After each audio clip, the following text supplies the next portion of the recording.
on, since it is Christmas Eve, which is kind of cool. And we are also getting towards the eve of the NFL playoffs as Week 16 came to an end last night. And I promise we're going to get to the Jets and the Giants coming up in a little while for sure. I watched Aaron Rodgers with McAfee yesterday, all the stuff from Sunday. Saw some of your stuff from SNY Sunday night, obviously. So a lot to get to. But I had this thought when I was driving, and I didn't stay up to watch the game. I saw the highlights this morning. It's very honest of you. Well, I mean, it's Packers Saints in Green Bay, honestly. The game went exactly the way. When you saw, I don't know if you did or not, but there was the story out there that the Saints were trying to get ready for this game by prepping. 37-year-old Matthew Stafford is not as dangerous right now as Jordan Love. I think the crazy thing is almost all of them are right answers. I think only our boys in Philadelphia might get disqualified because we don't believe in Sirianni, but otherwise, I mean, we've got 2, 3, 4 combinations that are absolute heaters right now. You could have the Packers. It makes a lot of sense. I think if we made this a poll question, Green Bay would win that poll. But maybe in a defensive posture, I'm taking the Lions because I don't think you love Dan Campbell as much as you just said you love Dan Campbell, because I sat outside yesterday, and I know that there's not a direct Dan Campbell thing, but still his operation, and I heard you dismissing the genius that was the stumble touchdown. Oh, the stumble bum. Get out of here with that stupid play. This team falling apart, significant injury after significant injury, and Dan Campbell, who I thought was an absolute joke when he first took the job. Like, I fell for, was it the Big Lebowski nameplate thing? Like, that was a gag that everybody thought was real. Like, I thought that had like an 18-day shelf life. Like, he was going to get old fast, and that was going to be it. Fast forward to now, they're as good as anybody in the sport, and while they're falling apart medically, he just keeps saying all the ridiculous but correct things. And what I love the most about him and Goff is that they're going to do whatever it takes to win. No matter how dumb it is. Doesn't matter. He said if they have to win 6-3 or 60-50, they're going to figure out how to win every week with the players they have in uniform that day. And on Sunday, they collectively came up with a fake fall-down touchdown. So entertainment value alone, they're number one. Well, all right, entertainment value, maybe I'll give you that, but what about winning? They won 2 on Sunday. Well, here's the part of this, is if you have Dan Campbell up 3 scores, 3, in a big game, an NFC championship game, division round, whatever it is, you're telling me you're sitting easy? You don't think there's a way they would cough this up? And when I look at the Green Bay Packers, it's not that, listen, they're the youngest team out of all these ones. So it feels like they're the most inexperienced. Yet I feel like last year's run in the playoffs showed me something. And yeah, they ended up losing to the 49ers, and so did the Lions, and they both ultimately ended up at home and not in the Super Bowl. But man, I was so beyond impressed. And I think the thing about Matt LaFleur is because he had Aaron Rodgers early on, I think Rodgers got a lot of the shine. It's like, wow, look at this gaudy record that he's got. But hey, he's got a future first ballot Hall of Famer in Rodgers. I think he's shown he's even more dangerous with Jordan Love. And this is this thing about this team. They start hitting right at the right time. And it was a whitewash yesterday, of course, but because the Saints didn't get off the bus. But at the same time, I think coach-quarterback combo in the NFC, Green Bay's the best. Yeah, the Saints did get off the bus. The problem was who got off the bus in Saints gear. I mean, that was it was a shame. I mean, I feel bad for them to a certain extent. I mean, they are just riddled with injuries. It wasn't a deep roster to begin with, so when you take that top layer off, I mean, you could even tell in Joe Buck and Troy Aikman's hesitation IDing players last night that there were so many unfamiliar names and numbers out there as Spencer Rattler was throwing incompletion after incompletion under pressure. Who wasn't blocking for him? Which wide receiver didn't make a catch, or which wide receiver was missed by a throw? That was as useless a game as we've got in a long time, which I guess the point is the Packers will get more competition from somebody soon. They've got the Vikings coming up this weekend. They're a heck of a football team. Their only 2 losses in the last 2 months, 3 months are to the Lions. Yep. Other than that, they're beating or surviving week to week. Christian Watson's knee injury last night's a concern. But I mean, if you're again looking for who's that other team in the NFC, if you love the Lions, if you love the Eagles, The Packers obviously are as good as anybody, and I almost have sympathy for them being in this division where they might end up being in the third place spot with a dozen wins and having to play on the road to start the postseason. Yeah, but I'm not worried about them going on the road. I'm really not. But I think because of them, or because who they would be on the road against? Because of them. I mean, you go into Dallas, do what you did last year. You go into San Francisco and basically take them right down to the wire. I'm not worried about them on the road. And kind of historically, even when Aaron Rodgers, going back to a totally different coaching staff and a totally different team, he won his one and only Super Bowl as a wild card team. So I'm, for some reason, not worried about it. Lambeau as a home field advantage has actually not been as amazing over the last couple years as we were used to, I think, in the Brett Favre era. And a little bit with Rodgers early on. 855-212-4227. EJ, can we throw it up on the poll? The best quarterback coach combination in the NFC. Who is it? Because I'll take LaFleur and I will take Jordan Love. On a flip note here, the NFC North, if one of these teams doesn't get to the Super Bowl, what a gigantic disappointment. These teams are amazing. They're great games against each other. The Vikings keep coming up with these last-second wins. You got the stumble bum for the Detroit Lions. It's unprecedented creativity. If they all fall flat and somehow the Eagles get to the Super Bowl, the Rams, the Commanders somehow, wouldn't that be an all-time letdown for this division that's been so good? Maybe it's because I'm in the seat that I am in this morning, and again, somewhere deep down inside of me, I want to be best friends with Andrew Perloff. Yeah, I know. But I don't think the Eagles should be in the oh shucks category for making the Super Bowl. With Barkley and Hurts and Big Dom and that defense, I think they deserve to be, we better get one of these four teams, with all due respect to the Commanders or the Rams or anybody, or whichever NFC South team survives. Like, we need one of these four heavy hitters to survive. Cinderella's fun. Upsets are great. A rookie quarterback winning multiple road playoff games would be a nice storyline.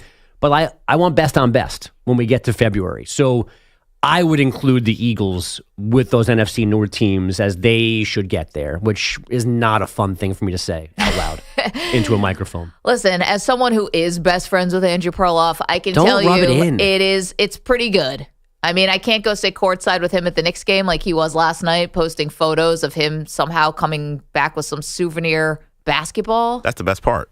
I know. Well, you got to go to that cool Knicks game with him. Yeah. But just crossing names off the list, still not down to me. We got a couple miles to go. But I do, listen, I understand what you're saying about the Philadelphia Eagles, and they deserve a lot of respect. I'm sorry. There's been so many things, though, about this team, and they keep winning, and I understand that. But there's been so many things about this team that feel so unserious to me. Like, Barkley is serious. The weapons are serious. The defense looks good. Their head coach to me is not serious. The relationships between the quarterback and wide receiver, they had to go down that road. Guys, that wasn't like 2 years ago. It was a month ago or less. This is so stupid that, I don't know, sometimes they come off to me as an unserious team, even though I realize they were just in the Super Bowl. Oh, I mean, and as a New Yorker, I love when there is dysfunction and when there is failure. I want embarrassment. I want shame. But they also, I said this to you guys within the last month too. If I try to be as objective as possible and take away all of my built-in isms towards Philadelphia and the Eagles, like, this is by itself in a vacuum, it's a fun team. If they were not the Philadelphia Eagles, I would be far more significantly behind them here, because when I watch them up until, and even this, when they lose on Sunday, it's still a ridiculously entertaining game. Yeah, but watching Kenny Pickett's not entertaining. They really need Jalen Hurts out of this concussion protocol ASAP. I heard somebody say, it might have been the broadcast. Oh, you know what it was? Whatever game Kevin Harlan had on Sunday, they threw back to the studio for an update on Commanders and Eagles. And when they came back, Harlan said, good teams have to have good backups, and the Eagles have one in Kenny Pickett. And I was like, because it was a Pickett touchdown on the highlight. I'm like, I'm not sure that's an actual statement that you should make. Is that true? Yeah. I mean, he hung in there a little. 855-212-4227. But listen, we're asking you today the best coach combination in the NFC. I'm going with Jordan Love and Matt LaFleur in Green Bay, and Bogusch is going with Dan Campbell and Jared Goff. And I guess, I don't know. whatever ridiculous thing they're going to come up with next. And I can't wait. I cannot wait. In a world of vanilla and bland and playing it safe and repetition and copycatting, these dudes are workshopping skits that they're putting into NFL games. Like, we haven't even talked about the fact, and I think Mina Kimes said this yesterday, like, the Bears should have fought the Lions for doing that.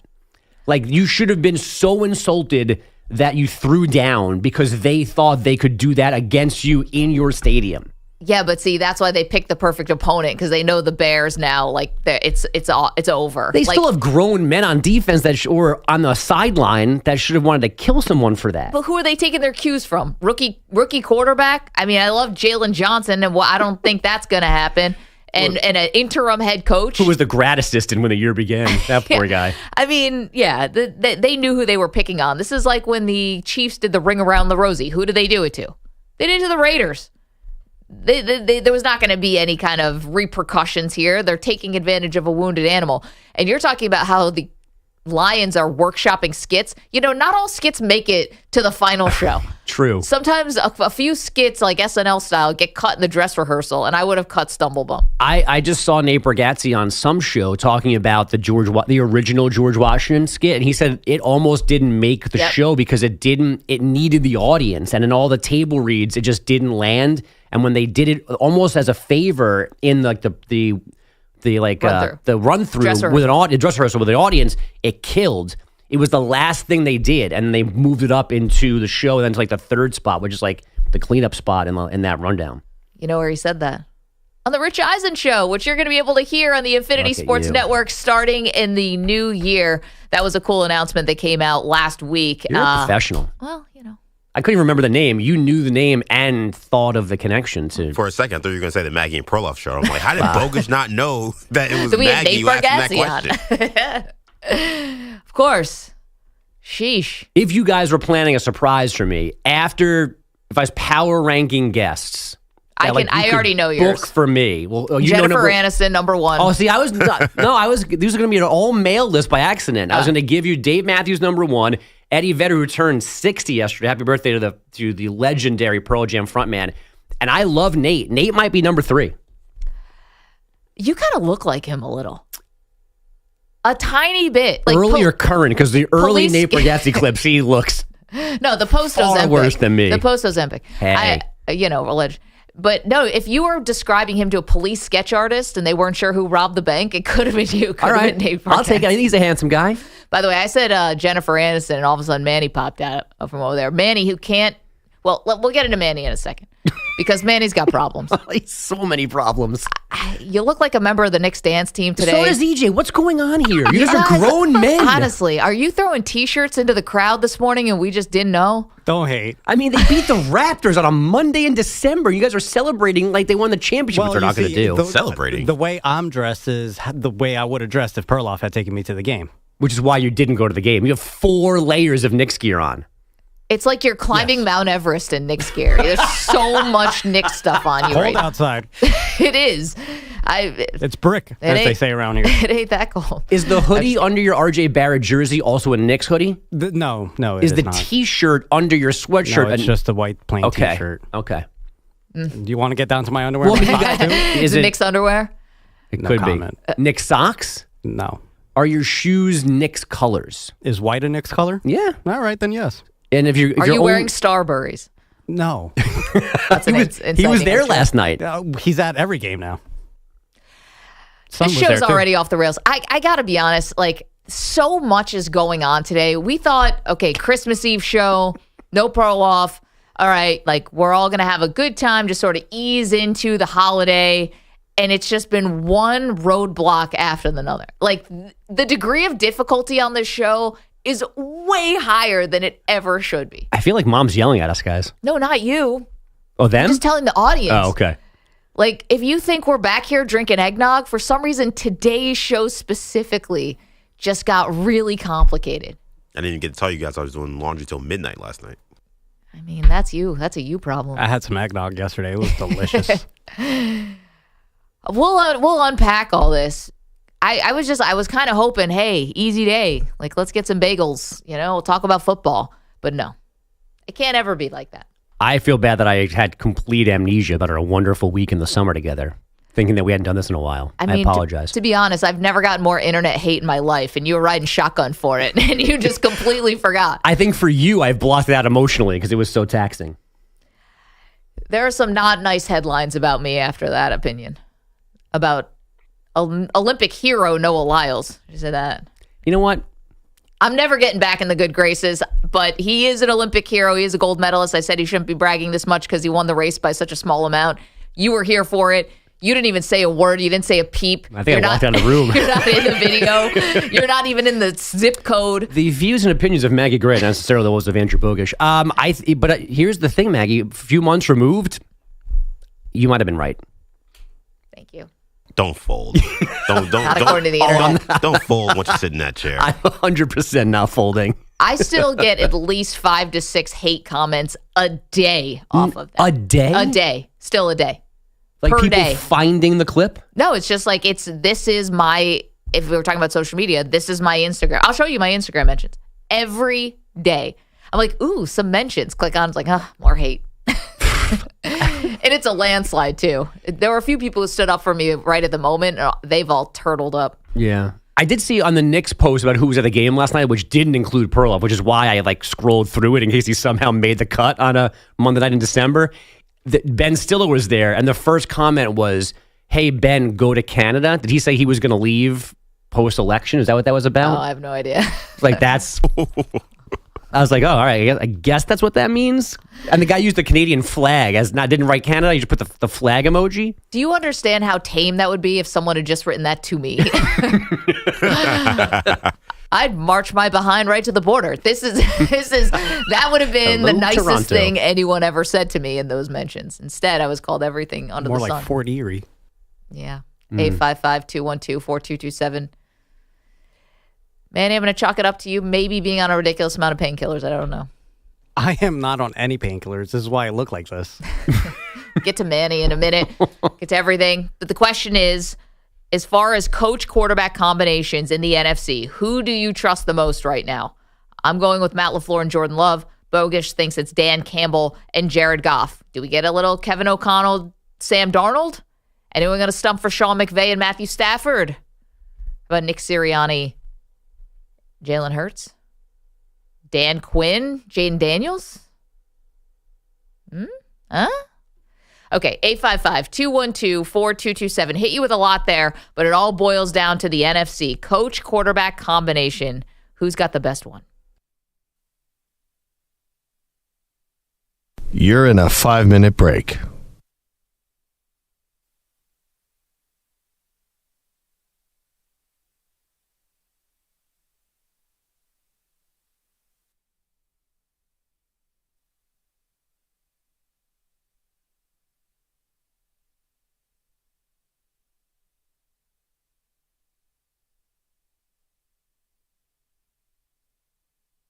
Four minutes, 30 seconds remaining.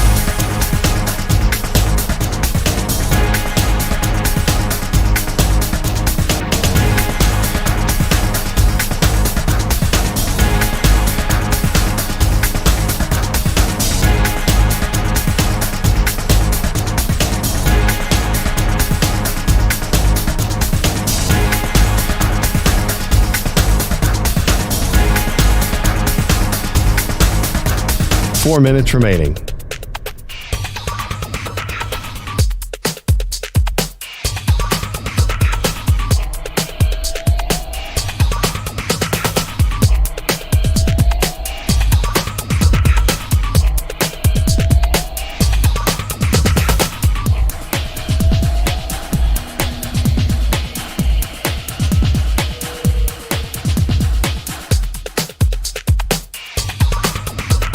Three minutes, 30 seconds remaining.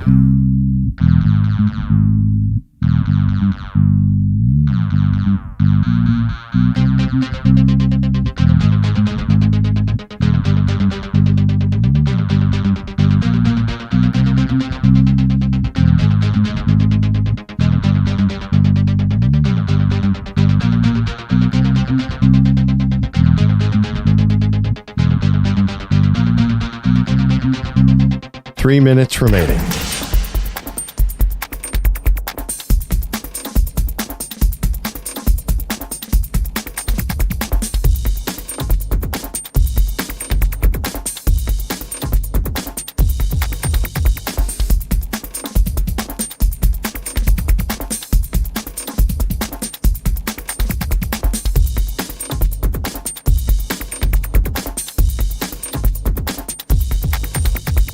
2 minutes, 30 seconds remaining.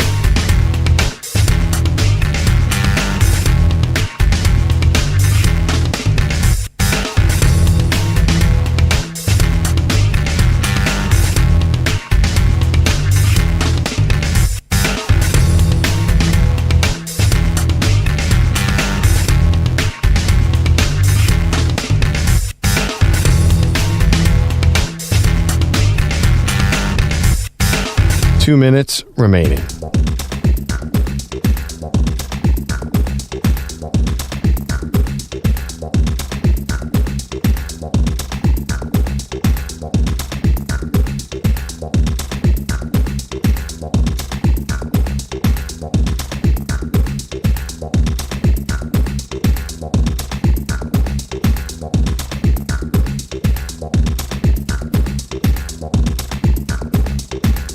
One minute, 30 seconds remaining.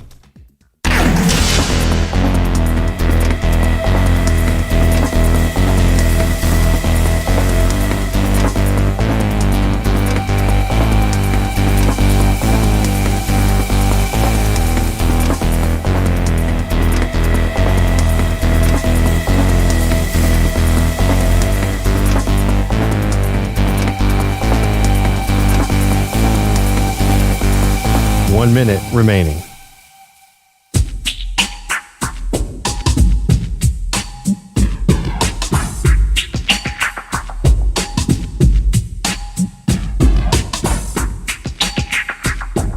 "45 seconds remaining.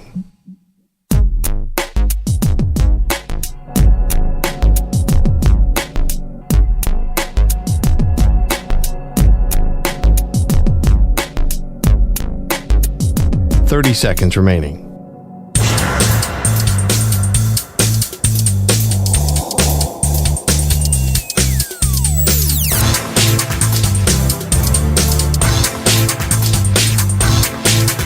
"15 seconds.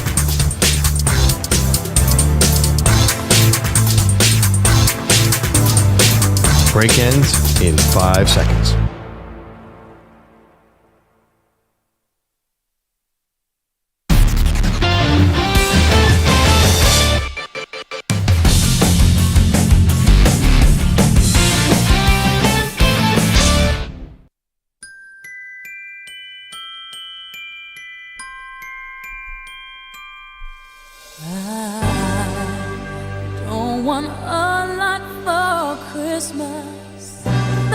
I could just sit here and let Mariah take it. Unfortunately, I get paid to talk. Is she okay? Did she cancel shows? I mean, what kind of question is that? Yeah, it's a lot. I'm sorry. Today's poll question, is Mariah Carey okay? It's like, did something happen? It's like, no. Just asking if she's all right. Okay, so let's pull back the curtain a little bit on what's going on today. And by the way, we're asking you, which coach-quarterback combination do you think is the most dangerous in the NFC? Obviously, the Packers took care of the Saints last night. I don't think anyone's putting Spencer Rattler and the Darren Rizzi combination is not going to make the poll. But Jordan Love, Matt LaFleur, Dan Campbell, Jared Goff, Kevin O'Connell, and Sam Darnold, and we'll put Nick Sirianni and Jalen Hurts. Although, if you want to write in and say Matthew Stafford and Sean McVay are about to go on a great run, well, give us a call at 855-212-4227. Behind the scenes, things are falling apart because Manny, something happened. You don't know, but you look like Peyton Manning after 4 neck surgeries. Why can't you turn your head anyway? For the second straight night, somehow I slept on my neck, and yesterday it was sore. I did my little exercises here that this happens very often. Okay. So I'm not, but today's pain is a little bit different. You're like Frankenstein. Like you can't. Thank you. Yes, thank you. That's very Christmassy of you. Yeah. So beyond that, so Manny's playing hurt today. He can't move his neck or his back. He's all locked up. And we found out late yesterday that not only are you running the board, so you're responsible for all the sound that we're hearing and all that, you also have to do updates for us today. That's right. Yes. I am double dipping today with I've got to somehow turn my neck to a completely different screen. Oh my goodness. You're not turning your neck, you're turning your whole body. Your whole body is turning. By the way, this is... Yes, my torso, correct. Is Manny doing updates and also running the board? Let me just tell you what the equivalent of this is. This is the equivalent of you go to someplace and you go, can I speak to the manager? And they go, I am the manager. Like, this is the double duty that you are pulling. I thought he was going to say you go to a restaurant and then you make the meal. Same. It's also kind of my idea, and I can't tell if Manny's mad at me for that. I think he's a bum. Because I was part of the... There's your answer. Yeah, thanks. There was a scheduling snafu discovered yesterday that had been discussed, but not unsnafu'd before yesterday. So at the last minute yesterday, we saw that there was still an issue with today's schedule. Are you blaming Pete? I am not. If I was blaming Pete, I would have already said his name. I was going to say, our snafu to unsnafu ratio around here is easily like 3-1. Yeah, no, I wouldn't hold back, be respectful if it was Pete. I would just say great time. Right away, Pete Bellotti did this. Pete Bellotti did not do this, unfortunately, for content purposes. Somebody else did. I think he works for Pete. So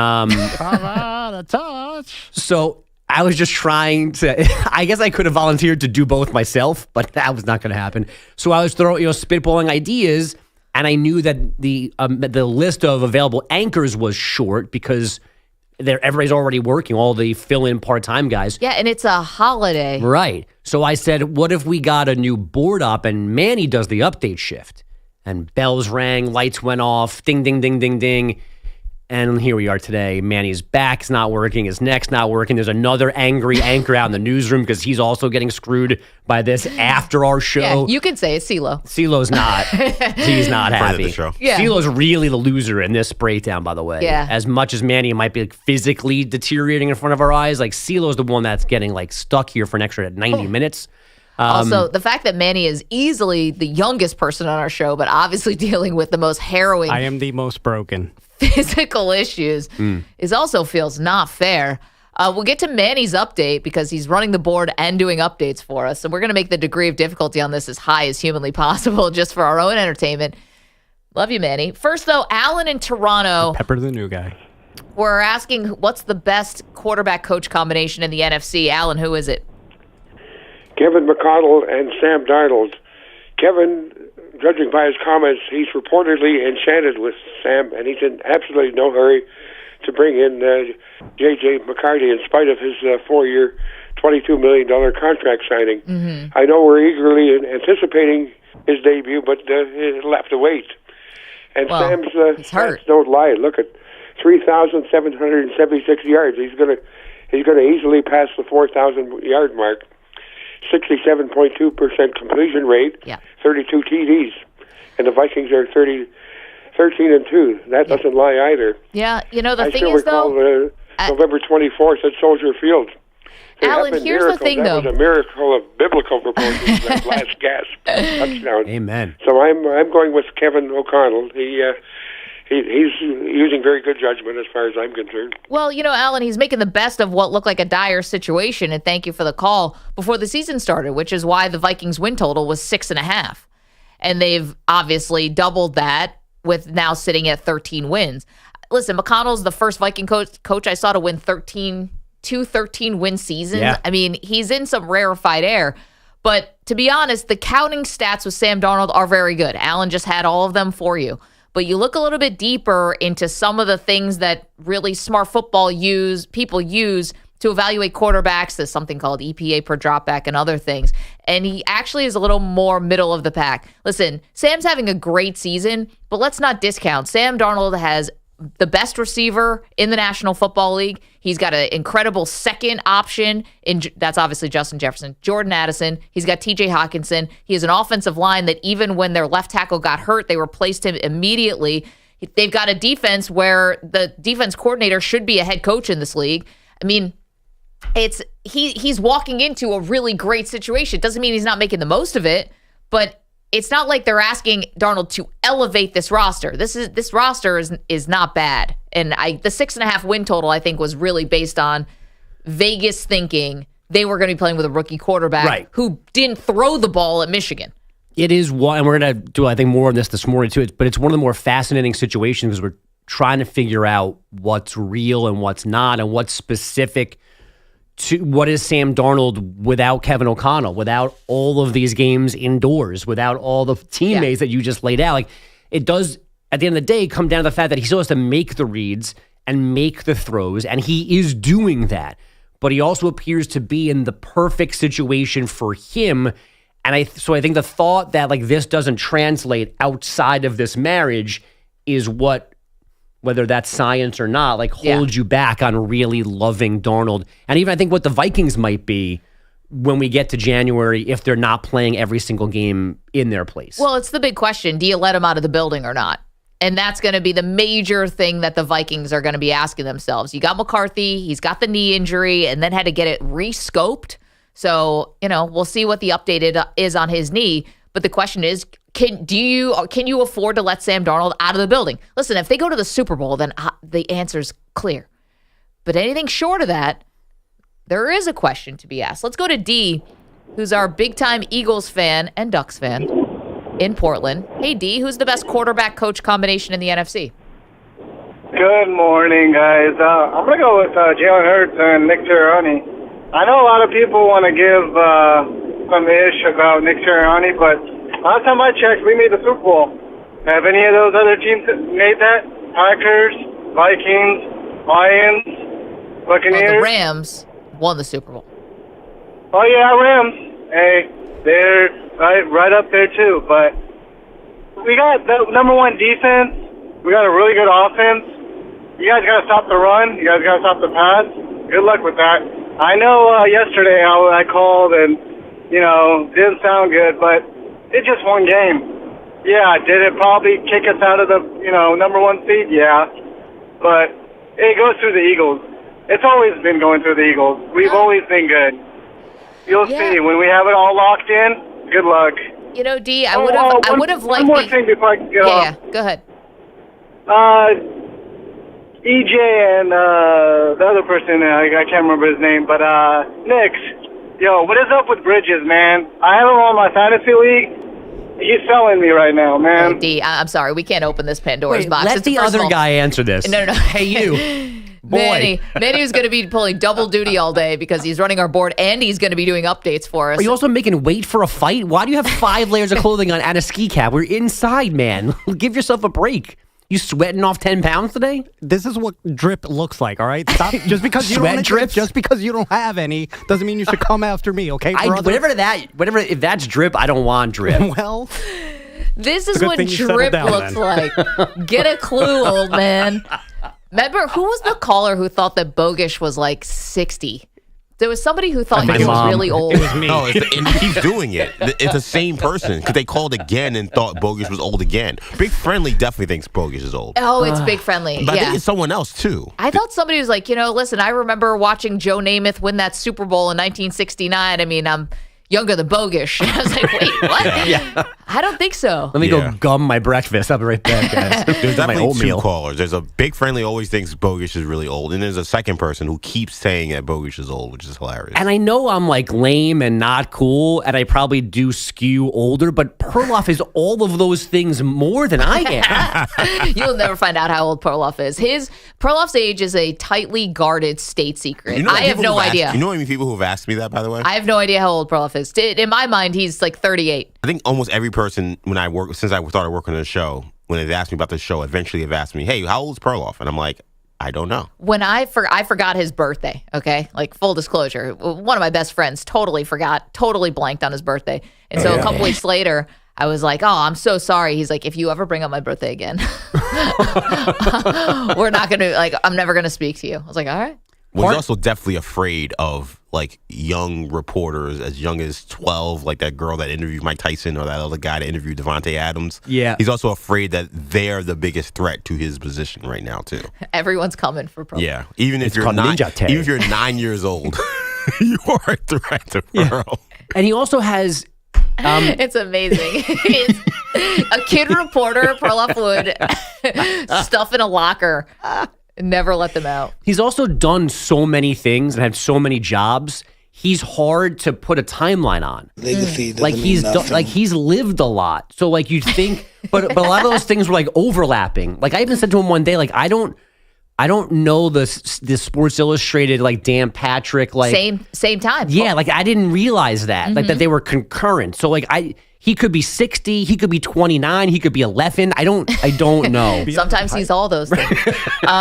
Titan is in the chat saying, I pen Bogusch at 52. For the record, are you 52 years old? I mean, I'm going to be 45 in February, so I mean, I basically am 52, but am I that terrible? No, listen, being 52 is not terrible. There's nothing about that. It's just your ability to play the straight man, which is not a far stretch for you, I think lends it to be. Thanks. Aren't you the straight man? I guess. I think my problem is if this was always the four of us and everyone thought I was clearly the oldest of this group, I can accept that. I can't accept people thinking that somehow I'm older than Perloff. By like 20 years. That one I can't deal with. I just can't. I like the side by side, we're very similar, which is why we should be best friends. Yeah. But he's clearly older than me. Clearly, the dad bod gods. I'm following his dad bod. He had it first because he's older. He better be older. We have no idea. I don't know. He's like been in a time capsule. How old is his oldest daughter? 14? I think Lucy's she might be 13 or 14. Okay. She's a freshman in high school. So he's at least like 17. Yeah. Okay. He was a teen dad. All right, Manny. You know what? We're going to pause on this for a second because we've taken too long. Manny's going to run the board today and do updates. And by the way, if these updates aren't A+, it's going to be your ass. And at least 6 minutes long. So take your time. That's why we're breaking now. So you have your full 6-minute allotment on the other side. I'm going to be talking real slow then. Again, not the painkillers, shockingly. You're not on any.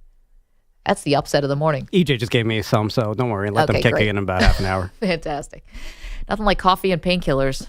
The Maggie and Perloff Show. Bogusch sitting in for the ageless wonder Andrew Perloff today. Don't move. We've got a lot more, including some funny comments from Aaron Rodgers yesterday. You're in a 5-minute break.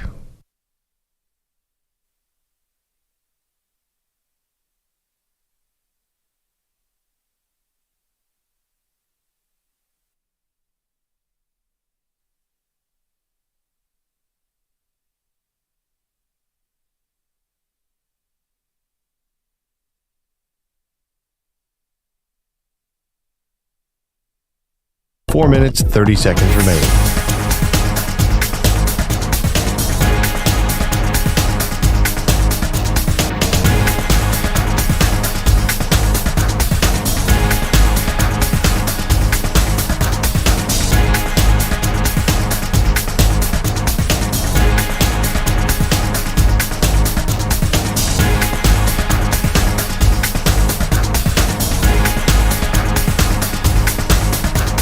Four minutes remaining.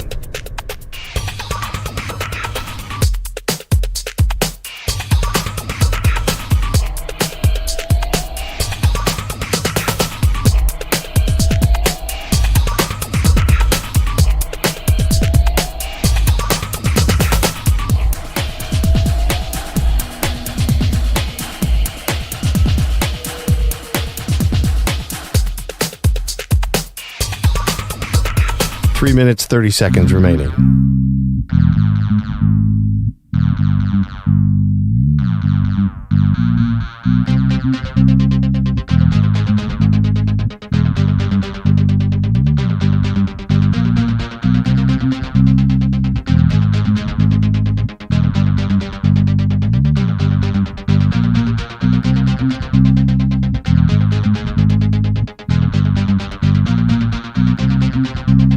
Three minutes remaining.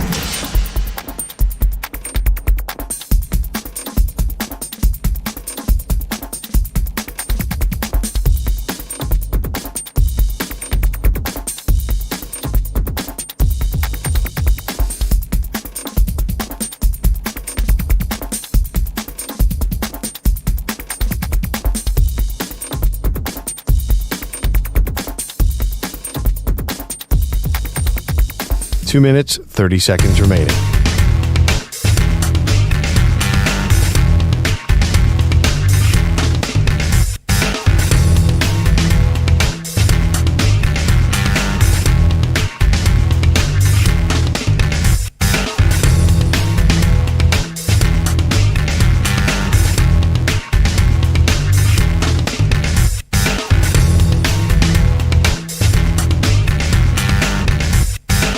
2 minutes remaining.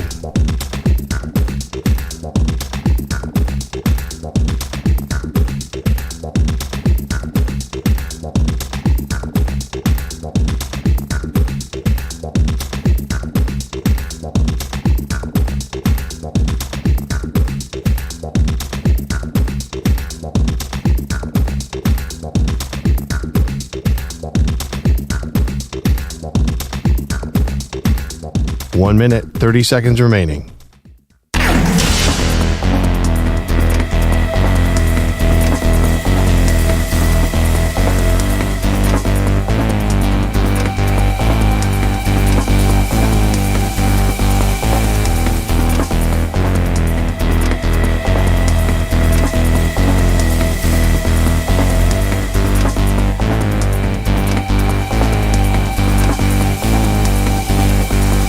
One minute remaining.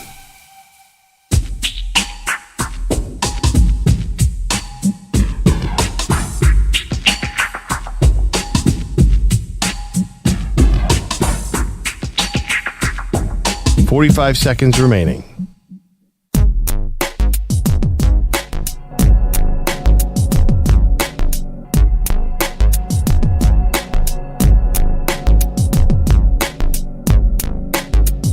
"30 seconds remaining.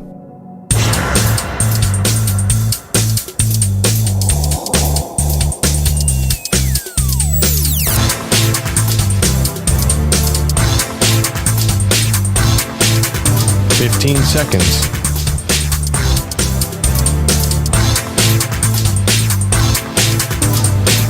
Break ends in 5 seconds.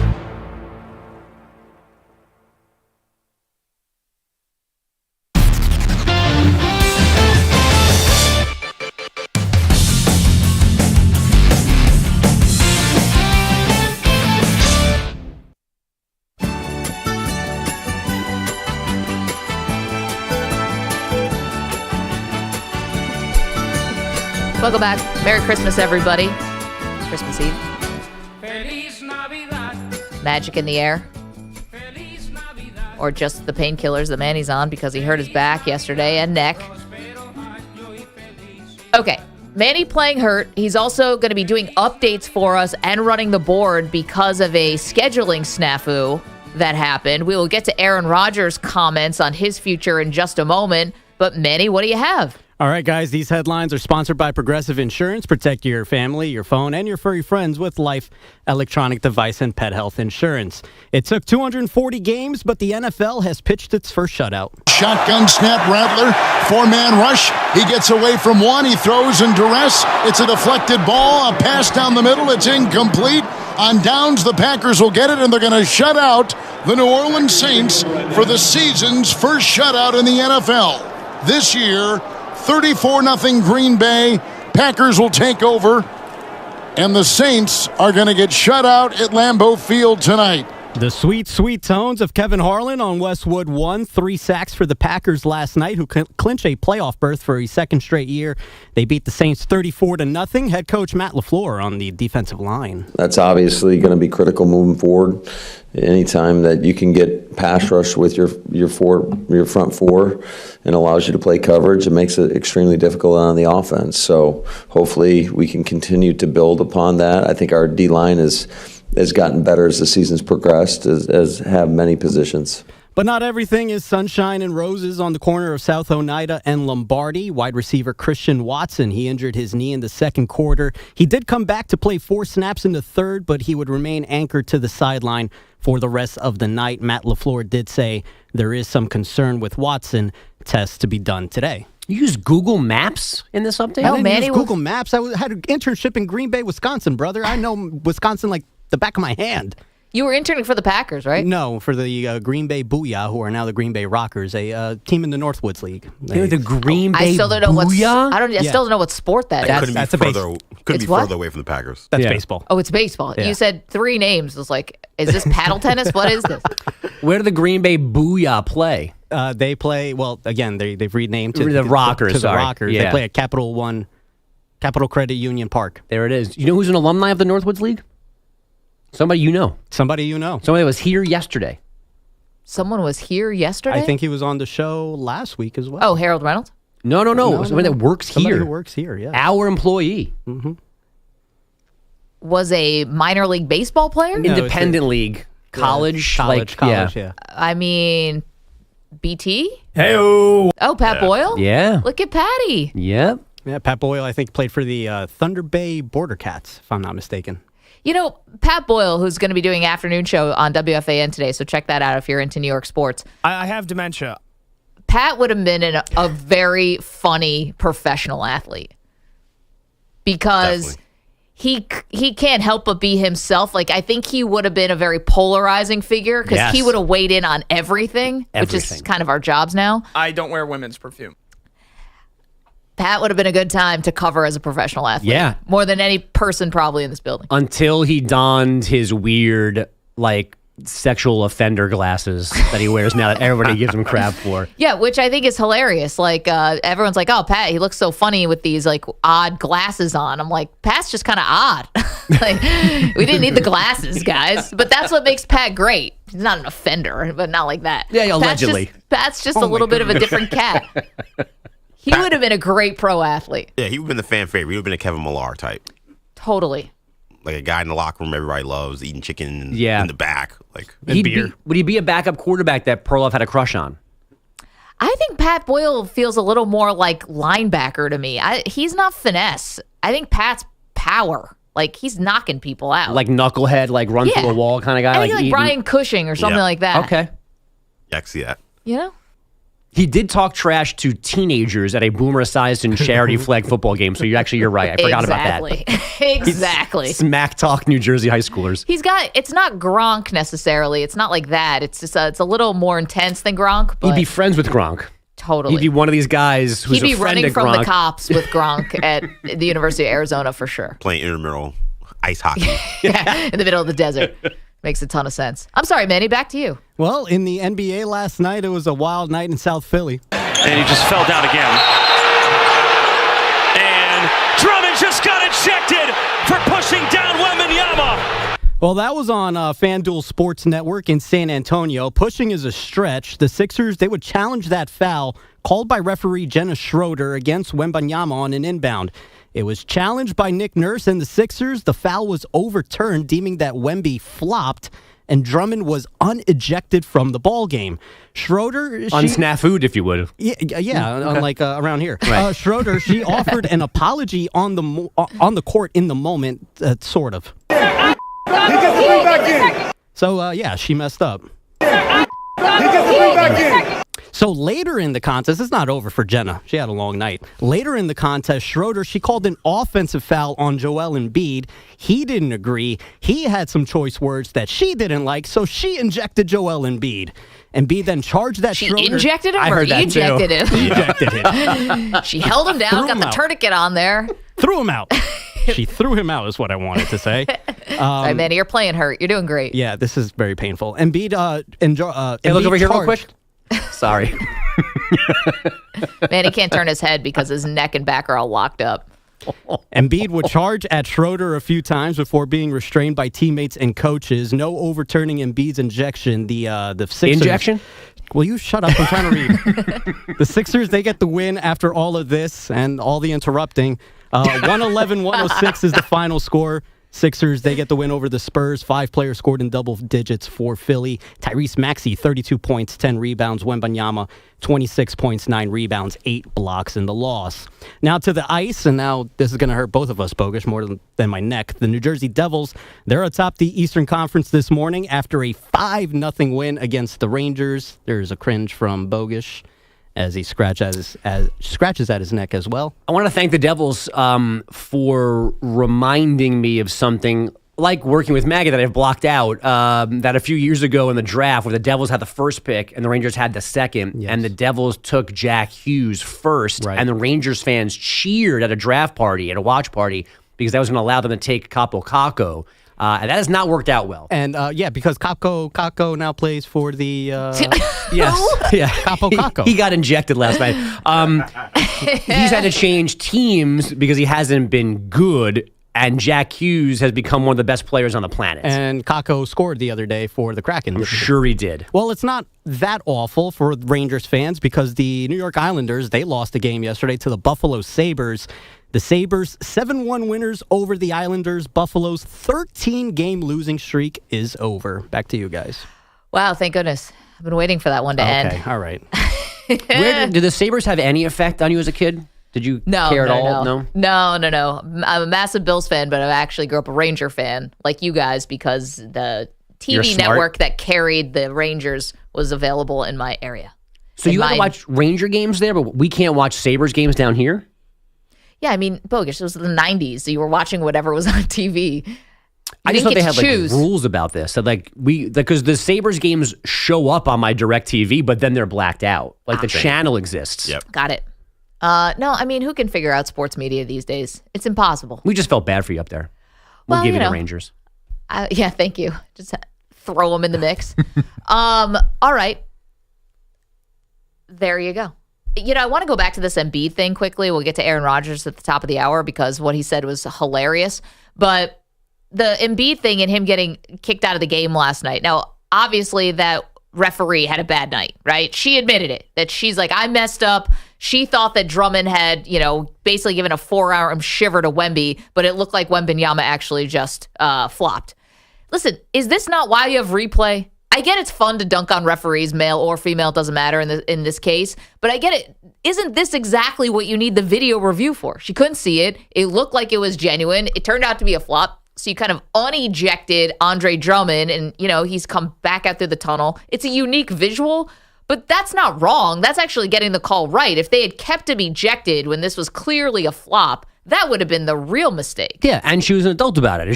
She walked over and said, I bleeped up, my bad, and everything was fine until Embiid tried to attack her.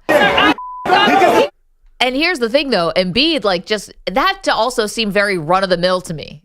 I feel like I'm seeing a lot more on this because I think it's because it's a woman and there's this visual of Embiid kind of screaming at this small blonde lady. But to me, there's nothing there. Like, it would look just as weird, not just as weird, but he could scream at a shorter man. Right. And it would be the same exact thing. Yeah, I had that thought, though. There's just something, the optic is just weird. And and we're just not used to it still because I think there's only... Are there less than 10 female referees and officials between the NBA and NFL? Probably close to that number. Yeah. So it's just, we don't see it often. And I think naturally, like, oh, don't yell at her. But that's the job now. It's the job. And, right. And listen, she's got her recourse, which is kicking him out of the game. She gave him the second tech right in his chin, which is great. She just left her hands in the team, right at his face. Also, I mean, come on, Embiid. This guy gets no sympathy from me at all. He's one of the biggest floppers. He's always on the ground. It's crazy. All right, come back. Aaron Rodgers said something kooky.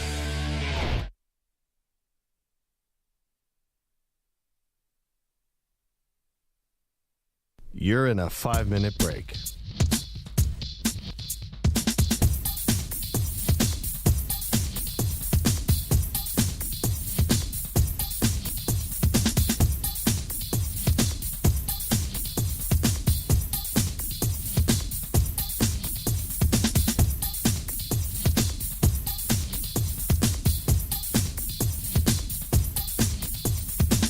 Four minutes, 30 seconds remaining.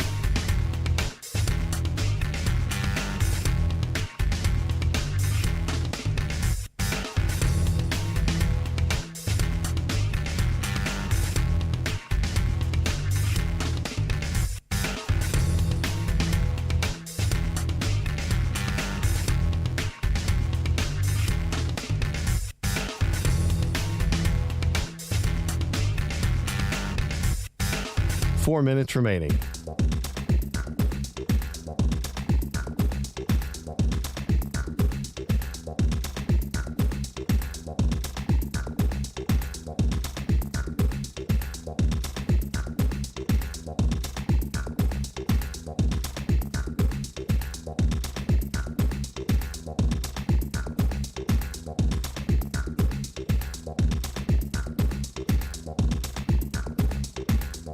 Three minutes, 30 seconds remaining.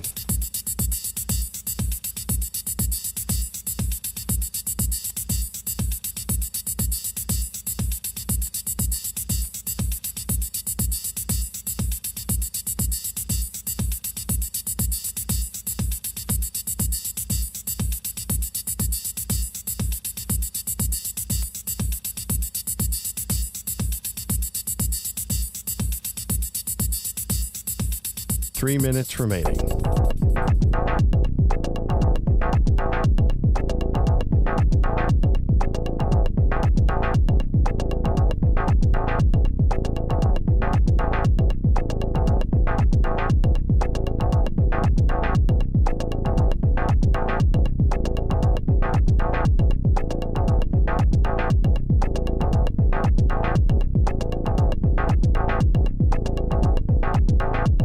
Two minutes, 30 seconds remaining.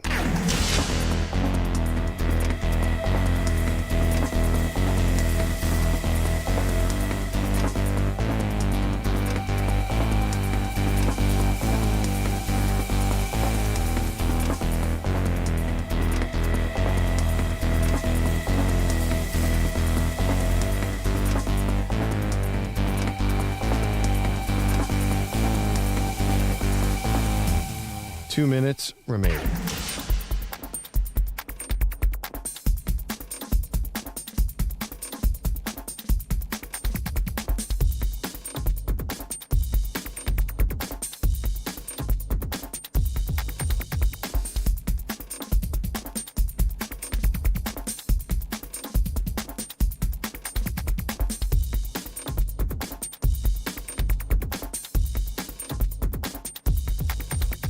One minute, 30 seconds remaining.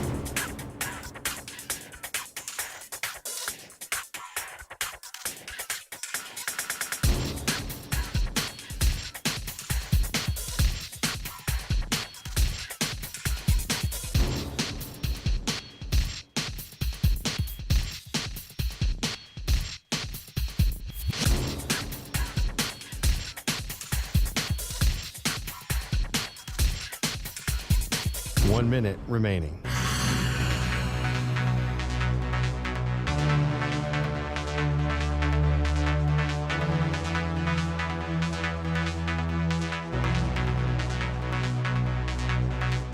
Forty-five seconds remaining.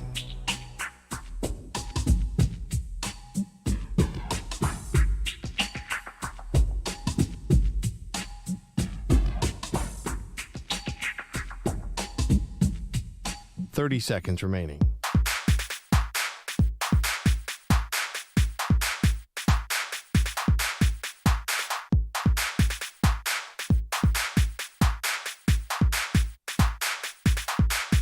Fifteen seconds.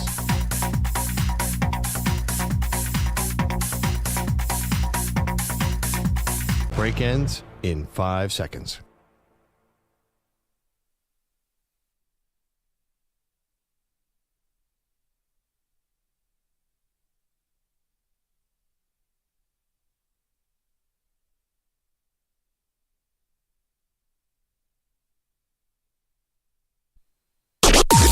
Maggie and Perloff on the Infinity Sports Network. First and 10 from the Seattle 39.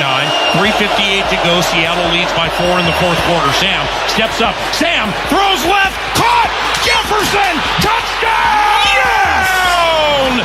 Sam, the man on the fan, finds the moneymaker Justin Jefferson. And the Vikings have taken a 26-24 lead. Vikings escape with a win in Seattle. That was a call by Paul Allen on Vikings Radio. Welcome to the show, Maggie Gray. Andrew Bogish is in for Andrew Perloff on this Christmas Eve. So glad to have you with us. You know, Sam Darnold has become this sort of like a Rorschach test, kind of. You see what you want to see, but the results obviously speak for themselves. The Vikings have 13 wins, and while I think, Bogish, a lot of Sam Darnold's future in Minnesota is yet to be written, because to me it's all dependent on a playoff run.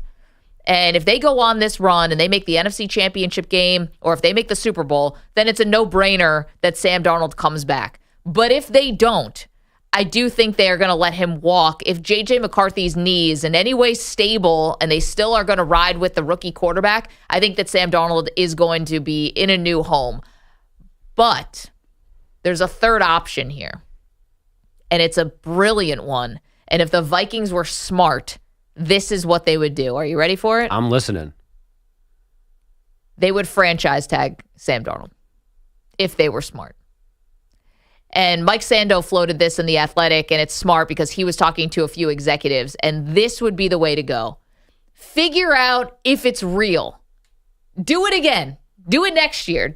Is this a one-off? Is this just everything coming together for the Vikings, or do it again? So if they make the NFC Championship game or Super Bowl, I think he's re-signed to a big contract. If they don't, I would franchise tag him and see if he can replicate what he did this year. Yeah, my thought was to let him test the market. And if somebody wanted to give him a ridiculous amount of money, you go, well, that's too much for Sam Darnold. Like that was their out.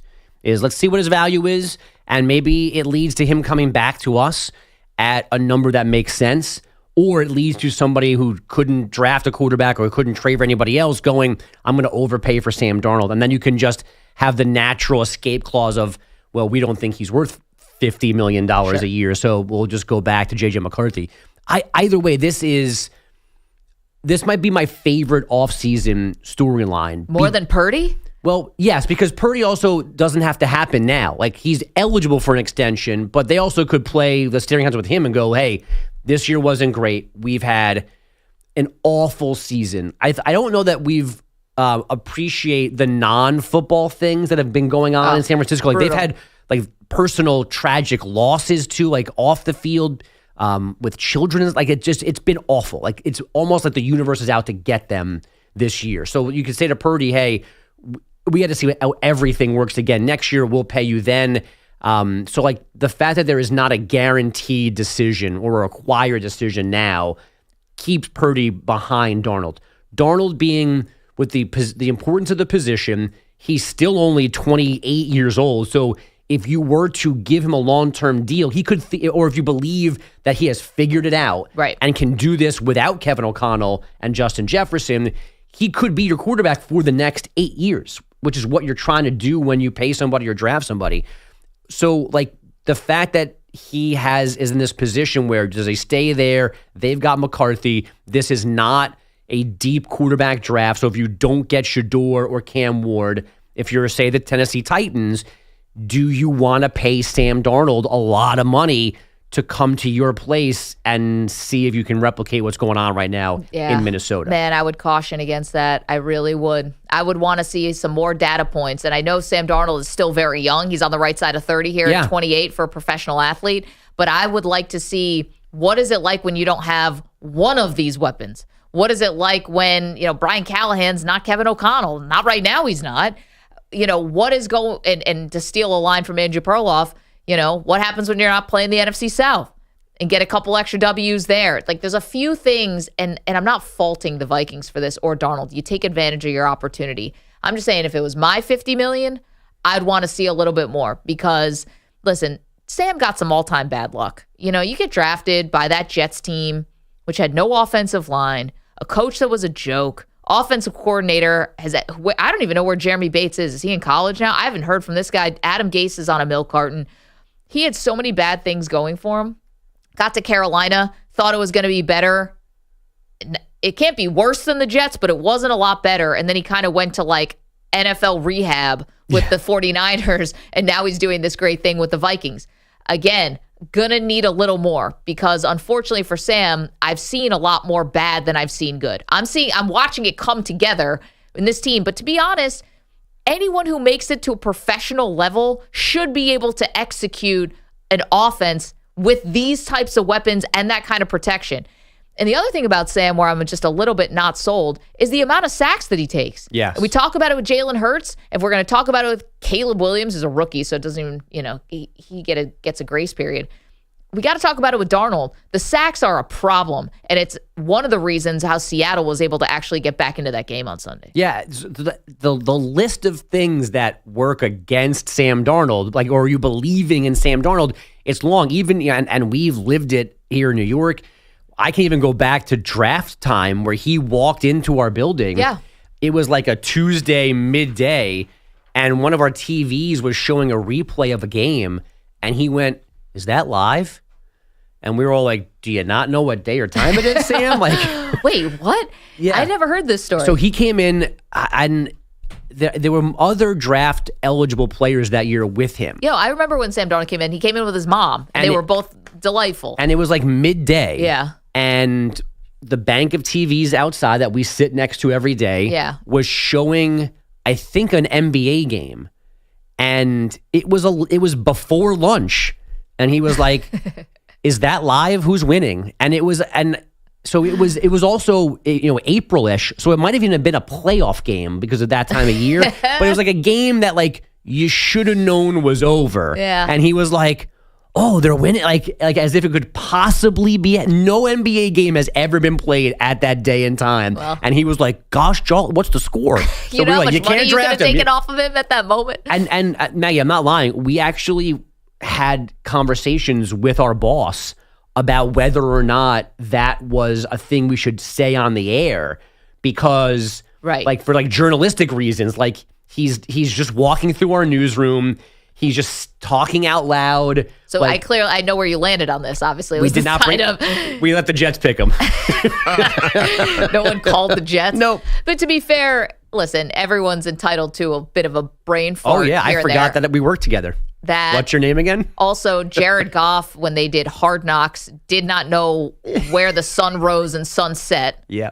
And he was at Cal, and he's turned out to be really good. So I'll give him a little bit of pass for that. One of my wife's best friends only recently realized that Thanksgiving was always on a Thursday. Wow. Now I can give said you that out loud, huh? I can give you that you don't realize it's always the 4th Thursday of November. Really? Who are you giving that to an adult? I guess I'm more sympathetic than you, but you got to know it's on a Thursday in November. There's no excuse for that. Man, I'm trying to think of things that I would be painful to admit I don't know, and I'll let the comments take care of that. I don't know if there is anything. I'm not very good at math, so I'll raise my hand. There's probably a lot of math things I'm not aware of. Math is definitely not. It's a blind spot for me. Lost it as soon as I left high school. That's a different beast, though. Like there are times where I've said like, metaphors or cliches and not understood exactly what they, like I've used them correctly, but haven't really thought about like where they came from. Interesting. Well, Sam Darnold, I guarantee he's lost money off of that. If he doesn't know that a game's being on TV and it's a replay. 855-212-4227. The question is, what should the Vikings do with him? And again, we have to let the playoffs really play out. Like if this becomes a Cinderella and he's Kurt Warner and somehow, not Kurt Warner, obviously the same backstory, but the same type of situation, right? Mike Sando also wrote about this, where Trent Green goes down, they decide to go with Warner, boom, you're in the Super Bowl, you're the greatest show on turf, and he's in the Hall of Fame. Now, Darnold obviously had way more bona fides than that, being the 3rd overall pick, but maybe this is a moment for him. And if it is, then the Vikings have him and you don't look back. But I'd be more inclined to wait and see on this one. And I think if more teams had the stones to do it, I think more teams should do this. Now, the Ravens were kind of silly, I thought, in kind of messing around with Lamar Jackson and franchise tagging him multiple times. And you knew that this guy had already won an MVP. You didn't need more data to tell you that he's going to be your franchise guy. But you're telling me this couldn't have been something that the Miami Dolphins could have used? Maybe even Jacksonville? Maybe the 49ers with Brock Purdy now? He's still under contract for another year, but would you be shocked if they also franchise tagged him and kept this a little year to year? Yeah, and it's also, the other part of this too is the guy behind Darnold isn't Caleb Williams or Trevor Lawrence. Like, I was one of the people that I'm not drafting J.J. McCarthy, and they drafted J.J. McCarthy, a guy who, from the knock from me about him was like his college team didn't want him throwing the football. So why would an NFL team want that? So there's even that kind of built in, like, yes, he was the 6th pick. So like that's a lot of draft capital, but it's also not like you took the next great thing. Like there is a logic to, oh wow, Sam is better than JJ McCarthy. Yeah, well, because Sam has way more experience. The thing about taking McCarthy that high for the Vikings, obviously you had to see something there, right? Something where, and when he did, and when he was asked to throw the ball at Michigan, to be fair to McCarthy, it looked pretty good at times. There were some big 3rd downs that he had to complete, both against Alabama and then in the national championship game against Washington. I get what you're saying. That was not the game plan for Michigan, but obviously you'd think the team would do their homework a little bit more to see what he's got. But that might have just been the hubris of them going, give me any quarterback. Yeah. And we can figure it out like that. And now he's been right with Sam Darnold. God forbid somehow he ends up, Kevin O'Connell, that is being right with Daniel Jones. If he has to fix Daniel Jones and Daniel Jones has to play and plays well, maybe Kevin O'Connell is the quarterback whisperer. But that's clearly part of the draft in McCarthy is they see something that they believe that they can make better because they just think that they're that good at their jobs. Yeah. EJ, what do you do with Sam Darnold if you're running the Vikings? You pay him. I think it's simple. 50 mil, 60 mil, top of the market. I mean, I don't think he's going to command 60 mil. He's probably going to get more than Baker Mayfield did last year, which was about 35. But I think that's the place you start. Yeah, I mean, between 45 and 50, I think you pay him. I think, look, you're 13-2. Like, what are we doing here? Like, you know how hard it is to get top-end quarterbacks? Like, I mean, their teams, like the Panthers and the Jets and the Raiders that have been at this thing for, like, almost 15 years now trying to find another quarterback. Panthers got one in Cam. Besides that, these teams have been at it almost for decades. Like, you have a guy that is winning games, that has you right in the thick of it.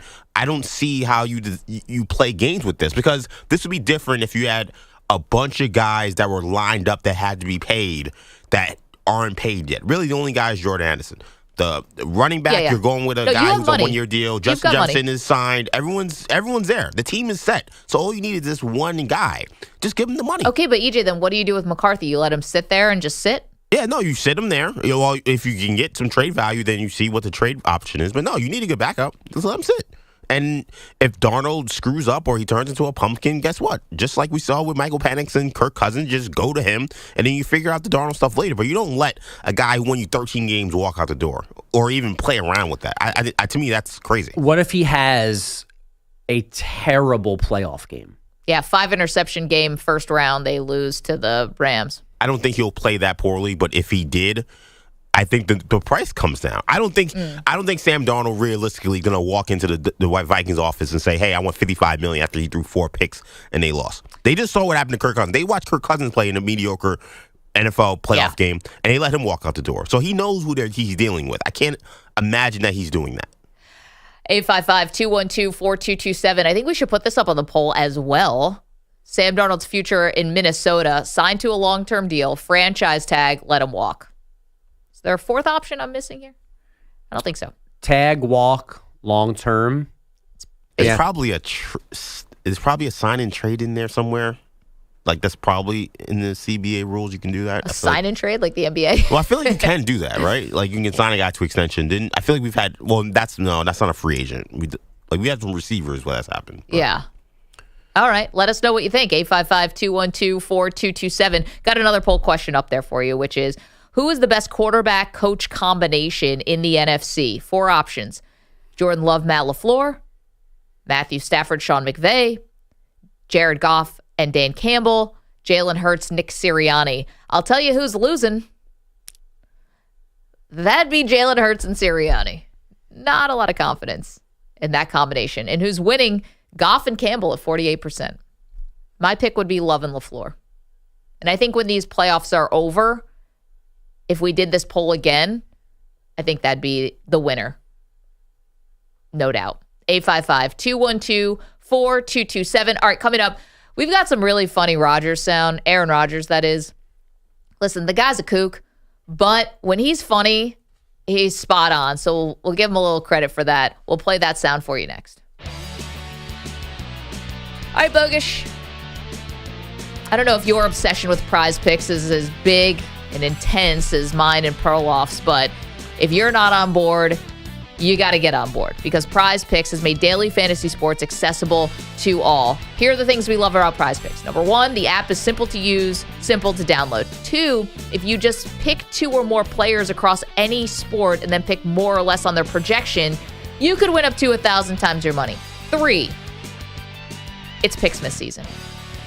And a merry one to you and yours. That means December, all through December, Prize Picks is giving away 2 free picks and $30+ million in rewards. Oh, by the way, if you're in California and Texas, you are eligible to play Prize Picks It's available in more than 40 states. All you got to do is download the Prize Picks app today, use the code MANDP. and get a $50 credit instantly when you play $5. That's code MANDP. on Prize Picks to get a $50 credit instantly when you play $5. You don't even need to win to receive the $50 bonus. It's guaranteed. Prize Picks, run your game. Must be present in certain states. Visit prizepicks.com for restrictions and details. Mand P.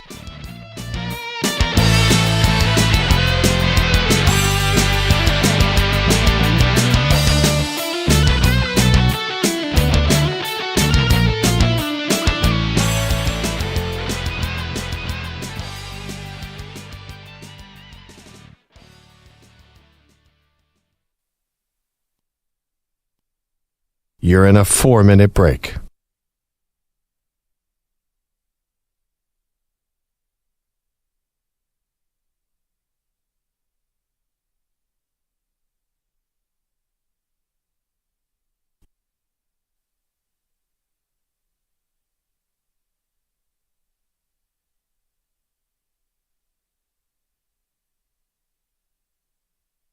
Three minutes, 30 seconds remaining.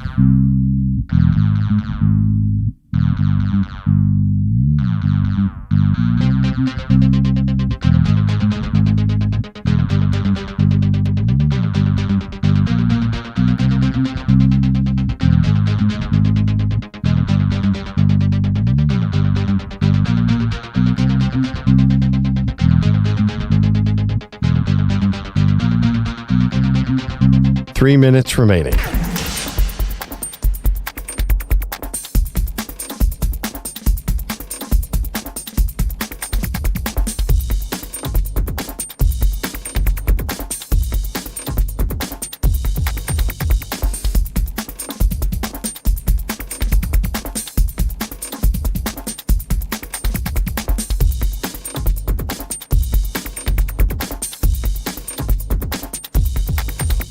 Two minutes, 30 seconds remaining.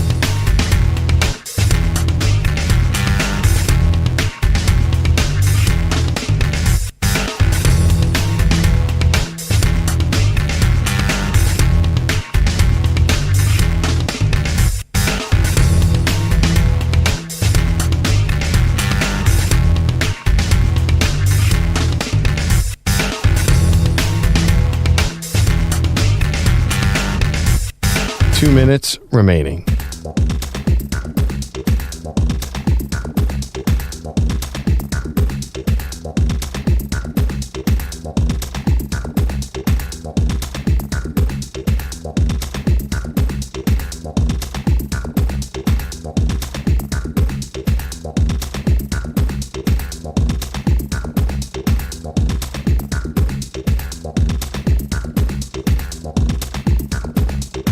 One minute, 30 seconds remaining.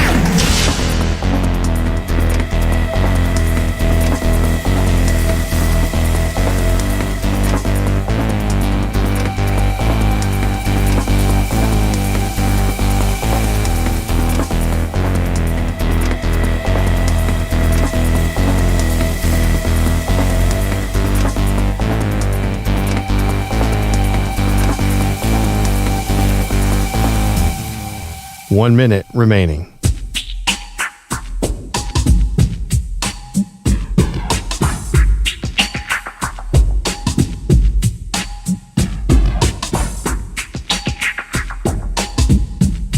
.45 seconds remaining.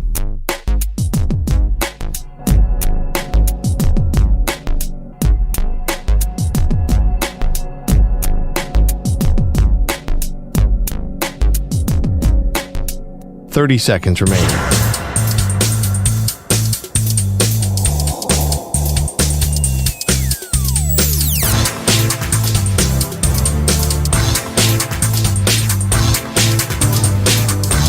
.15 seconds.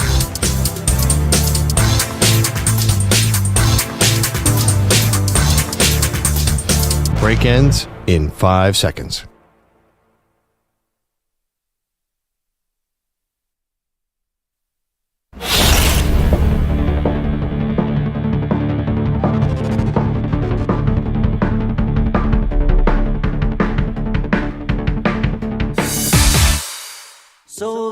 is Christmas, and what have you done? Another year over. Welcome back. Maggie Gray, Andrew Perloff is out today. Andrew Bogish is sitting in for Perloff on this Christmas Eve, and a merry one to everyone out there. Can I tell you where I was yesterday? So last minute, turns out I need to provide all the food for Christmas Eve dinner. It's not at my house, but that's fine, and I'm happy to do it. I'll tell you what, I don't know if all across this country anyone was trying to pick up a catering order yesterday. It was the busiest place I've been. The line's out the door. You got multiple people behind the counter. Everyone's yelling, having fun. I didn't go get any catering, but I had quite the opposite experience because I forgot to get my mother a gift. So I realized this after my nap yesterday. I wake up at like 4 o'clock in a cold sweat. I didn't get a gift for my mom. So I went to the Gap and I went to go get my mom a gift. And it was empty. It was dead in there. So Did you get her something? Of course. Okay, No, good. I walked in empty-handed and I left empty-handed. Now my mom has no Christmas gift. Yes, Maggie, I got her a gift. Well, Manny, fair question for me to ask. I mean, you've already told us that you're single, right? Yeah, that's Manny's right. available, ladies. So you don't have, I don't know what other women you have in your Why are life. you Mom's laughing? like number one. His mom and his sister-in-law. My mom and my sister-in-law. Why didn't you get your mom something from Goodwill when you were there last week shopping for us and your brother? She birthed me, man. That's why. Oh, okay. She gets a full Such an full odd price way store. to say it. It's true, though. She birthed you. Yeah, no kidding. But like also every day of your life since. Yeah. First day was more important. I'll tell you what, though, as someone who's been on the other side, first day, not the hardest day. You'd think, but no. Really? No. Can't be worse than a paper cut. Oh gosh, Manny, I would love to switch places with you for 20 minutes. The last 20. You're single, huh, Manny? Tell us again. Multiply that neck pain by about 500, Manny. That's what you got. Actually, Manny, I'm Get going to a throw a paper curveball at you right now, considering what we're talking about. And can you please give me the Aaron Rodgers? You know what I'm talking about. 3, 2, 1. What the is Aaron Rodgers up to today? Never know with this guy. If Aaron Rodgers could birth a child, he would definitely go out into a field and do it by himself, right? Like with no medication or anything like that. Oh, if Aaron Rodgers was birthing a baby, it would be in a kiddie pool in his living room. Yes. 100%. Okay. Well, the reason why I bring up Aaron Rodgers after Manny was telling us about his gift exploits, turns out Aaron Rodgers has a girlfriend. He said on the Pat McAfee show yesterday, what did they call this? Like the reveal? No, what did kids say today? The soft launch, the hard launch of a relationship? Soft launch, yeah. Okay, well, I think this would be a hard This launch. is a hard launch. Is it? Yeah. I thought the hard launch is like the full one, like so we'd see her full name and a picture of them. I thought this was just the soft launch because he accidentally said her name. No, a soft launch would be like, oh, there's like a picture of you next to a woman, but you don't like say who she is or anything. Or it's like the back of your head. Looks very platonic. Or even like maybe it's just like her hand. Oh, okay. Yeah. I'm sorry, I'm old. Hard launch we know. involves names, faces, things like that. 55. There's a name in this, so I think that counts. All right, let's hear from Rogers. Reveals he has a girlfriend. So I was a little bit worried because there was one package left for my girlfriend Brittany that hadn't showed up yet. So I was been waiting on this to show up. It showed up today, so everything is great now. We're all set. All my stuff for the line is done. All my stuff for the QB room is done. But not Britney Spears. No, this is Brittany with an I, not Britney Spears. Brittany with an I. Aaron Rodgers confirming. Let's hear the other clip, Manny, that, it's real, it's serious, he's in love. And we just learned that Aaron's in love.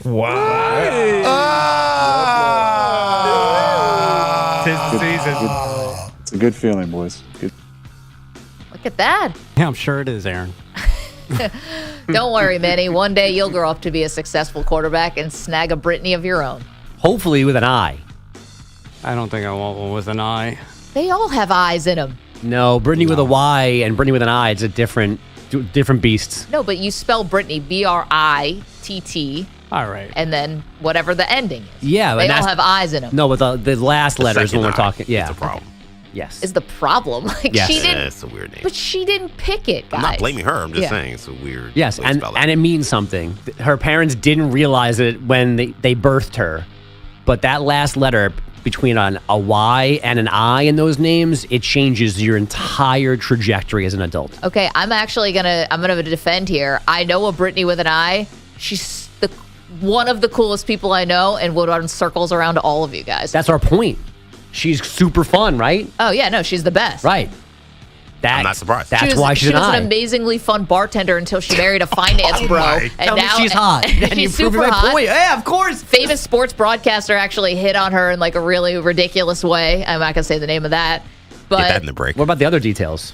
no, she was an incredibly fun, awesome bartender who then married a finance bro, and now she doesn't have to do anything. Like this Brittany with an I crushed it. Yeah, and that was our point. Oh, I thought you were saying that there's a problem with a Brittany with an I. Well, there's things that come with awesome women that are problems for average dudes like us, or below average. But Aaron probably. Rodgers isn't average. No, I'm not. I'm saying in Right. general. Man, EJ are not built for a Brittany with an I. Thank an you. NFL Okay. quarterback is. Thank you. Your I'm friend, sorry. as you just said, she would run circles around us. Yeah, That's she our would. concern. Exactly. Because she's too cute and too cool. We need Brittany's with Ys. We're a Brittany Y guys. I'm sorry. I totally misinterpreted that. I thought you read Brittany with an I as like there was going to be an issue there. You guys are saying the issue is with you guys, with y'all, not with Brittany with an I. She's too cool for you. I guess it's mostly a compliment. I think there are probably a couple Brittany's with eyes that skew too crazy. That party got girl. a little off the rails. Yeah, too Yes. much for again the average folk, but not Aaron Rodgers. That's what we're trying to say. Well, Aaron Rodgers is so extra, and I'm not saying my Brittany with an I is extra necessarily. She's just cool. Makes total sense. She's just cool.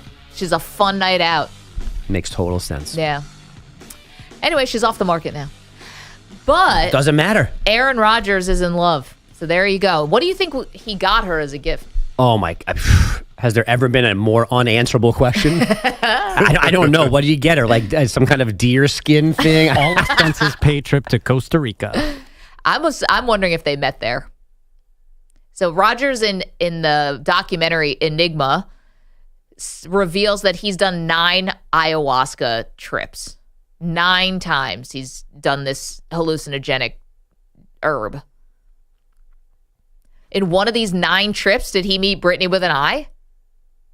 Do you want to meet? Is that how you want to meet your partner Maybe. at ayahuasca? See them at their lowest I or like- highest, But Or most enlightened? or most?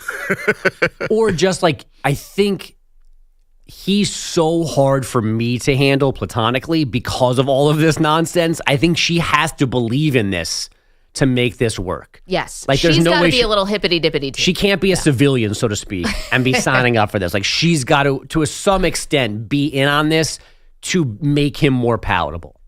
No, and also I think that to make him more palatable, yeah, and her, like, you know, he's not gonna. You don't want to be in a relationship with somebody. This is any of us who every time you have an idea, the person's like, well, that's weird, and why would you do that?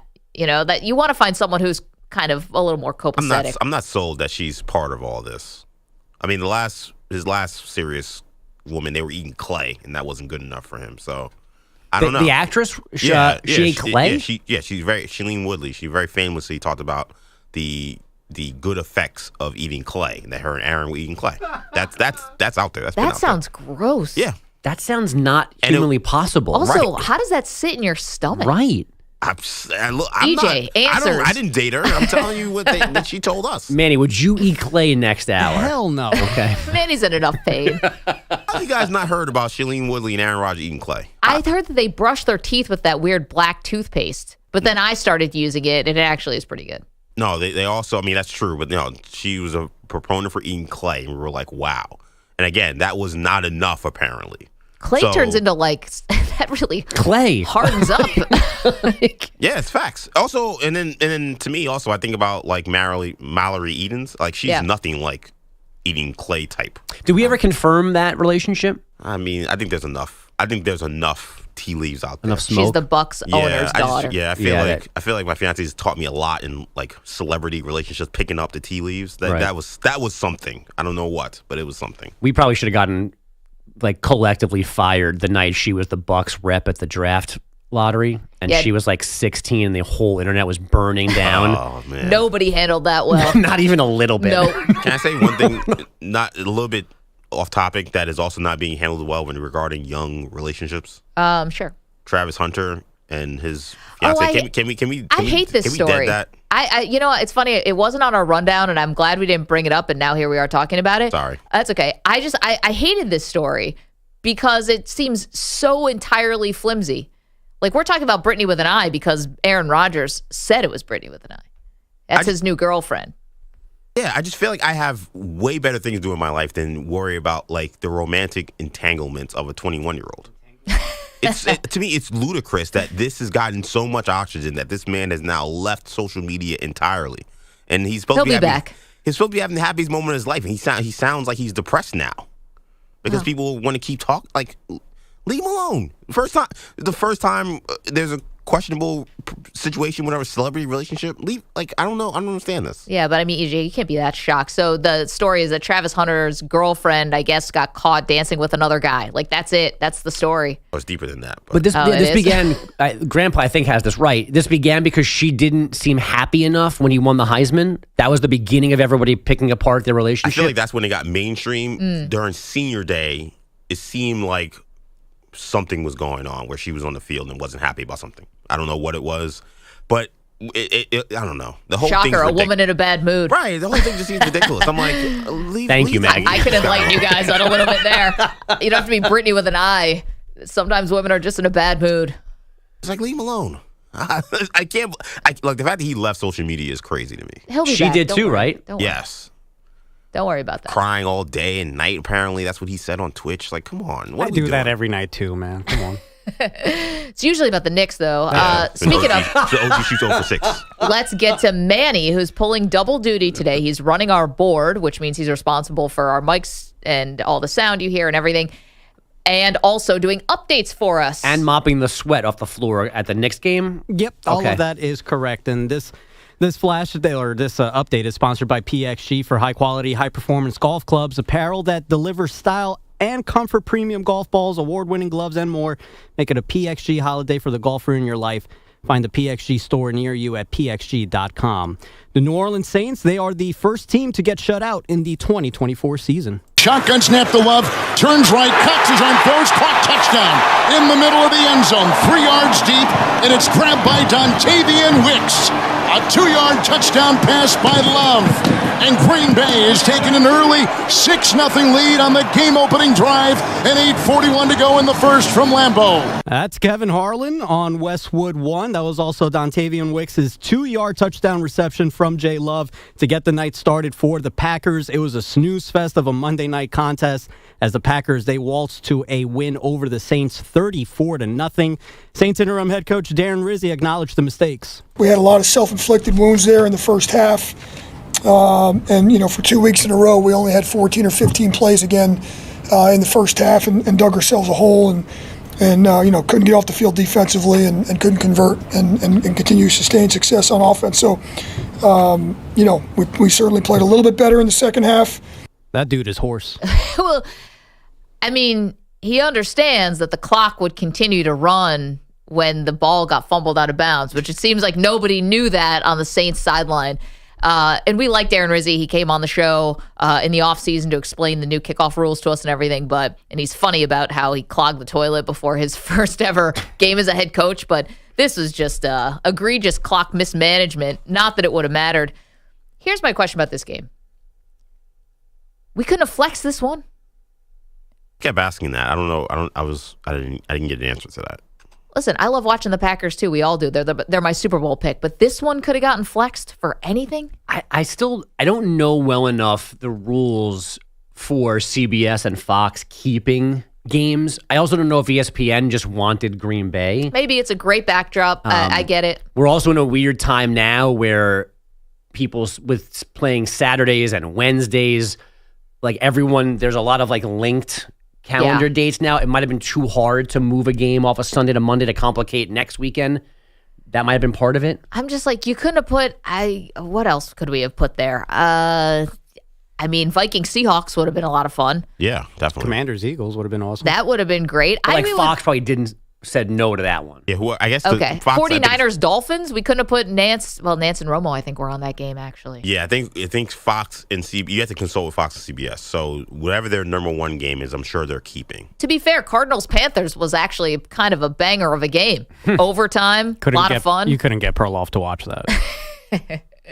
Rams, Jets. Bryce Young, that's why. Does his hatred for Bryce Young connect to the hatred of young journalists? Are they in the same demographic for Perloff? Is Bryce just too young in general and looking? That's why Perloff will not accept his good games? Well, no, because off the air, he loves Bryce Young from Notre Dame. So it's just, there's a Bryce Young he loves out there, just not the one playing quarterback in Carolina. Man, we got to get that to guy's Perloff. younger. That guy's younger than Bryce Young playing for the quarterback. So just to go through some games, Seahawks play Thursday night, so you couldn't have moved them off of Monday. Okay, thank you.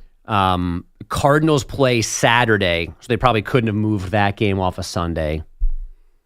Bengals Browns, Bengals play Saturday. Chargers play Saturday, so you probably couldn't move them off of Sunday in their random games. Lions, Bears, we couldn't have got anyway. Yeah. Well, whatever. You mentioned Manny. It was a snooze fest. What else you got?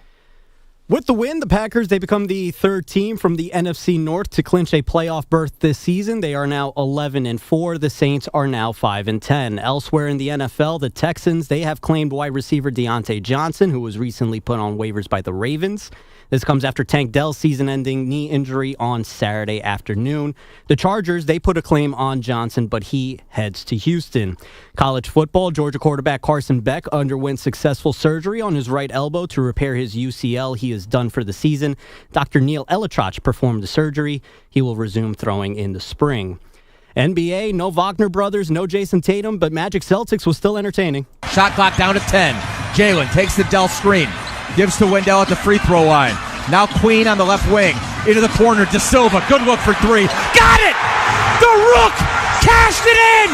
A 4-point Magic lead! Grown men yelling about sports. You gotta love it. Magic Radio Network. Tristan Da Silva finished with 18 points. None bigger than that three as the Magic, they beat the Celtics 108-104. Jaylen Brown, he dropped 35 points on 29 shots in the loss. If I may inject a comment, was your comment about that play-by-play highlight, was that a knock on them, or were you celebrating them? No, I love when people get excited. Okay, I couldn't tell the sarcasm level. Yeah, it's kind of hard to tell sometimes when I'm joking. Maybe that's why I'm single. A rare off night for Nikola Jokic. 12 for 17 shooting, 32 points, 7 assists, 2 rebounds. The Nuggets, they handle the Spurs 117-90. Kevin Durant, Bradley Beal, they each scored 23 points in the loss. And in the NHL, the Jets, they beat the Leafs 5-2. And the Ovechkin-less Capitals, they beat the Bruins 4-1. Manny, Dad, great back job. to you. Fantastic job. Playing hurt today. Can't move his neck or back. Like turning around like Peyton Manning. Like a neck fusion. Oh, that looks painful. He's milking it. I'm over it. Manny, do you need me to help you with your social media dating profile? Milk that. Yes. No, That's I'm an good. awesome thing we need to try to do. Can we do that? Oh, man. Granted, I'm out of the demographic. I realize that for what you're looking for, but maybe I could just take a look. Just a peek. I'm not going to touch the edit button. I'm just here as a consultant. Do you have any single friends whose names also end in I? I told you Brittany's taken. Yeah, anybody else? You got Tiffany with an I, or? I do know a Tiffany with an I. She's also a good time. There you go. Is she available? She lives in Florida. We got planes? That's not how you spell Tiffany, by the way. Well, 2 I's technically. The I at the end. How do you spell Tiffany? I've got a Y's? Brandy, but she's married. She's very cool.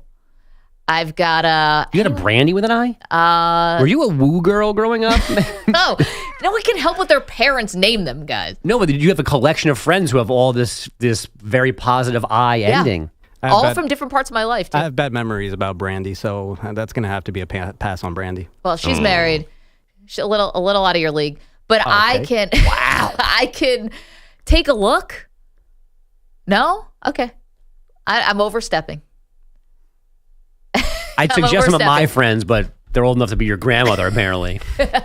You know, We all know Bogus is a Unless they look senior like citizen. Jennifer Aniston. you don't need to deal with osteoporosis this early in your life. Ooh, yikes. You can bond over arthritis. 855. The plus is we won't be around long, so you'll be single again soon. Jeez. Bogus is the only one who sees that as a silver lining, you creep. 855-212-4227. Okay, an interesting request for a Christmas gift. Never seen this before. We'll get to that next. You're in a 5-minute break.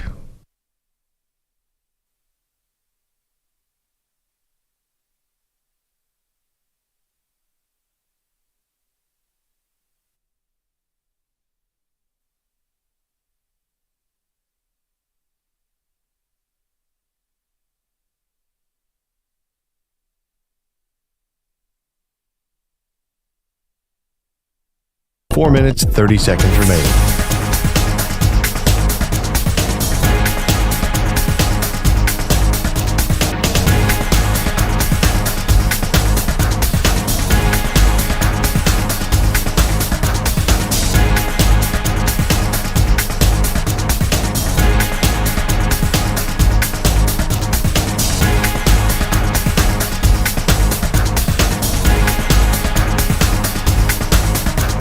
Four minutes remaining.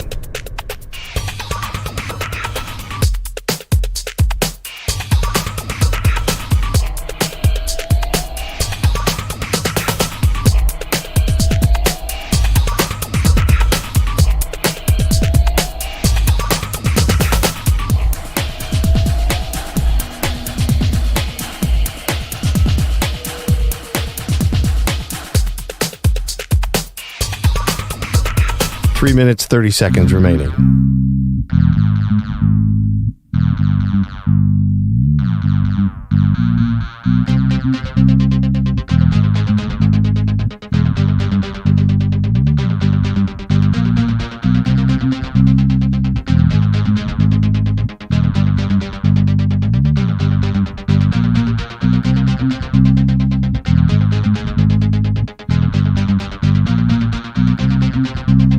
Three minutes remaining.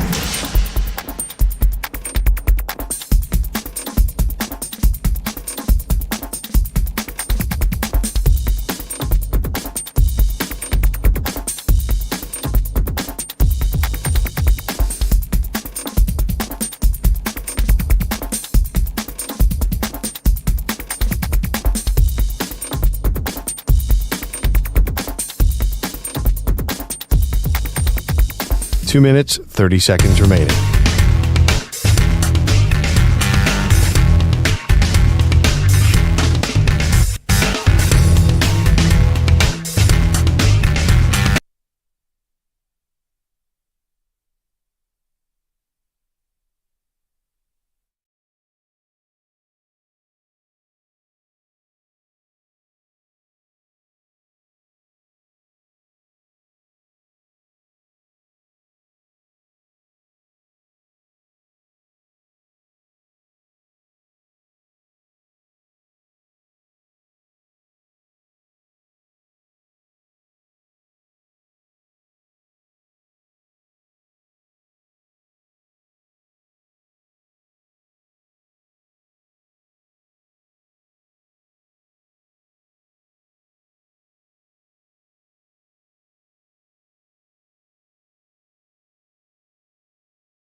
Thirty seconds remaining.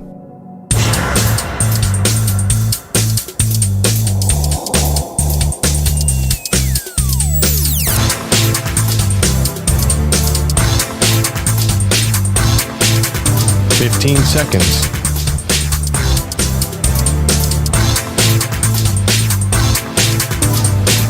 Break ends in 5 seconds.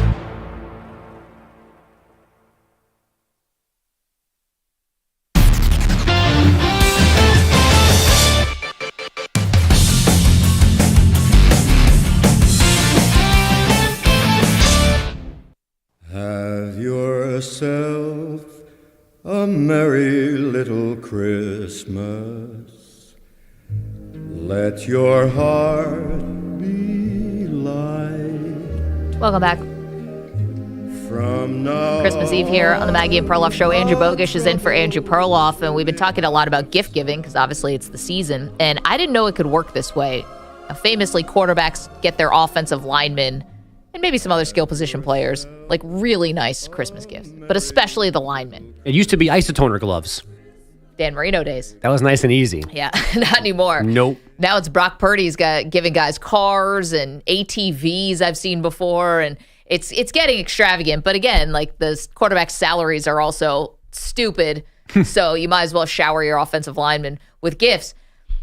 I've never, though, heard of the offensive linemen requesting things. Like basically trying to call their own shot with a gift. Oh, this is your family sending links. And That's my family. This is what I would want to do if I was the quarterback. I'd be, guys, what do you guys want? So here is Joe Burrow talking about the gift he's giving to his offensive linemen. He had to call a bit of an audible, pun intended, because they asked for something ridiculous. Well, they wanted guns. And I was like, I don't know about guns, guys. And so I was in the weapon mindset, and I was like, what's a cool weapon? And samurai swords, I think, are pretty dang cool. And Nicole, she works for me, and she was able to go and find them for me. So she did a great job finding the best ones out there. So I think guys were excited about it. Okay. Yes, cue the laugh track. So number one, is he joking about the guns? No. It sounded like a joke. No, they probably wanted hunting guns, would be my guess. Okay, so I have a question about that, and I'm gonna plead my ignorance on this one. You can buy a gun for another person. I thought the gun has to go through a background check and all of that kind of stuff. I didn't know this was something you could. Again, my ignorance. I am not a gun person. You can buy a gun as a gift for somebody. Don't they have to go through the background check then? Maybe guns. States are different. Maybe in Ohio you can. Maybe he would have gotten that. Maybe they already have background checks. He knows they already have guns, and he was adding to their collection. Okay, listen. I don't know. My ignorance. I just don't know. I assumed your questions are why he didn't get the guns. I assumed there were going to be a lot of steps that he wasn't going to go through. Also, let's be honest. You're buying guns for people you work with. I mean, one thing, maybe a father buys one for a son, and you have this tradition where you want to hunt together, or maybe for a daughter. I don't know. But is there anyone at Infinity Sports Network you'd be like, here's a gun? Hell no. Hell no. No. In fact, we make sure they don't have a gun. But interesting, EJ, because my first thought was he said no to the optics of him giving guns. It wasn't about like the logistics of getting the gun. It was like, I can't be the person that gives you a shotgun. Well, it's also it's a big gift to get for somebody. And a truck. The truck, but I mean, the gun, like, are there kids in the house? Where are you going to keep it? Do you have a safe place to store it? That's it's like giving someone a living thing. Like, it has to be, right? Like, don't you need a heads up on that? But to Bogish's point, he definitely avoided a lot of headaches by, like, not getting the guns. You think? Like, just beyond, like, even like I was talking about the logistic, he's right about just, like, the optics of your quarterback. This is what that would have been a problem. I mean, Burrow's smart. There's no way, like, that just seems like there's such a minefield. I don't know. But I think that why getting someone you work with a gun feels like a lot. I just feel like that quarterback. We should get ourselves guns to protect ourselves from our coworkers. We should have a collective gun in this studio just in case. Honestly, like, Manny can't turn his head to the left today. Like, this is... Oh, it's all over for me. I can't be handling this kind of machinery. I don't know. Maybe that's just my bubble that I'm living. What's the thing? I don't need to be the fastest running away from the bear. Just need to be fast, like the second, like not the slowest. I just need to be faster than Manny today. That's all. Well, it also made me think, because I grew up in a big hunting place. I'm from upstate New York. It's all about hunting there. I have a lot of friends who hunted, and I guess I never thought that maybe some of my friends' dads were giving their sons guns. Definitely. Yeah, but I guess I never thought of it as a gift. Anyway, so he gives them a samurai sword. Way cooler, by the way. Way cooler. Yeah, they wanted guns. Now, you can't take a deer down with one, but like it's a samurai sword. Okay, so what do you display it? Yeah. Okay. Or you just take it, the sound coming out of the sheath is what I'd want to do. Right. Like, listen to this, guys. Shh. I did a photo essay in grad school on a modern samurai. So you can learn the art of the samurai in places. There are people who train you, and they take serious training. Like these guys have a great opportunity to learn how to be a swordsman. Do you think that's what they're doing this for, or are they just doing it for the look? Some of these guys will. Yeah, definitely. They're so cool in person to see. Like, yeah, how do you not pull that thing out? Come on. Again, I mean, it is a little dangerous. But sure, I'm like, I feel like I'm the mom now. I'm like, but there's kids around. Anyway, you're an adult. You're an adult. You can keep the samurai sword. Burrow's he's a little bit of a fascinating guy, because what have we learned about him recently? He bought the Batmobile, right, or a version of it, and now he's got an assistant named Nicole who tracked down samurai swords for the entire offensive line. Who's not the woman who called police during the burglary and said, "I work for Joe Burrow." No, so how big her is name's Burrow Olivia. Corp? How big is Burrow Corp? How many employees do we have going on here? As many as Bruce Wayne. And probably. is Nicole also an influencer and a samurai sword connoisseur? What do you get that on Amazon? No, you said there's another woman that called the police that day, but she called New York police to report a burglary in Ohio. Somebody called the NYPD about Joe Burrow's house getting broken into. It's an odd detail of the story. Joe Burrow has way too many similarities to Bruce Wayne now that we're putting this all together. Women all over the place. Doesn't like guns. Very important thing about Batman. What a life. Swordsman. Batman's an expert swordsman. Right. He has that random adopted boy walking around with him too. Robin lives at his house. Guys, this has been right in front of our faces the whole time. Batmobile. I'm just saying. He's friends with the Joker. It's odd. Not friends, foes. How dare I? Penguins walking around. He might be Batman. It all adds up. How did we miss this? It actually does. Really does. I'm with you on this one, EJ. I normally wouldn't be, but I think Gotham City is I'm not Cincinnati? buying my teammates' guns is definitely like, okay, that's Batman. And if I'm remembering the helicopter footage from his house, the burglary, the back of his house opens up into like a cave. No, like but where a cave could be. Could be. Yeah. Yeah.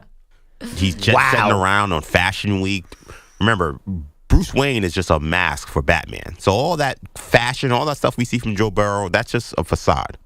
To distract you from the Batman. Exactly. We're wondering why he's wearing backless tuxedos so we don't think he's Batman. No, who else wore backless tuxedos? Bruce Wayne. Yep. It's just the ultimate misdirection. Guys, exactly. We never saw it coming. Joe Burrow's fighting crime Monday through Wednesday. His defenses, it's the same thing. Yeah, right. I don't think the Browns are exactly the Riddler with DTR. That's one of the lesser characters. Jameis Winston, the Riddler. I mean that I could see. There you go. DTR though is just like one of the henchmen. Yeah, he's like a condiment king. He gets taken out with one punch. All right, well, yeah, Joe Burrow's Batman, sure. Coming up, the team with the worst situation in the NFL.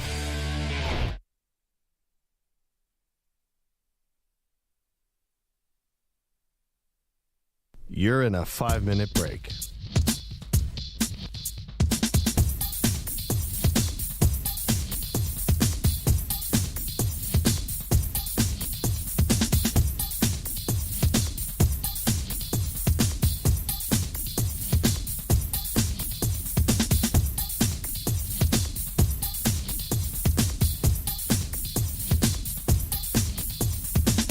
Four minutes, 30 seconds remaining.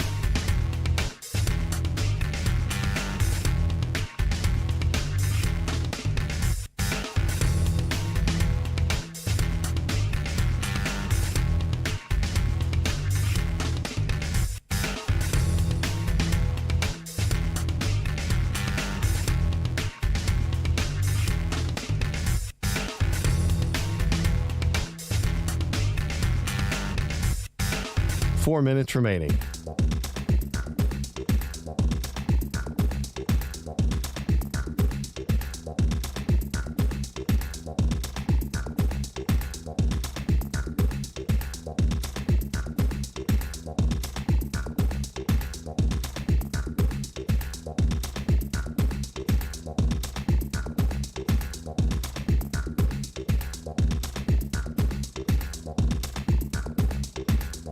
Three minutes, 30 seconds remaining.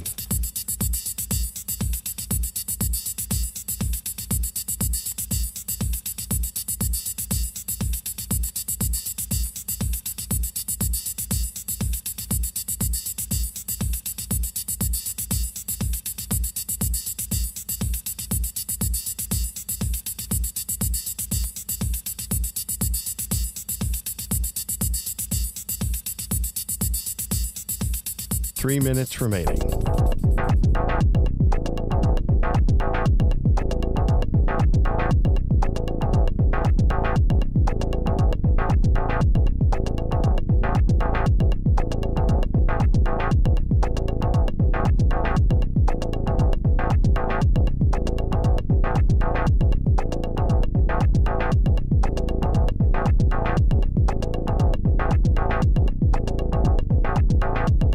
Two minutes, 30 seconds remaining.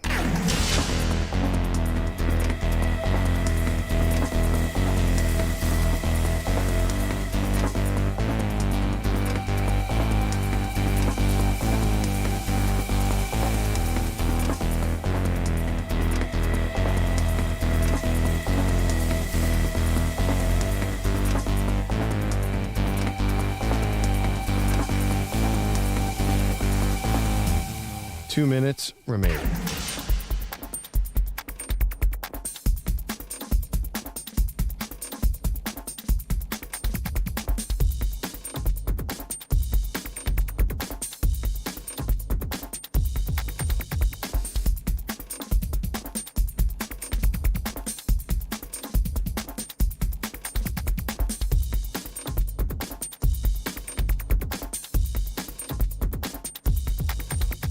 One minute, 30 seconds remaining.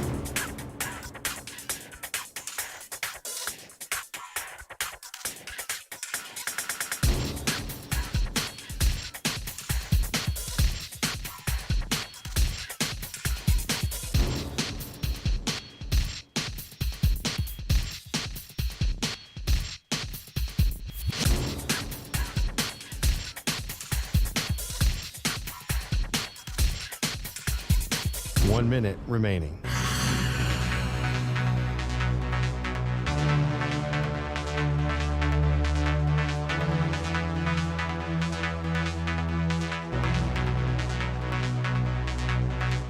Forty-five seconds remaining.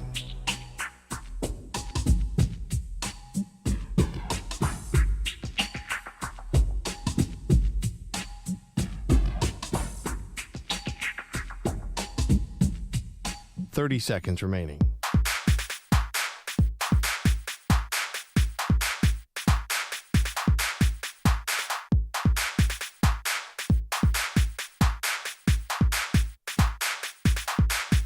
Fifteen seconds.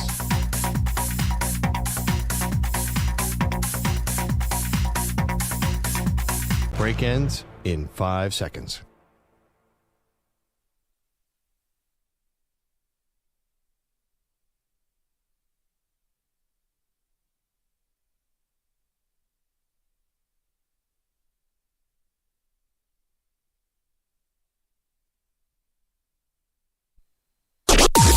Maggie and Perloff on the Infinity Sports Network. Kendry Miller off that stack in motion to the left. Play action back to throw. Rattler shovels it forward. I don't know what that was. A fumble or a pass. Rattler was hit. The ball came loose. They're saying it's a fumble recovered by Green Bay. Great question. What was that? Packers Radio Network, thank you for the call. Poor Spencer Rattler. I mean, how do you even evaluate this guy with no team around him? And to be fair, the Saints did force a 3-and-out right after that fumble, but it was 21-0 at halftime. The final score, 34-0. The Saints wanted no part of that game. Meanwhile, the Packers clinch a playoff spot, which we basically knew. They can't win the NFC North, but they could get as high as second in the NFC North. But a couple things would have to break their way. Maggie Gray, Andrew Bogish is in for Andrew Perloff on this Christmas Eve. Hope you're having a great one.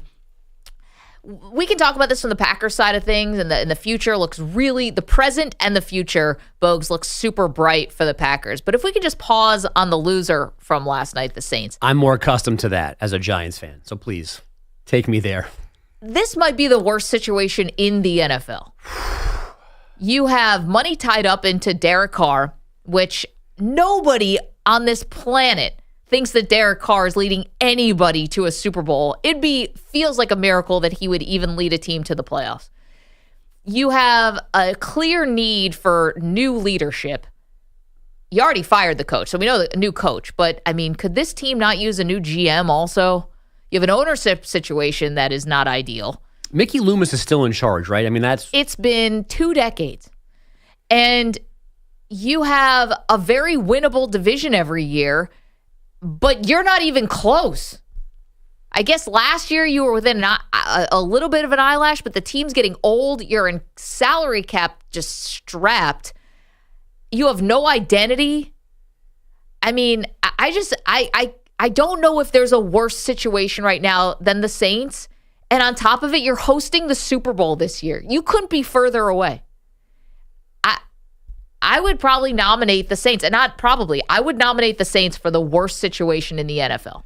I hadn't thought about it until you mentioned this. And the thing that is confirmation of their worst status is there is nothing positive about this situation, unless you want to eat gumbo and po' boys and live in New Orleans. Well, that'd be awesome. But there is not even goofy Tom Brady as a partial owner sitting in the box. There's nothing. There's not, there's some history of that franchise, but not really. There's not a high draft pick. They have one of the worst cap situations, if not the worst, for next season. I mean, they have just kept pushing the ball down the hill into next year's. At some point, there has to be a reckoning when it comes to money. I don't know if it's this winter or not, but yeah, I mean, what is the draw? What is the silver lining, the one tiny thing to get you there? There's nothing. Well, so obviously living in a cool city like New Orleans, that would be a draw. But I don't think that the Saints, because of the situation they're in with their team, I don't think they're getting the cream of the crop top pick coach this offseason. Like, are you getting Mike Vrabel? Did you even reach out to Belichick? Probably They knew not. better. What's that? They knew better. Well, I mean, listen, they'd be lucky to get Belichick at this point. At least it would give you a face of the team. Steve or Bill? Would you take Steve? They might be so desperate. They might. Is there another Belichick son somewhere? Can we get a daughter? Anybody. Sheesh. The other part, though, is you would think that this is, again, the winnable division in the NFC South, so you think you always have a chance. Maybe that's it. But you know what? I'm watching Michael Penix, and he's not playing terribly in his debut against your awful New York Giants, folks. But still, looks like it's pretty good coming out of the ball. Looks pretty good coming out of his hands. Looks Ball like placement. Hey, Moose. Maybe Bryce Young is not the total bust that we may have thought before. I can't imagine how you would have any hope as a fan of this franchise. You're picking 10th. Where does that leave you? Are you going to be in the mix for a Sam Darnold? No, because you got Derek Carr and you still got him wrapped up for another. You can give me your New York Giants. Give me the Raiders who blew it or, in position to draft a quarterback and stupidly won that game against the Jags on Sunday. So now they're not picking till 6th. You want to give me the Cleveland Browns. I mean, who else? Jacksonville, Tennessee. I can squint. The Jets even. I can squint and see something better than the Saints right now. I mean, there's too many names on that list, first of all, for the overall health of the league, I guess. But yeah, it's just at least almost everything that you've mentioned, I can give you something, some kind of... Like the Jets, on paper, I still think are a good football team. They're not as good as I thought they were, but they're still a good football team in there. And at this point, I'd almost run it back with Rodgers and Adams next year. The Giants, at least, they're going to have the number 1 pick, unless they pull the all-time Giant mistake and somehow... They're not going to. They're not, but maybe they will. So they're gonna have, they got the number 1 pick, and it's the Giants. Like, that still is a draw in and of itself. It's the Giants. The Jaguars do have Trevor Lawrence for all of the limitations on his game, his health issues right now. He has not met the insane expectations coming out of college, but he's still, you've paid him, and I'd rather have him for the next 5 years than Derek Carr for the next 2. The Titans, I guess, come a little closer to the Saints than they would like to for their own comfort, but at least they know that they have their head coach there. He's got a chance maybe to bring Sam Darnold in or somebody else, veteran-wise. The Saints, what's the reason to be optimistic? If you're a Saints fan, if you're an Aints fan, like what gets you out of bed in the morning and loosens up your neck, unlike Manny, to make you feel anything good about your team? I know, Manny playing hurt today, can't even turn his head. Like Chris Olave can't stay healthy. Alvin Kamara is a tremendous football player. Has a great bounce back year this year, but he's hurt again now too. Cam Jordan is on is at the wrong end of his career. I mean, there's nothing. It's just, I think it's the worst situation. And last night in a primetime game on Monday Night Football, the team got shut out, got completely embarrassed. And to be honest, nobody was expecting anything more. Did anyone think this was going to be a competitive game? Absolutely not. It closed at what, a 14-point game? I mean, so we thought it was going to be a little competitive-ish, not 34-0. I don't know. I mean, 14 points is almost as big as a spread as you'll get in the NFL. I mean, it's still professionals, but it didn't really feel like it last night. And again, most of the team wasn't playing. I think it's the worst situation. EJ, can we put the poll up? Worst situation in the NFL. Saints, Raiders. Who else would you like to throw in there? Your Jets? Definitely, I would say, I don't want to put both New York teams, but it almost feels like they definitely warrant it. Yeah, you could. That's fine. You could leave the Giants out, I think, just on the strength of the number 1 pick. All right, then you want to do, because my pick is still the Panthers. Really?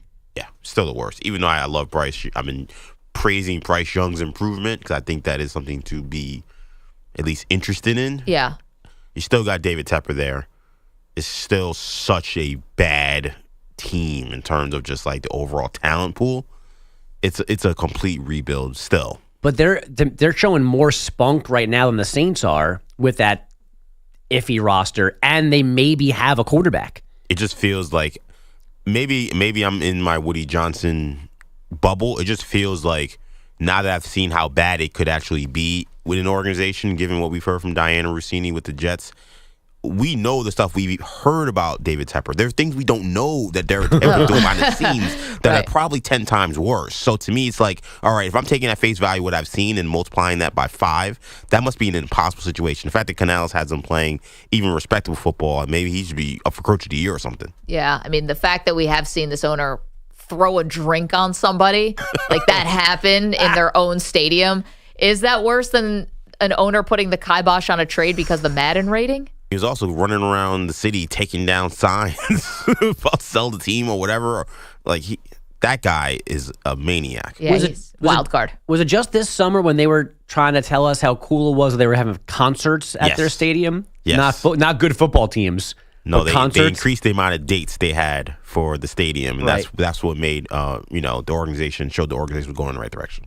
Yeah, but in the meantime, I feel like I also remember a headline about them building some kind of practice facility, and then the deal fell through, or some issue with the real estate. He walked away from it. Yeah, I mean, you're right. All right, you know what? Put the Panthers in there. I think the Saints. And we do this for a living. We try to find interesting angles on teams and try to give people something. Oh, maybe I haven't thought of this, or maybe you haven't thought of it this way. It comes to the Saints, I'm like, good luck. It's like I'm tapped out. I got nothing for you. I just don't see how this is going to get better. And who is the coach that they are going to hire? Yeah. Who's going to take this roster or anything close to this and turn it into a contender? How? Can I try to defend the Saints in this? Go ahead. They have, of these teams, they're the only team that has a front office that has been able to put together a talented roster of young players that have done anything. Like how long ago was that? We could say it was very long ago, but I mean, they were also in the playoffs not that long ago. Yes, they didn't have a quarterback, so that's why they were not a threat. But, they did have a good defense, so that's why essentially they got there. They still had Alvin Kamara. Like, I think that'd be the hope is that, okay, this team, we all kind of want to say is all Drew Brees, but, like, they were a talented team on both sides of the ball. So I've seen Loomis and that crew do it before. It's been a little while. I've never seen the Jets, the Raiders, I've never seen these iterations of these front offices do it. So to me, it's like that would be the thing I hang on to say, well, they have experience at least. There's a little muscle memory. Yeah, and I don't. Those other organizations don't have anything to lean on. They're just so like there's just nothing about them. Like even there's no negative conversations. Like in Jacksonville, there's at least a Trevor Lawrence debate. There's been what should we do with Doug Peterson. Tennessee, we've had Will Levis jokes. Like the Saints almost exist in obscurity right now, which I think, to Maggie's point, like that makes it worse. That you're not even part of the conversation. Yeah, I mean, listen, the last time they made the playoffs was when they won the division. So they won the division for 4 years in a row, from 2017 to 2020. Is that 4? Yeah. Yeah. 2017 to 2020, never got past lost the conference championship game, obviously, famously, to the Rams. But I guess if you were just going off of that, then the Jets really have to win this poll of who's got the worst organization, because they haven't made the playoffs since 2010. Yeah, but this is more about like right now. So you still keep the Jets in there. Yeah. Like that 4P, it just doesn't matter now for the Saints. It's just not a thing. What's the reverse of a Mount Rushmore? Because that's essentially what we're going for here. If the Mount Rushmore is the best of something, is there a monument that's just kind of like garbage? Do you just stand on 4 teams while you look at Mount Rushmore? I don't even know what this would be. Just hit it in reverse. Something. 855-212-4227.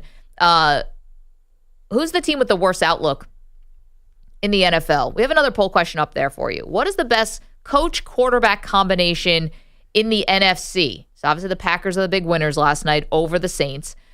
Right now, the winner is Jared Goff and Dan Campbell at 46%.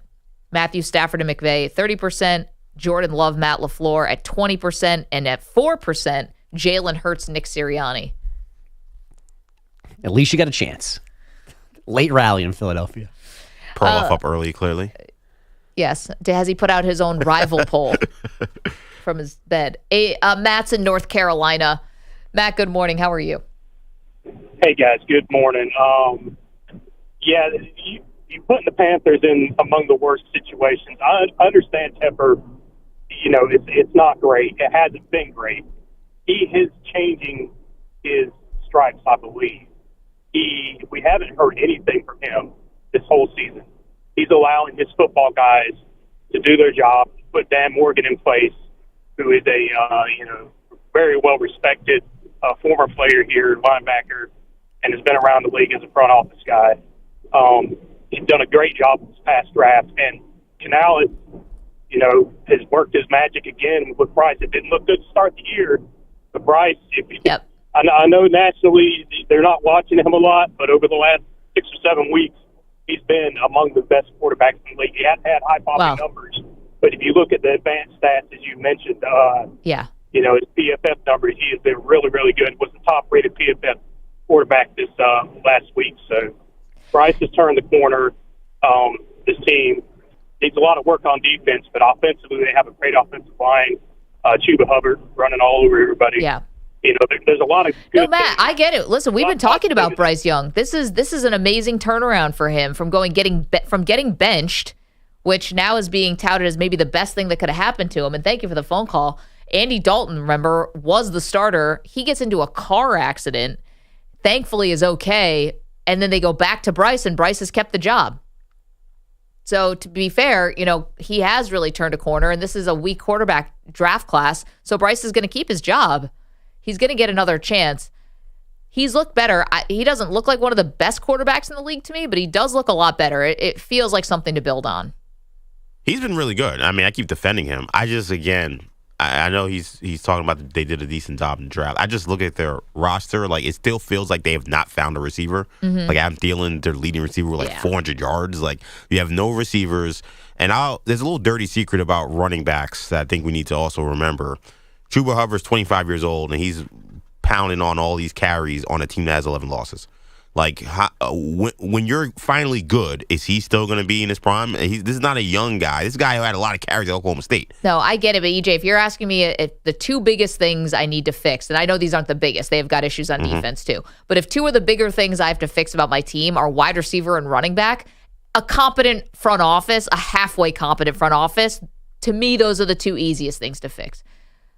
Quarterback, offensive line, defensive line, like those to me seem a little bit more. Wide receivers are the draft is chock full of guys. You can get them in every round. Same with running back. I get it. It just feels like this is a team that hasn't been able to figure those things out. And then I would say the quarterback is still, TBD, which is in a better position than they were like 3 months ago, where it seemed like it was over. But from a number one pick, you probably want to feel a little better than how they feel. And I don't think any of us share Matt's confidence in David Tepper learning to not be David Tepper. Totally agree with that. He's changed his stripes. I was like, maybe. He has been quieter this year, but it couldn't have gotten more embarrassing than last season. Looking at overthecap.com, has some NFL numbers for you. It looks like Derek Carr's cap hit next year, $51 million. That's a lot. 855-212-4227. We're asking you, what is the worst situation in the NFL? Who's got it? Saints last night get closed out and shut out on Monday Night Football by the Packers, 34-0. Is it the Carolina Panthers? Is it the Raiders? Is it the Jets? Is it the Giants? Yay. Could be the Giants. Ugh. If you miss on this quarterback, it definitely will be the Giants. You mean when they miss on the quarterback? When they take the wrong guy, number one? Coming up, we got a lot more college football for you as we are getting into the quarterfinals of the college football playoff. It's Maggie and Perloff with Bogish in for Pearl today. You're in a 5-minute break.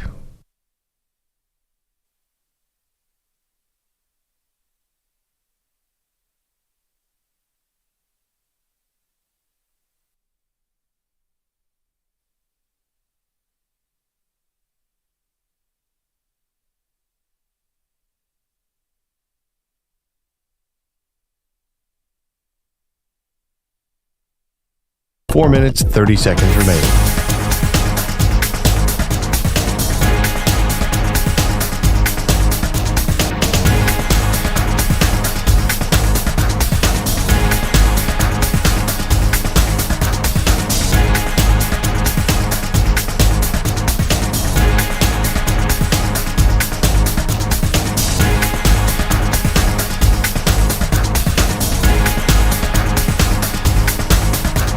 Four minutes remaining.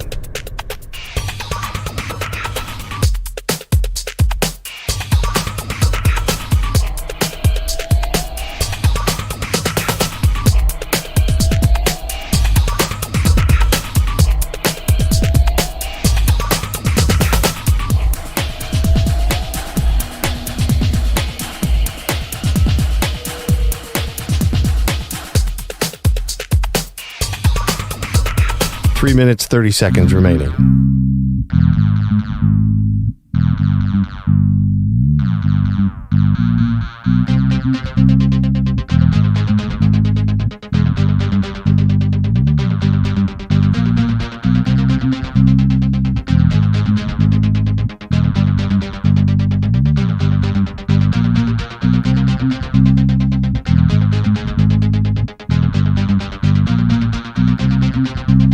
Three minutes remaining.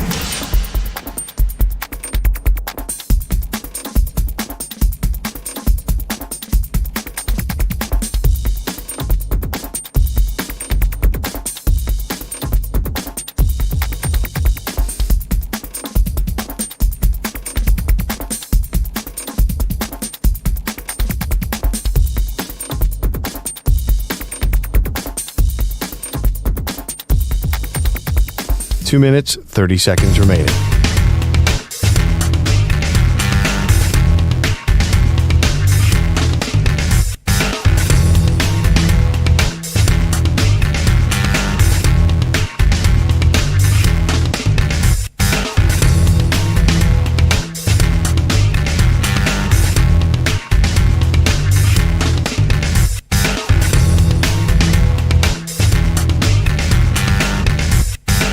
Two minutes remaining.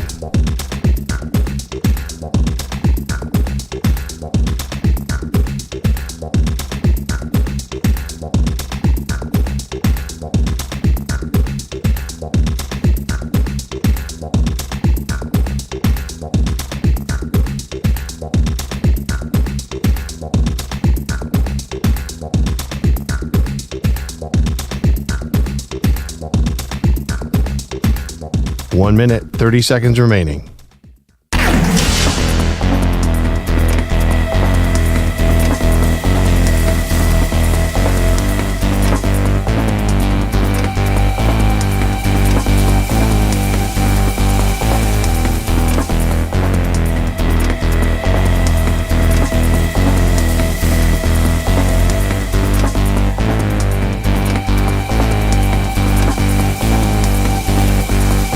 1 minute remaining.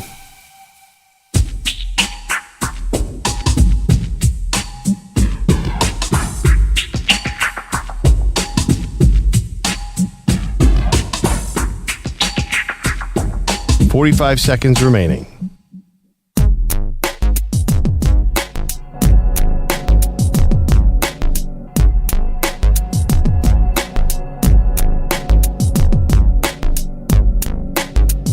.30 seconds remaining.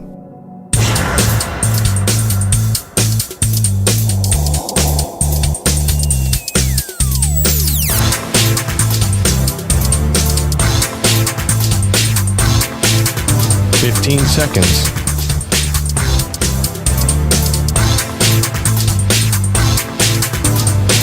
Break ends in 5 seconds.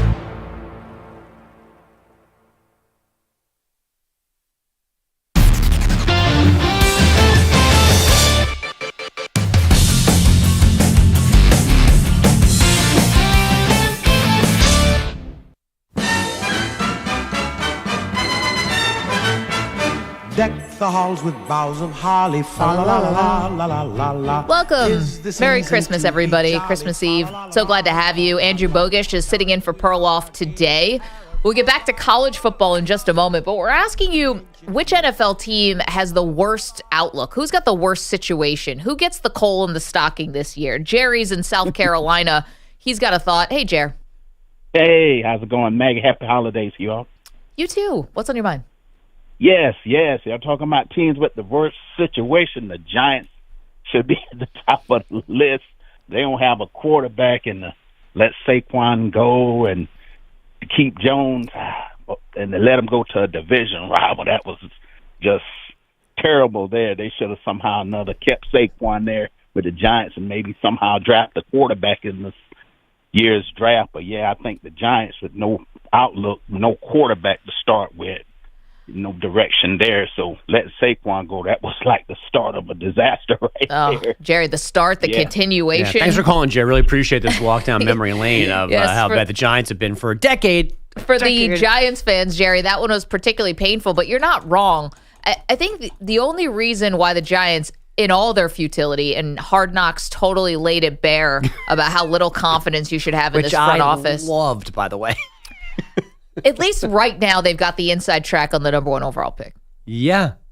But then it's a draft with 2 quarterbacks, but how good actually are they? And I just think because of the way the last decade has gone, whomever they pick is going to be the wrong guy to pick. Well, let's be fair about it. You know, you had the most under-the-radar, like low-key quarterback imaginable in Daniel Jones.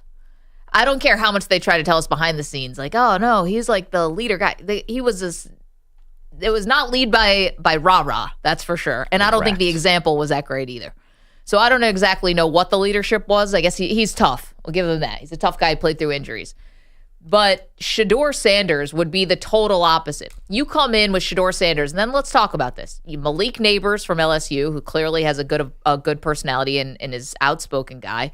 Kayvon Thibodeau, who was like bred in a lab to be a franchise defensive lineman, had this thing all figured out, growing up in LA, going to Oregon, knew about being a brand, talked about it openly. You've got this young kind of cool nucleus if it's Shedeur, Malik Neighbors, and Kayvon Thibodeau. I'd throw Brian Burns in there too. He's not an old man. No, that's kind of fun. Yeah, Spider-Man. There's a possibility with Brian Daboll, who, by the way, is also no shrinking violet, that the Giants could have a real makeover and could become one of the, not just, I don't know how football-wise you have a long way to go, but they could become one of the more interesting, fun, young, up-and-coming teams in a hurry. They could. They absolutely could. We have seen time and again how just getting the quarterback decision right changes everything. Yeah, the Bengals were not cool, and then Joe Burrow / Batman came along, and all of a sudden the Bengals, not since our guy Boomer Esiason was there. Yeah, I mean, and the Commanders. I don't know how good the Commanders are without Jaden Daniels. It's not just him, but it's mostly him. Like, he changes everything. It's even the Vikings shared their locker room video after their win on Sunday, and Kevin O'Connell gave Sam Darnold a game ball for the game-winning touchdown, and I forget what the nugget was. It's like 12 straight games with 100-plus QB rating, or the most games in franchise history, and the whole place went nuts when Sam got the ball. Like, it just, when you've got a guy playing that position well, everybody loves him, everybody's happier, everybody's better. So if they pick Shedeur Sanders or Cam Ward and they're good, they'll be instantly better and more interesting. But it's been so long. Yeah, you're beaten down. And they've broken us that it's just hard to be optimistic. 855-212-4227. We're also asking you a question about who's the best quarterback QB combination in the NFC. So from the bottom of the barrel to the top of the mountain, we've got both on deck for you. Who is the best coach quarterback combination in the NFC? I went with Matt LaFleur and Jordan Love off of a massive win yesterday. And Bogus, you still like Dan Campbell and Jared Goff. Yeah, because America likes them. This poll has confirmed my suspicions. I appreciate having the company of most of America on this. I can't wait until Dan Campbell makes another decision that I would most likely defend in the playoffs, and everyone else is going to skewer him. Because I defended him after the NFC Championship game. So here's my pre-defense. I just want to remind everybody as we move into whatever coach makes a decision, right? When you hear about analytics and percentage or whatever, like, nothing is going to be 100%. Every decision has a percentage of failure. So one failure does not mean that the decision was the wrong one. The decision is the decision by itself, the decision to go for it on 4th and 3 or kick the field goal or not kick the field goal. The decision is what you judge. The result can't change. So even if you're saying, okay, well, this is going to work 55% of the time, it's not going to work 4.5 times out of 10. So he might make a choice that doesn't work. It doesn't mean he's dumb or he was wrong to begin with. Listen, I'm a process over results person. I get that. That should be everybody's thought. That should just be the way we go about things. Hard numbers. I don't think that's the way people were talking about Dan Campbell after they blew the NFC Championship game in San Francisco, though. Remember how angry Pete was? Yeah, Pete Bellotti, now working overnights with Amy Lawrence as the executive producer. Pete was not happy with Dan Campbell, but he wasn't the only one. 855-212-4227. Okay, quickly, let's go to Mike is in Nevada, wants to defend the Raiders that they are not the team with the worst situation in the NFL. Hey, Mike. Hey, Maggie. Hi, Bogus. Hi, everybody else. We're doing good. We got a lot of cap space next year. I think it's like 100 or 130 million. Mm-hmm. We're like one of the best in cap space. We have the Jets second round or third round. I mean, so we have 4 picks in the top 3, and it should be good numbers. This team beat Kansas City last year in KC. We beat Baltimore in Baltimore at the beginning of the year. And we should have beat Kansas City again this year in Kansas City. If our coach would have kicked the field goal on 3rd down, I know, but see, Mike, here's the thing, though, Mike, and hey, happy holidays to you, and thanks for checking in. Good to hear from you. Listen, you play a division rival tough and lose. Can't exactly give too much credit for that.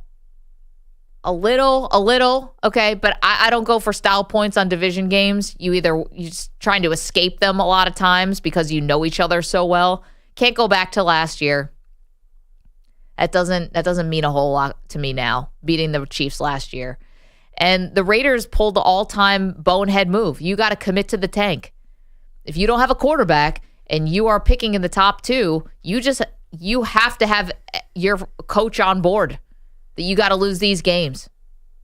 And I know people hate that and sports purists hate that. Listen, you're not going to hate it. The Houston Texans, who I know it ended up working out for them, they didn't get the number 1 pick. They got the number 2 pick, and now they have C.J. Stroud. But if you're the Raiders, you won a game and went from 2 to 6. It's just unforgivable. Again, to go back to the Giants, connect the dots from Tommy DeVito to Jaden Daniels. Like the Giants were not far from the number 2 pick, but they got all giddy because DeVito won a game late in the season, and it maybe set the franchise back another decade. Imagine you're Jaden Daniels right now. How much better the outlook would be for the Giants. This is what I want for Christmas. The ability for a coach, for Antonio Pierce, to get to the microphone on Sunday and go, my bad. He's not going to do that. Because you can't, I understand that when the game starts, you can't actually throw the game. I've never asked for that. But Antonio Pierce doesn't need to be defiant on Sunday. And then again, yesterday being like, go talk to the GM, or I don't care about your draft stock. Like, it's okay to be like, I get it, guys. I wish Ricky didn't pick off that pass, or I wish just to eat it. It's okay. We get it. We get it. You don't have to stand up there all tough guy and be like, I just want to win games. Like, you don't. Well, it's okay to say that you lost. It's okay to lose sometimes. No, he can't do that because he has no assurances that he's coming back next year. Brian Daboll looks like he's probably going to be back, so they can lose, and this will all be a footnote if they get Shedeur Sanders and he ends up being a thing. Antonio Pierce is not in that same situation. He does not look like he has a vote of confidence from the front office, from the ownership. Eddie is in North Carolina. Eddie, who's got the worst situation in the NFL? I'm a Giant fan, and it's us. We own it. But I'll say this. I was listening to your comments before. I don't want Shedeur Sanders. He's a talented player, maybe the best player in the quarterback. I have flashbacks of Odell Beckham when I, think about his father and, some of the antics that he put up. So we are in a tough place. We've mismanaged the draft before. Yes, franchises are built around a 5-year rookie cheap quarterback. I'm a transplant. I'm down here in North Carolina. I'm seeing Bryce Young now mature and come into his own, and I think it's great for the franchise. Give me anybody else. I don't want Shedeur Sanders.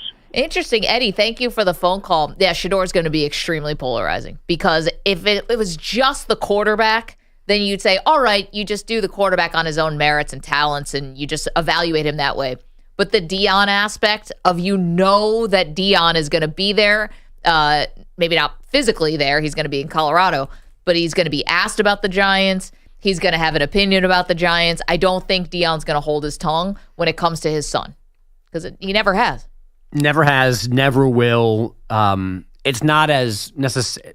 I'm not a Deion guy, so I think I skew more towards the negative. I also feel like the Giants as an organization don't want to sign up for this. It wouldn't fit especially at this position.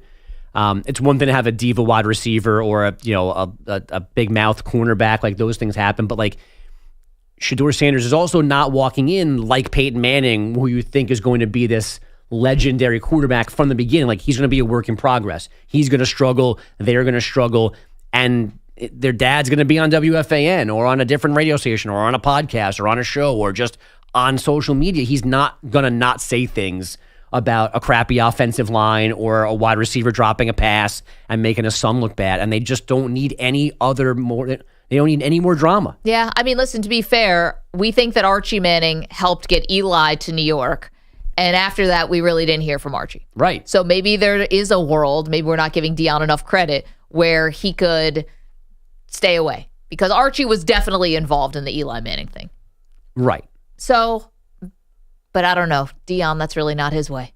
Which is why I'm listening to EJ and Perloff tell me how Cam Ward is equal parts Jaden Daniels and Patrick Mahomes. Sign me up. Manny is doing updates for us. He's running the board for us. He is hurt today. Oh my and God! Playing I get hurt. it, Maggie. It's not that Thank hard. you, Maggie. It's just reading Thank you very numbers. I much. do it every day. Thank you. I'm going to shut his mic off. That's what I'm going to do. Manny has so much control over this radio show right now. It's a little frightening. Go for it, dude. Watch your mouth, AB. This update, it's sponsored by Progressive Insurance. Protect your home and auto. Save when you bundle. Get a quote at Progressive.com. Well, the NFL, they can flex games out of Monday Night Football, and it's unfortunate that this one was not. Over. And he hands it off to Wilson, burrowing his way up the middle to the end zone. Is he in? They're waiting. And now touchdown! Emmanuel Wilson to a Lambeau leap in the north end zone stands.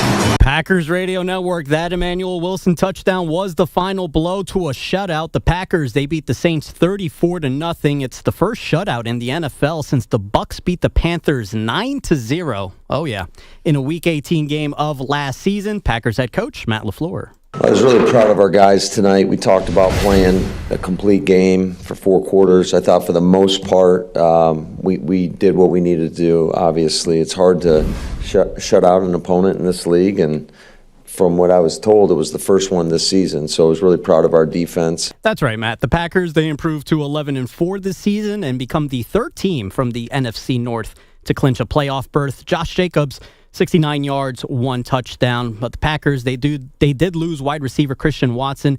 He picked up a knee injury in the second quarter, came back after the half and played 4 snaps, but he did not return after that.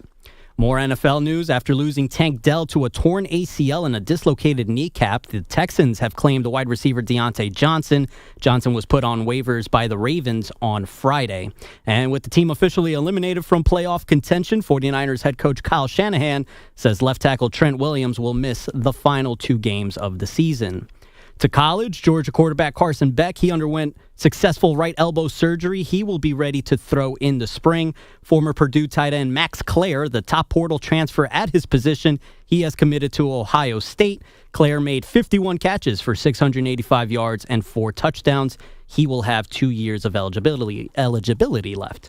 Good news for Andrew Bogusch. No umpire strike in baseball. The Umpires Association and the league, they have agreed on a 5-year CBA. The old agreement expired already after this season. The league is likely to move forward with its plan to implement automated balls and strike system during spring training games next year. 38-year-old Andrew McCutchen, well, he's headed back to where he belongs, Pittsburgh, Pennsylvania. He and the Pirates agree on a 1-year deal. NBA, the Thunder and Alex Caruso have agreed to a 4-year, $81 million extension, according to his agent. And 2 weeks after being fined $25,000, Wolves guard Anthony Edwards, he has been fined another $75,000, this time for public criticism of the officials and using profane language.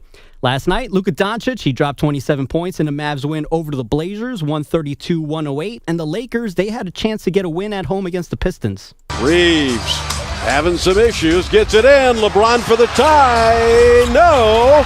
Off the top of the backboard, and the Pistons have swept the Los Angeles Lakers for the first time since 2016-17. Another thriller on this 4-game road trip. Pistons Radio Network, LeBron's 3 right at the horn. It misfires. The Pistons, they beat the Lakers 117-114. Cade Cunningham, 20 points, 10 rebounds in the win. LeBron, he finished with a 28-point triple-double. And finally on the ice, our San Jose Sharks, they fall to the Vancouver Canucks 4-3. 2 assists for Macklin Celebrini in the loss. Thank you, Manny, pulling double duty today, running our board, and also doing updates. Did you guys also see that apparently American Airlines has grounded flights nationwide this morning? So on Christmas Eve, last thing you want to see, major travel delays. There's a technical issue, and this is throughout the country. I saw it first on like ABC Chicago had the story. I think the ground, whatever they call it, the ground stop has been lifted. So you're probably still delays, but I think they are in the process of flying again. Good times. Oh, man. This is the worst day for that to happen. Maybe the actual worst day. Thanksgiving Eve, probably a close second. Those are 1 and 2. That's Jordan and LeBron in this draft of the worst ever. I can't even think of another one. Oh, you're telling me that they're back up. Well, they're allowed to take off. I don't know how many are, but they're allowed to fly again. Listen, it's just the worst when they're like, it's a technical issue. You know what? Don't even tell me. Like, you're powerless anyway. You're about to get on a flight. Yeah. Technical issue? What am I going to go out there with a wrench and a hammer and try to figure out what's going on? Some duct tape. Remember last time when we were in Super Bowl, remember me and Perloff got stuck with the president was in town. Or maybe it was Kamala, actually. I don't know. Somebody was in Vegas. I think it was Biden. And yeah. You got out maybe like 3 hours before us. Me and Perloff were delayed by like 2 hours because everything shut down in Las Vegas airport. Oh my gosh. This goes across the parties. Like, this is one thing we can all agree on in these divided times. Please, politicians, stop traveling during rush hours. Stop traveling during holidays, Super Bowl. Like, keep it low. That was crazy that the president was there on a Super Bowl weekend, and it wasn't Super Bowl related. It was like I'm meeting with the party executives in Nevada. I was like, this of all times, this is the weekend you're gonna choose, bro. This is the weekend. Everyone's trying to get in. Everyone's trying to get out. Horrible. Read the room. This is why I wanted to start my side hustle of being a sports consultant for politicians. This is how I'm really going to make it big, but it'll be all behind the scenes, behind the mic. So if someone shows me the president's schedule and say, hey, it's a Super Bowl, that's Super Bowl weekend, you might want to switch that. I feel like also newsrooms also need sports consultants too, because they have massive issues as someone who worked in a newsroom. I know. Nobody knows Jack. How? I've seen some of the most talented news anchors I've ever seen, some of the best in New York City. They could pronounce any name from an Eastern European king to a terrorist in a foreign city, foreign town. They got it easy. You give them a hockey name, and it's like their heads are gonna combust. I saw a clip just yesterday. Now, it's old because it was Alex Trebek as the Jeopardy host, but the category was just basically Football 101. It was the last category left on the board, not by accident. And it was only the clip was only the length of the first 3 questions. And they were basically like, what color is a football? Do you pass or run? And each time, no one rang in. Yeah. They didn't even try to get it wrong. They just all stood there with doofy silence. But again, you asked them about like 16th century Romanian poets named Todd, and they know all of them. Yeah. See, I never want to clown those people on Jeopardy who don't know the answer, because as soon as the Shakespeare category comes up, I'm just like, and I'm useless. But they train for that. That's why they know Shakespeare. They don't just generally have knowledge, but it's like they don't read a sports book. Yeah, but what are they going to go back to 1968 and read every Sports Illustrated from there? But also, they're not asking like, where is William Shakespeare from? Like, they're not asking the most basic Shakespeare question. It's something somewhat advanced with, what's the name? It's like, what's the shape of a football? Yeah. They're like, a square? What did William Shakespeare eat before his final meal? They will have the answer to that. Yeah. 855-212-4227. All right, keep your nominations, I guess, coming for which NFL team is the worst situation in the entire league. We also get to college football next. You're in a 5-minute break.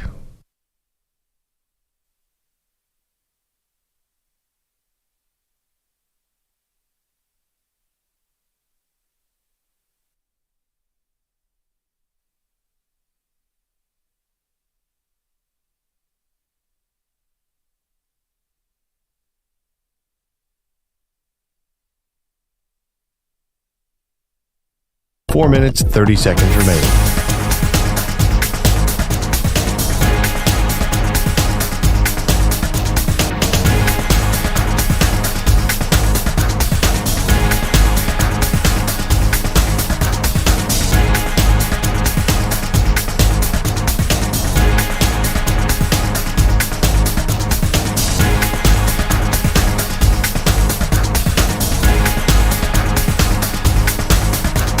Four minutes remaining.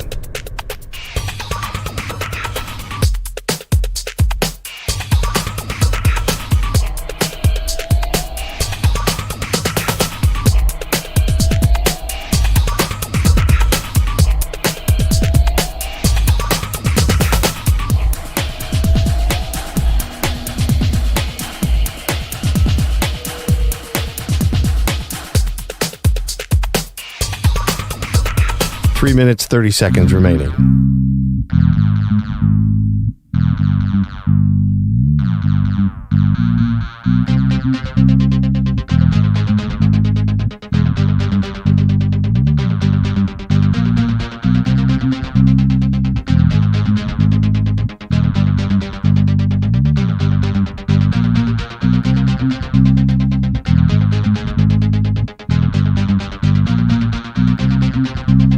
Three minutes remaining.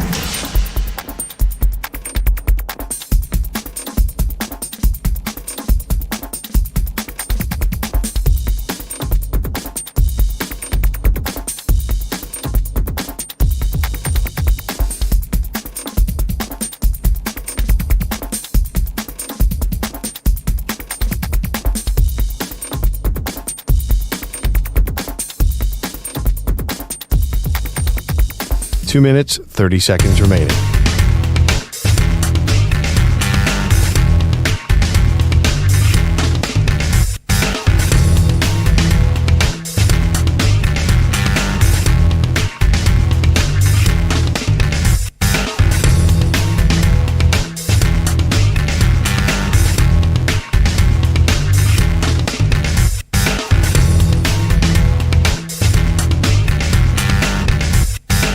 Two minutes remaining.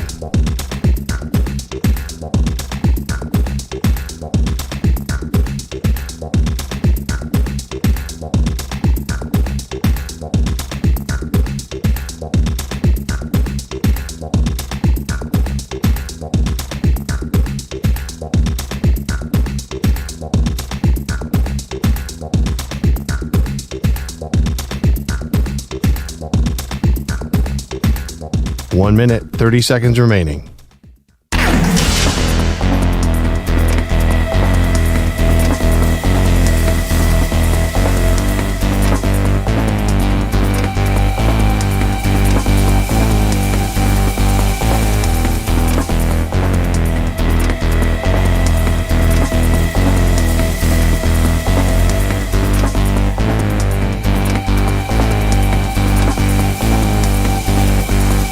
One minute remaining.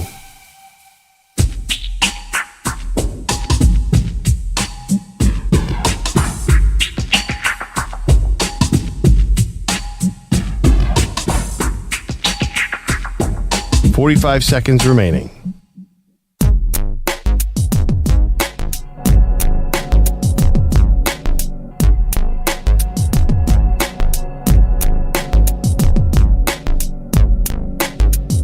$30 seconds remaining.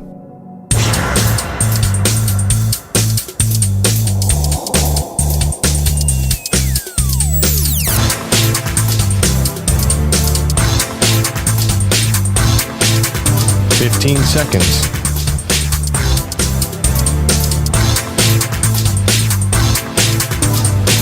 Break ends in 5 seconds.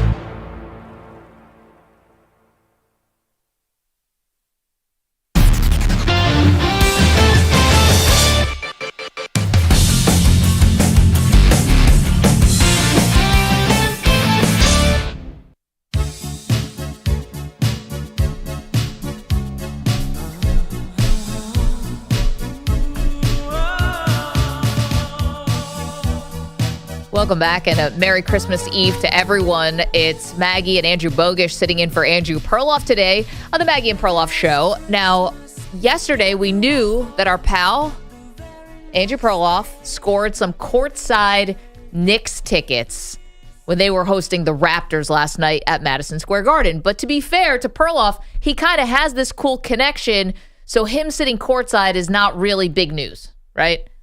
Like, we've seen this before. But then all of a sudden, some social media posts start popping up from our pal, and it looks like he came away with some ridiculous swag. And so now we turn to our friend Andrew Perloff, who is on his day off and is still calling into the show to tell us what happened. Pearl, Merry Christmas. Yeah, Merry Christmas, guys. We're en route to Boston to celebrate the holiday. It was a pretty amazing night. Long story short, and I'm not even going to make up anything about it. So we get to the Garden, and somebody is sitting in our courtside seats next to Mr. Dolan, literally right next to him.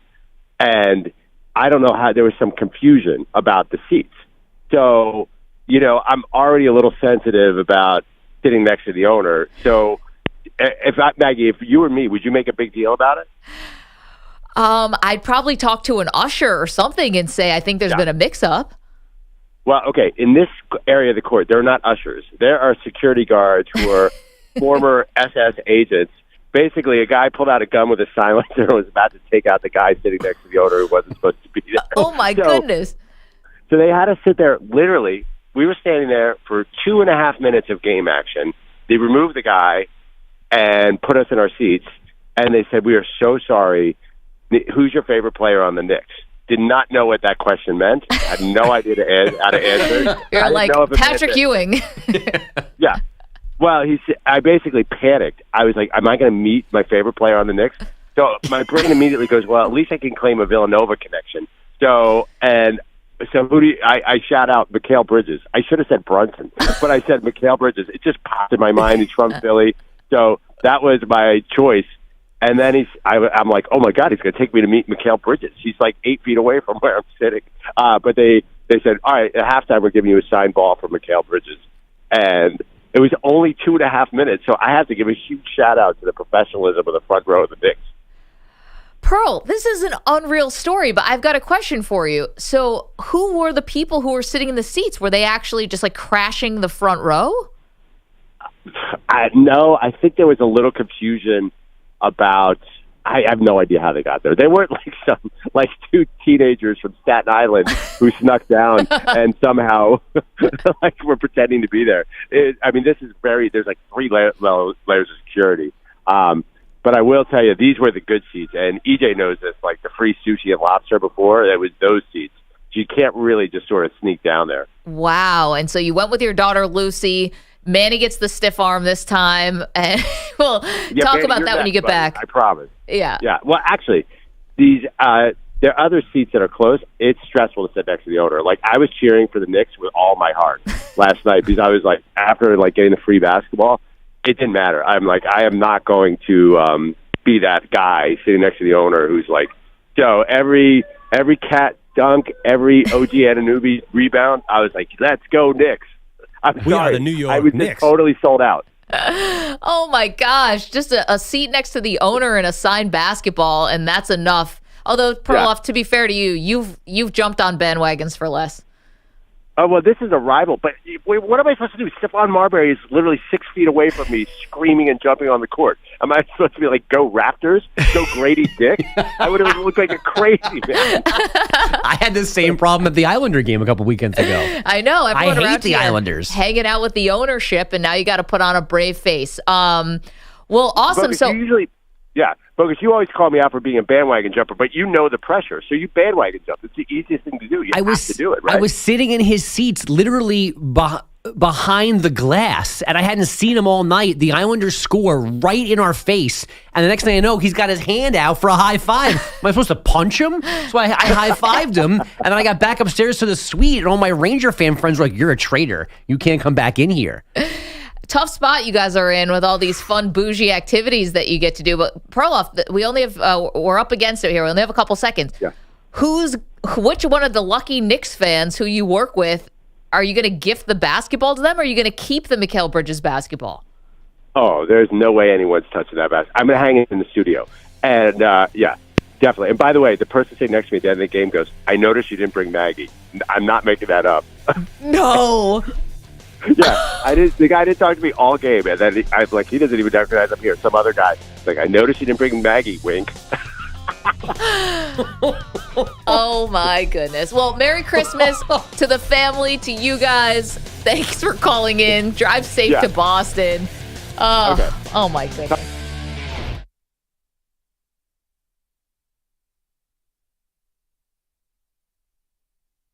You're in a 5-minute break.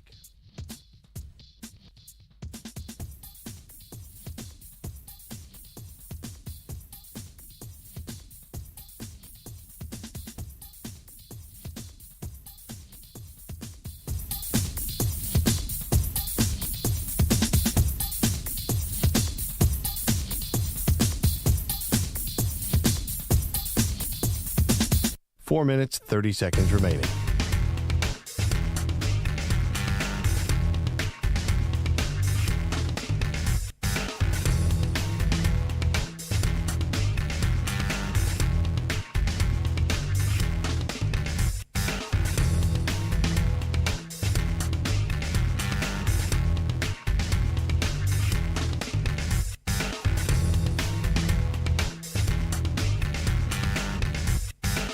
Four minutes remaining.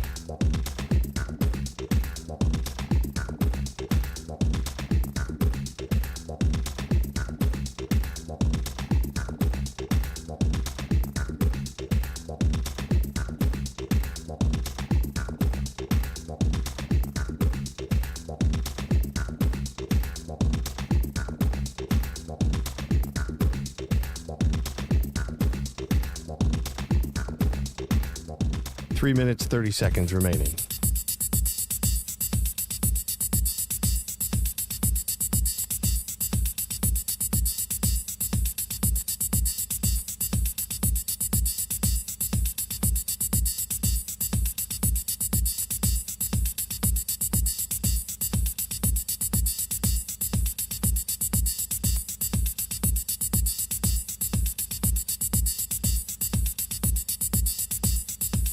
Three minutes remaining.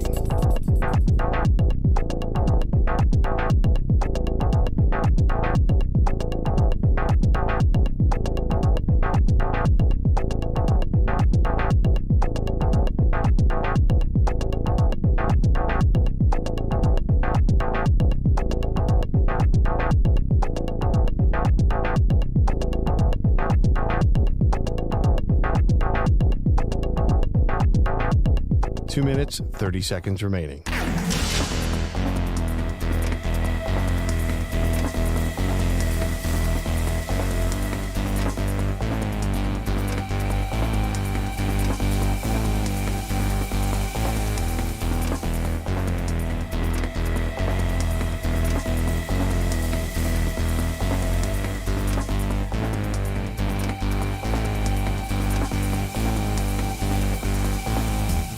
Two minutes remaining.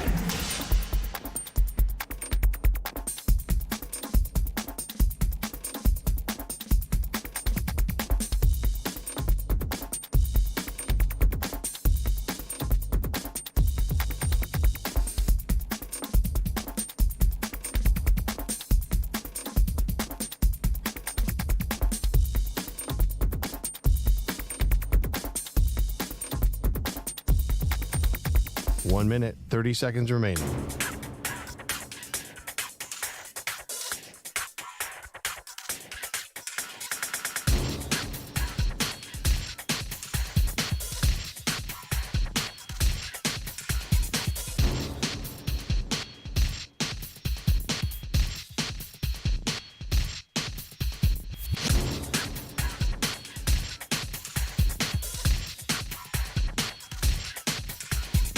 One minute remaining.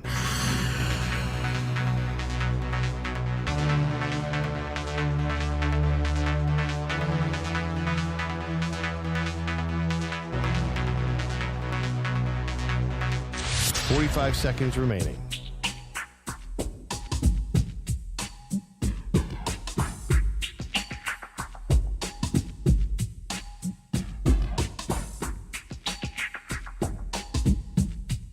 Thirty seconds remaining.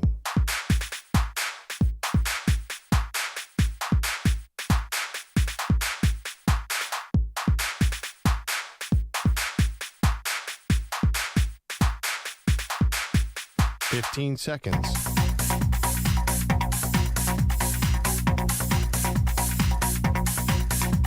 Break ends in 5 seconds.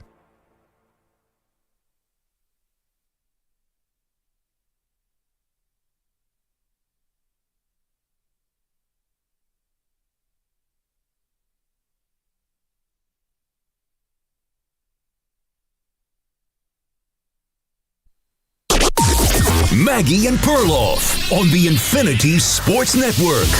Up to the line of scrimmage and first and goal. Hand off Jacobs, blasting off the left side, fighting his way to the end zone. Touchdown!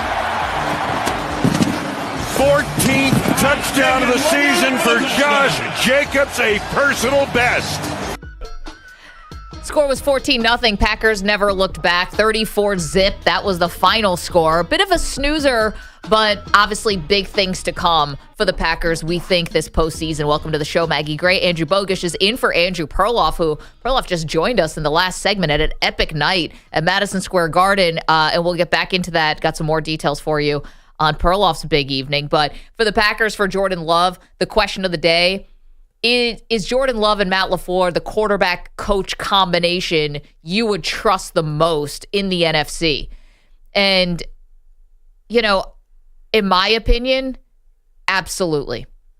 Because I'm watching what the Packers did last year in the playoffs, and then all of the obstacles that they've overcome this year, which is Jordan Love Bogusch getting hurt at 2 different times in the season, overcoming that, having to play in this preposterously difficult NFC North, still holding their own except for those 2 losses to the Detroit Lions. And to be honest, the Lions banged up right now.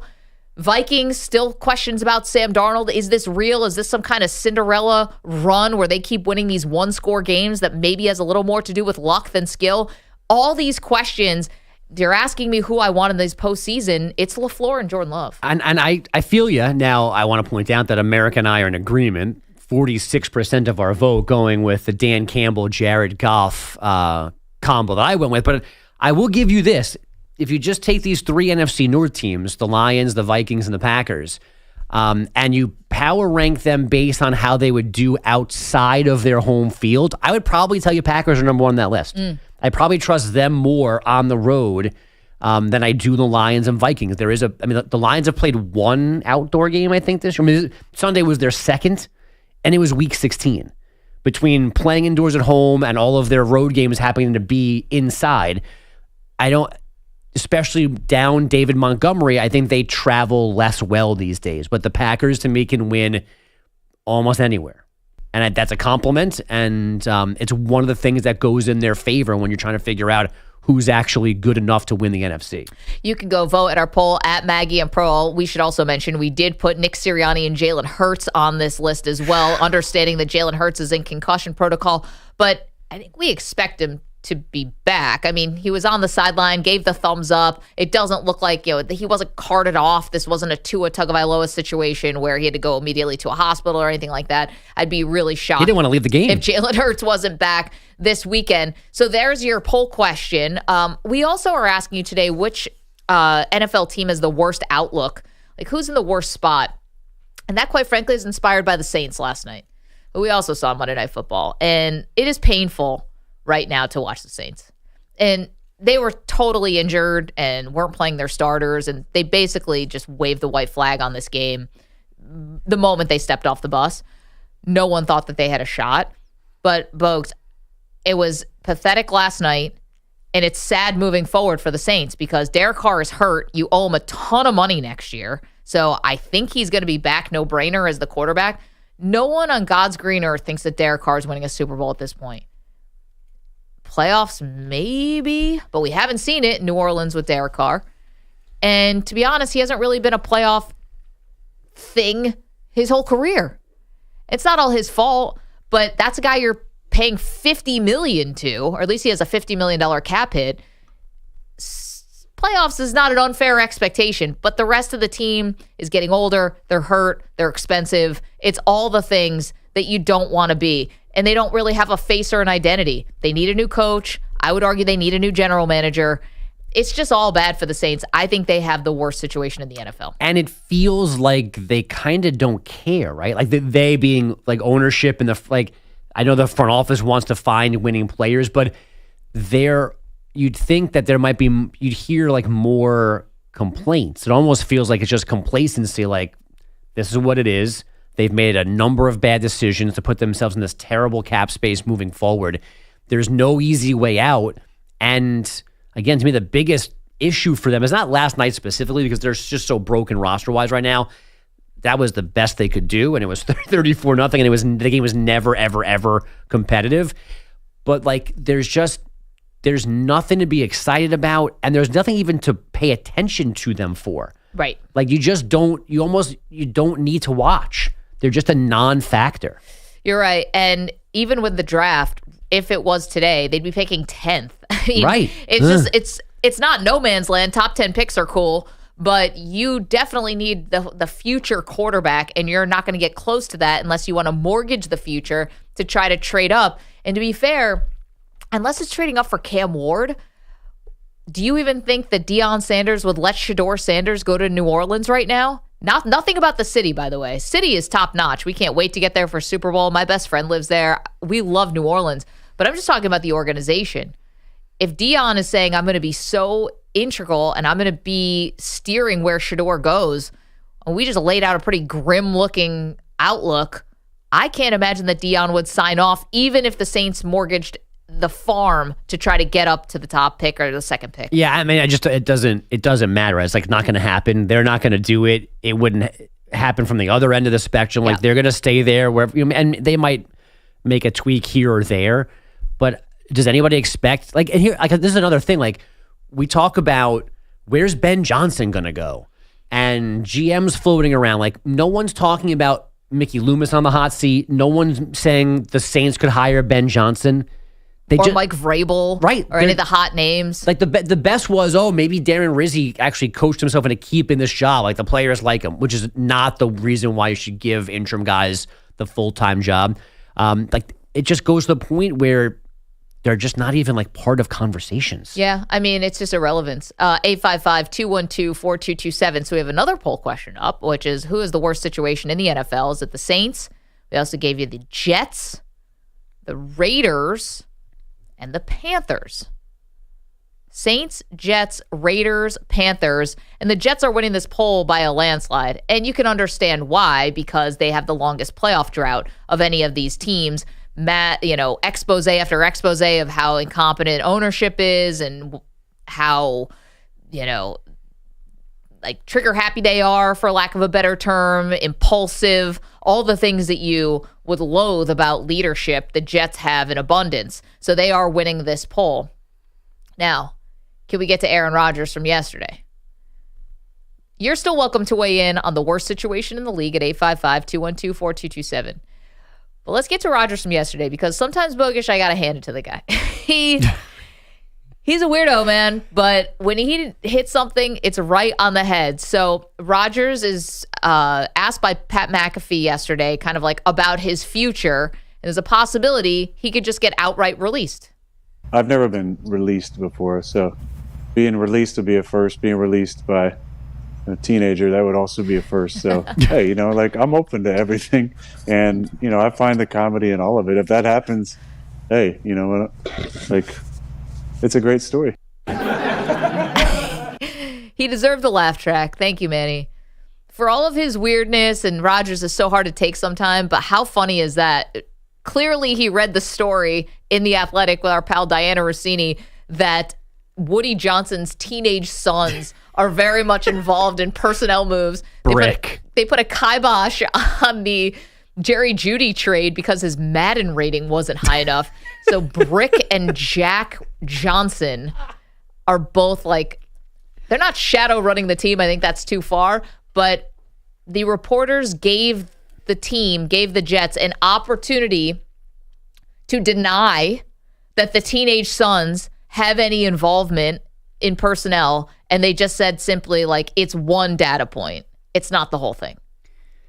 I mean, get out of here. It's remarkable. And I wish I could celebrate it more, but the Giants are equally terrible. But I'll give Rodgers his due here. That's a good joke. It's hilarious. That's a good one. Now, it did either follow or lead into a takedown on leaks by the Jets and things are supposed to stay in-house.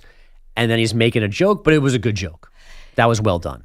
Yeah, listen, a bad organization, it's no surprise that it's a leaky organization. So I don't know how much your average, average football fan cares about this kind of stuff.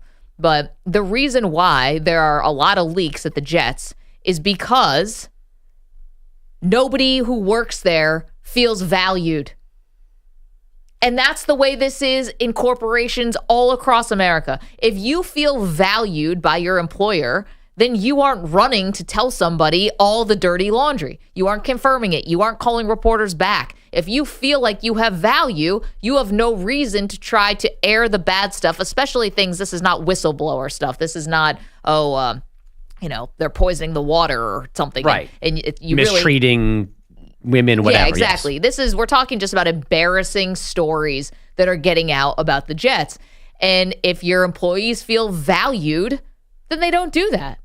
It's just like any other job. But clearly, the employees don't feel valued. It's the same thing with the Jets. It's the same thing here in New York with the Knicks. There was always a big deal about leaks and things getting out. And it's because the employees don't feel valued. That's just the bottom line. So if you say this isn't ownership, it is, because it sets the culture and the tone. Right. And when the owner is possibly listening to his teenage sons about trades, it's also angering people because that looks like they're bad at their job because the team is bad as a whole. So you're out there trying to save face to. Maybe you think, hey, if some of this stuff gets out here, maybe somebody does get fired and we get the right person in. Like this is like they haven't fired Todd on his own for incompetency. But if I tell a story about how bad Todd is in his job in The Athletic and people read it, maybe the outside pressure gets him out and a new GM comes in or whatever and fixes things. There's a million reasons and most of them you can control. If you're being a better owner, most of those reasons to be leaky don't exist. 855-212-4227. But more Brick. Let's not overreact here and put Brick aside. We need more Brick stories. So what's Brick short for? So that's a good question. I actually Old Brick. Well, that's the coach who's also throwing up bricks. We sure who's coaching the team and who's running the team? I actually know this. So he named his son after the Brick Shaw Ferguson. Oh, really? Yeah. Well, that I can get behind. It's the coolest reason. It's awesome. But Brick is a name by itself. We looked this up last week on Bill Ryder's show, and it means, I just found it again, it means good, strong, reliable. Well, it's an English-Irish name. Okay. I mean, I like it. I wasn't sure if it was short for something. Yeah, I mean, it is DeBrickashaw. Yeah, I mean, when we heard his name was Brick Johnson, I was like, well, that sounds like every high school bully I've ever ran into. But then you hear why. It's like, well, that's the coolest way to be named Brick. That's awesome. It's too bad that he's, scouting for the Jets on Madden, but he does have a cool name. P.S. DeBrickashaw Ferguson played so long ago now that Woody Johnson's teenage son is named after him. It's crazy to me. Wow. Man, if I'm Nick Mangold, I'm kind of bummed. How come I didn't get anybody? Second son should have been named Gold. Yeah. Gold Johnson. Brick and Gold. Or Brick and Nick. Or Brick and Nick, true. I mean, what about Brandon Moore? Famously, he has one of the most famous butts in sports. Brandon Moore is that was a low light. is the tush that's attached to the butt fumble. He gonna get a kid? Naming it. The sad thing is, when you talk about Jets offensive linemen, we don't go too far before you're like, all right, we run out of good Jets linemen. Like those are the last ones. Like Kevin Mawai is maybe the next one, and I'm like, all right, it's tough finding another one. No, you got the guy they brought in from the Steelers who went to LSU. Faneca. Yeah, Faneca. Faneca, awesome. I mean, all these guys basically played on the same line, They did. except for Mawai. They all, Mango replaced Mawai basically. So this is all within like a 5-year stretch we're talking about.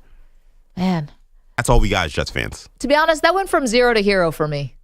I thought it was going to be some silly, it's a family name, like the heir of the heir of the heir of Johnson & Johnson. But the fact that he's named after DeBrickashaw Ferguson, man, maybe there's more to Woody than meets the eye. There's not. Adrian's in Maryland. Adrian, who's got the worst situation in the NFL? Hey, guys. First, happy holidays. Happy New Year, everything. Hope you have a safe and great holiday. I'm going to say I think the Jets have the worst situation. You don't know who wants to come there and coach that team. And then you need a quarterback. And do you really want to put a quarterback in the room with Aaron Rodgers, which I don't think he's going to help that quarterback? So that's my thing. That's my concern. Coaching, not wanting to come there and deal with Aaron Rodgers stuff, and Woody as well. And also, they need a quarterback. Yeah. He's not going to play after this year. So do you draft a quarterback for the Aaron Rodgers, the cancer to get into him? Or do you just, I don't know. There's something I don't know what to do there. Well, to be fair, they're picking 8th right now, Adrian, and thanks for the well wishes, and to you and yours also. Thanks for calling in. Listen, it's hard for me to defend Rodgers, but I feel like here I kind of have to. Publicly, the night of the draft, he was not supportive of Jordan Love, but I think he was after that. And Jordan Love is clearly developed. Love has never come out to say that Rodgers mistreated him. We don't have a book yet, like the Jeff Pearlman book about Favre and Rodgers, that they've now all acknowledged how bad that was. But I think Rodgers is actually pretty good to Jordan Love. I don't know if he would stiff arm a rookie or listen.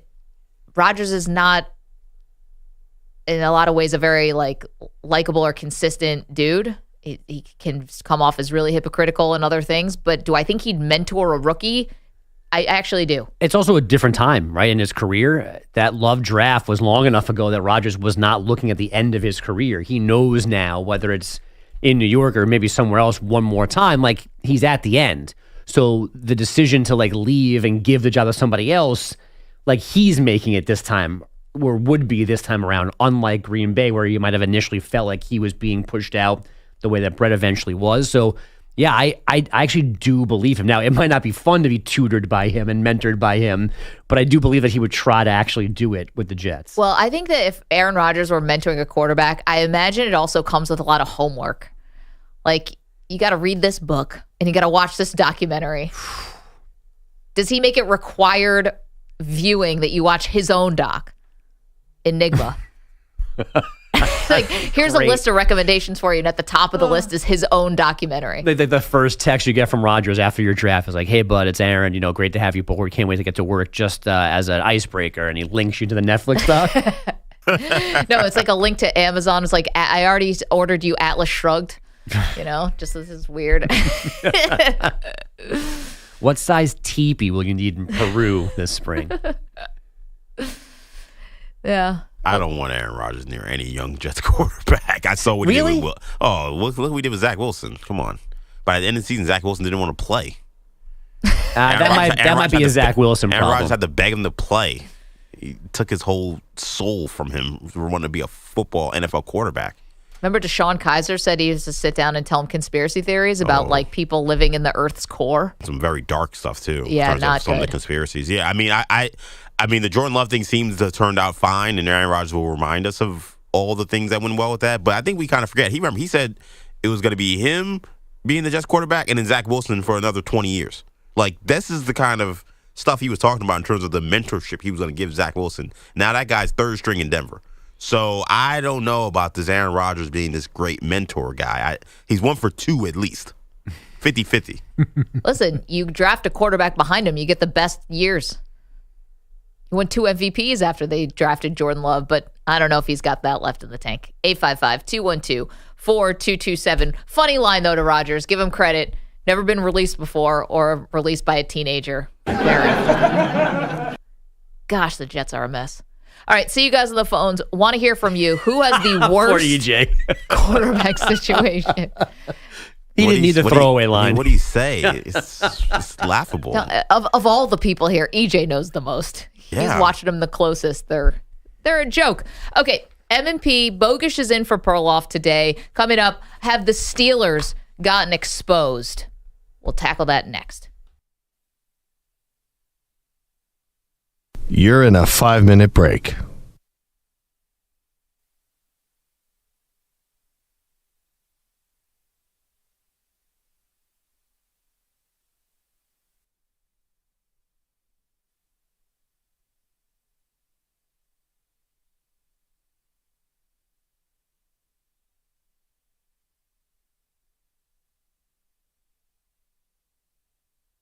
Four minutes, 30 seconds remaining.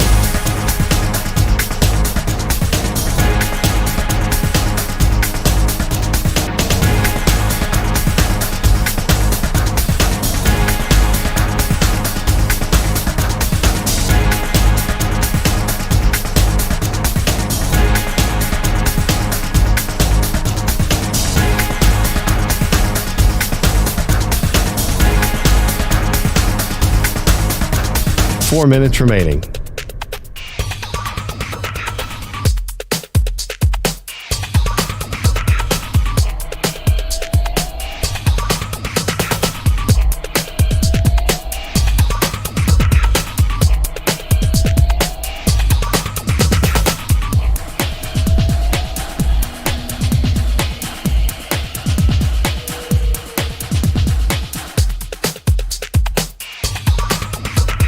Three minutes, 30 seconds remaining.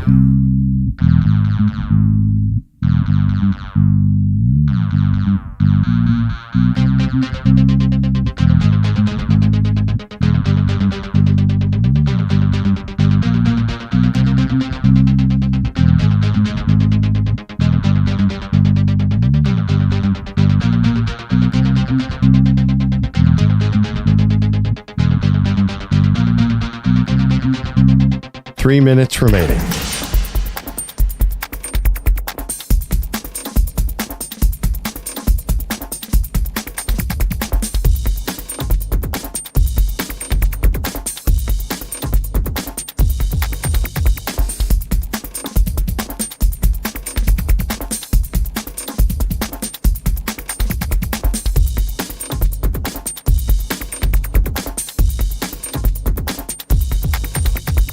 2 minutes, 30 seconds remaining.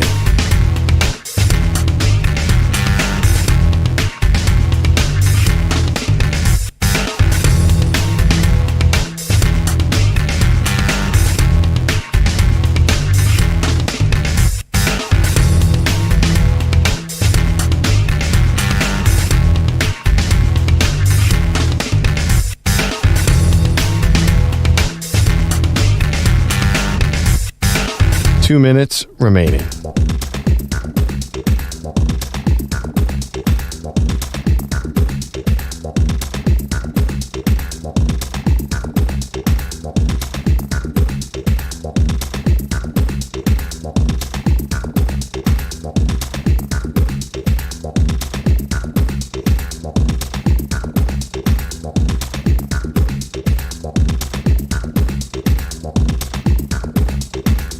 One minute, 30 seconds remaining.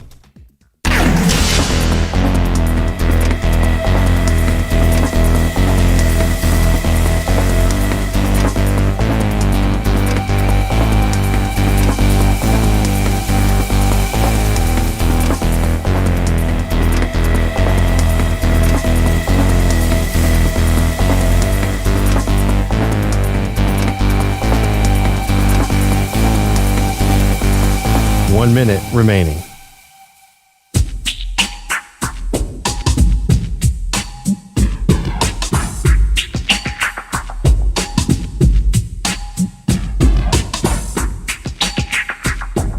.45 seconds remaining.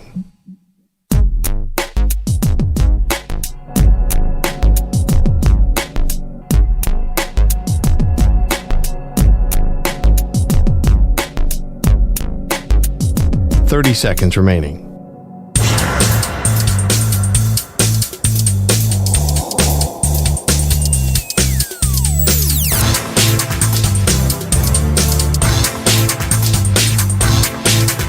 .15 seconds.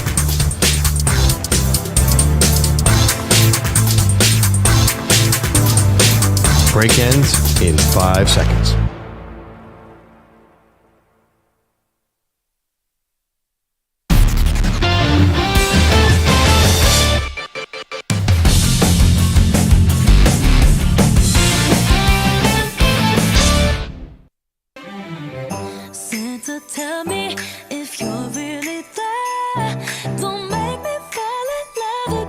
Maggie, I've been told to talk here. The Defensive Player of the Week is sponsored by the Navy Federal Credit Union, who proudly serves the Armed Forces, DoD, veterans, and their families. Their members are the mission. Learn more at NavyFederal.org. Now, was that so difficult? It felt like it. Now we guess names. Yeah, I know who I think it is. I think that EJ, as a nod to his mother, Mrs. Stewart, who we wish the entire Stewart family a Merry Christmas, of course. I think he picked Dominic DeLuca from Penn State, which is EJ's mother's alma mater. We are. As the defensive player, because did he have 2 pick sixes? He definitely had 1. Did he have 2? No. He 2 had interceptions. 2 interceptions and 1 pick six. But judging by EJ's reaction to you saying his name, you're wrong. Because he did that would have been a good choice look. And I don't think he's a good enough actor to throw you off. Yeah. There was an audible sound that was emitted from this side of the glass. Ooh, should have done that for my mom. Hey, Mom. Okay, so it's Love not you, Mom. Dominic DeLuca. New Devontae Adams ornament for her. I know. That was our She white was- elephant party Yeah, on she Friday. found that very funny that was coming to her. And I've already used my all-weather football outside in the snow the other day. Nice. Yeah. I feel like that was a good, I feel like we kind of poo-pooed how solid that gift was. It was a good pick, a good gift. It was a good pick by me. It snowed here over the weekend, and Jake goes, "Dad, we got that new ball at the perfect time," and we were outside throwing it around. Awesome. You're a great dad. Yeah. Throwing the old pigskin around with your boy in the snow. Yeah, but then I got super mad because him and my daughter kick the snow piles back onto the sidewalk after I shoveled. Once you get to the age where they got to do it, that's going to be 55. great. You got to get them to do it. They probably are at that age Yeah, now. I think they're at that age. Close enough. I was shoveling snow when I was like 4. Because you had to. That's upstate. I grew up in Eskimo country. That's survival. To get to the outhouse, right? Yes, everyone has their own shovel. It's monogrammed and everything. Okay, so It's like a batarang. It just like comes out. It's small, but then it just pulls out into a whole shovel. telescopic. Yeah. Yeah. All right, Bogish, I was wrong. Do you have a guess for the defensive player? Can I pick the entire Green Bay Packer defense from last night? Sure, shut out. I've done that before. Not doing it today, though. So today's defense player of the week is Kenny Moore, who had 2 picks in the Colts win over the Titans that kept them in playoff contention. One of those picks was a game-sealing interception. Kenny Moore, underrated, having a really good year at corner. So, from the U, how do we get on to Kenny Moore? No, he's from a very small school, I just learned. Valdosta State? Yeah, Valdosta State. Of course. California. Where do they play their football games, Manny? Yep. Do you get full credit for picking off a Titans quarterback? Wow. No matter who they are? I mean, it's not Levis, so it's a Rudolph step felt that. it's a step above. I mean, you guys are rating Penix on what he did against the Giants. Come on. I know. And the Penn State guy was great, but I mean, Kevin Jennings was. I mean, it was like the Kyle Pitts. He could have just handed the ball to the Penn State linebackers that game. That was crazy. Basically did. Let's go to our pal Big Friendly, who's in California. Big Friendly, Merry Christmas. Merry Christmas. Good morning, 411. EJ the EP, Manny the Man, the one, the only Mother Don of all Dons, Maggie Malone. Thank you for taking my call. Happy holidays to all your guys' families. Thank you, Friendly. And same to you. What do you got? Okay. Before the bridges fall down like in London, let's get into this. For 3 weeks, Maggie, 411, I haven't heard you guys talking too much. Now, I'm going to be honest first. I haven't watched the show too much. They got me in the mountains working. But can we talk about the 3 phases of the Rams? 3 phases? Offense, defense, and Joshua Carty. There you go. I love you, 411. You're getting back in my good graces. Let's talk about their last 3 games. The Rams started 1-4. I'm not going to beat a dead horse. They went and they played a team that should be in the Super Bowl or is vying for a Super Bowl spot. They flew as high as they could with them and beat them. They went to Frisco, got in the mud, and beat those ugly boys in the mud. EJ, cover your ears. We go out to New York, where it's cold, and sap all the jet fuel out of the jets. Yeah, that was an ugly one. It was. Now, can we say that the Rams have showed 3 weeks, 3 different games, that they can win if they put it together? Listen, Friendly, the Rams are super dangerous, and I think got a little help that San Francisco's completely injured and imploded this year, and it looks like the Seahawks are going to have to really hang on to survive to get to the playoffs, and it's a slim chance. So, yeah, I think the Rams are looking good. But, hey, Friendly, here's a question. What mountains are you working in? Well, I live in Northern California, so they got me going to Bernie, California, Weaverville, everywhere. So a lot of the times I don't have reception, so I can't really, So all right, you're when forgiven. I get in reception, but real quick, before you let me go, we talked, Maggie, after the Niners knocked out Detroit, and you said you had more faith in Frisco than Detroit. I said Detroit than Frisco. Yep. I know Frisco's injured. Detroit is missing their whole starting D-line and haven't slowed down. And with that, thank you. Merry Christmas. You guys have a great day. Friendly, thank you. Same to you and yours. Well, yeah, San Francisco's eliminated. I mean, they're gone. Season's over. Season can't end fast enough, quite frankly. I bet they wish they didn't even have to play these last 2 games. But, no, Detroit is definitely, I mean, their season has been 100 times better than San Francisco's. And San Francisco's, this started in the offseason. You would have thought that Detroit may have also had a little bit of a playoff hangover because of just how painfully they lost that NFC Championship game. But to their credit, they banded together. It feels like that was not even a thing of how terrible that loss was to have that kind of lead and cough it up in San Francisco. Enough about them. Does anybody know why I wasn't in Big Friendly's good graces? That I'm working my way back into them? I mean, do we have that kind of time to run through that sort of laundry list? Probably not. I don't know. Roy's in Pittsburgh. Roy, good morning. Good morning. Merry Christmas. You too, Roy. For worst situation, I'm taking my Steelers because, like Bogus just said, we typically look at process over the outcomes, and we're kind of locked in a process where we don't get that outcome. And I heard your teaser. Have the Steelers been exposed? I think if you actually watch the games, you can see the exposure. And Wait a minute, Roy, I got to stop you for a second. I get it. Every fan base quibbles, and we all want our teams to be better, I guess, outside of the Chiefs. But you really think the Steelers have the worst situation? Yeah. You're a playoff team. We're locked in. We may not be bad, but we're locked into not being very good. How? You're not locked into the quarterbacks. You could change those out at any time. You got a great head coach. You got a great defense.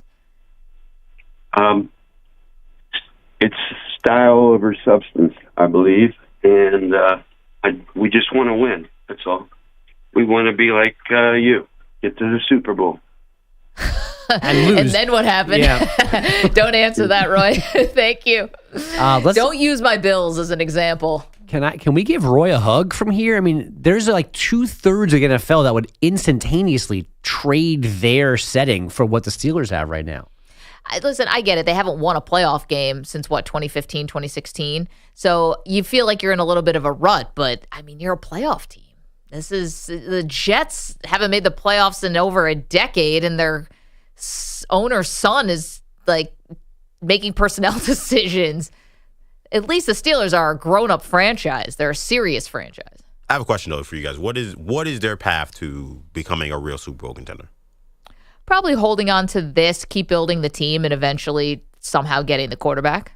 Yeah. Right, but I feel like somehow getting the quarterback just sounds very vague. It's vague. And I think for a Steeler fan base who feels like they've been in kind of a perpetual, how do we get back to winning Super Bowls, without real, like, viable answers, that's what's frustrating. I don't think they're the worst situation, but I think they are kind of in a weird spot where it's like, is there any scenario where they're perpetually better than the Chiefs and the Bills and the Ravens? Like, it doesn't feel like that's in their cards with this unit, and it feels like this unit outside the quarterback is all in their prime. You got to maximize these guys now. I know, but EJ, I would say, like, can anyone claim this outside of the Chiefs in the AFC? I think the Bills and Ravens feel like in any given year, like, we might be able to do it. I don't think the Steelers feel like they have any chance in terms of their fan base, and I think they're right.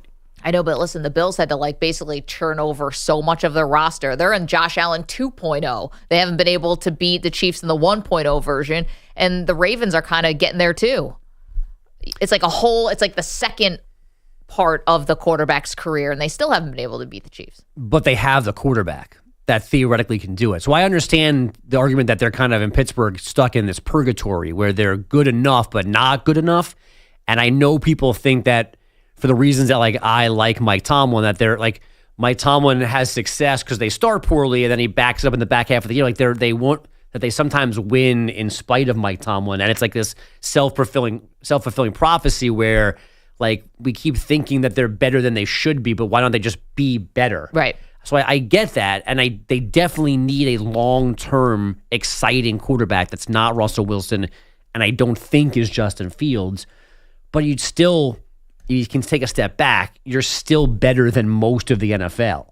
Yeah, listen, I can give every Steeler fan truth serum, the ones the most critical. You would not trade places with the Jets. You would not trade places with the Raiders. You would not trade places with the Saints. And you would not trade places with the Carolina Panthers. And those are the 4 teams on our poll. Those are the real teams that have no direction. Okay, Manny, you're pulling double duty today. You're our board op and our update guy.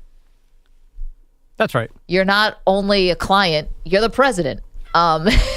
Yeah. That's an old school reference. Not a good idea. What's your favorite basketball team, by the way? I forgot to ask. My favorite basketball team, we'll talk about them in a second. Oh, okay, great. This update, it's sponsored by Progressive Insurance. Protect your family, your phone, and your furry friends with life, electronic device, and pet health insurance. If you are just waking up after Monday Night Football put you to sleep, well, allow me to tell you, you didn't miss much. And they're up to the line of scrimmage and 1st and goal. Hand off Jacobs, blasting off the left side, fighting his way to the end zone. Touchdown! 14th touchdown of the season for Josh Jacobs, a personal best. Well, maybe you missed some personal history for Josh Jacobs. That courtesy of the Packers Radio Network. He finished with 69 yards and that touchdown as the Packers handle the Saints 34-0.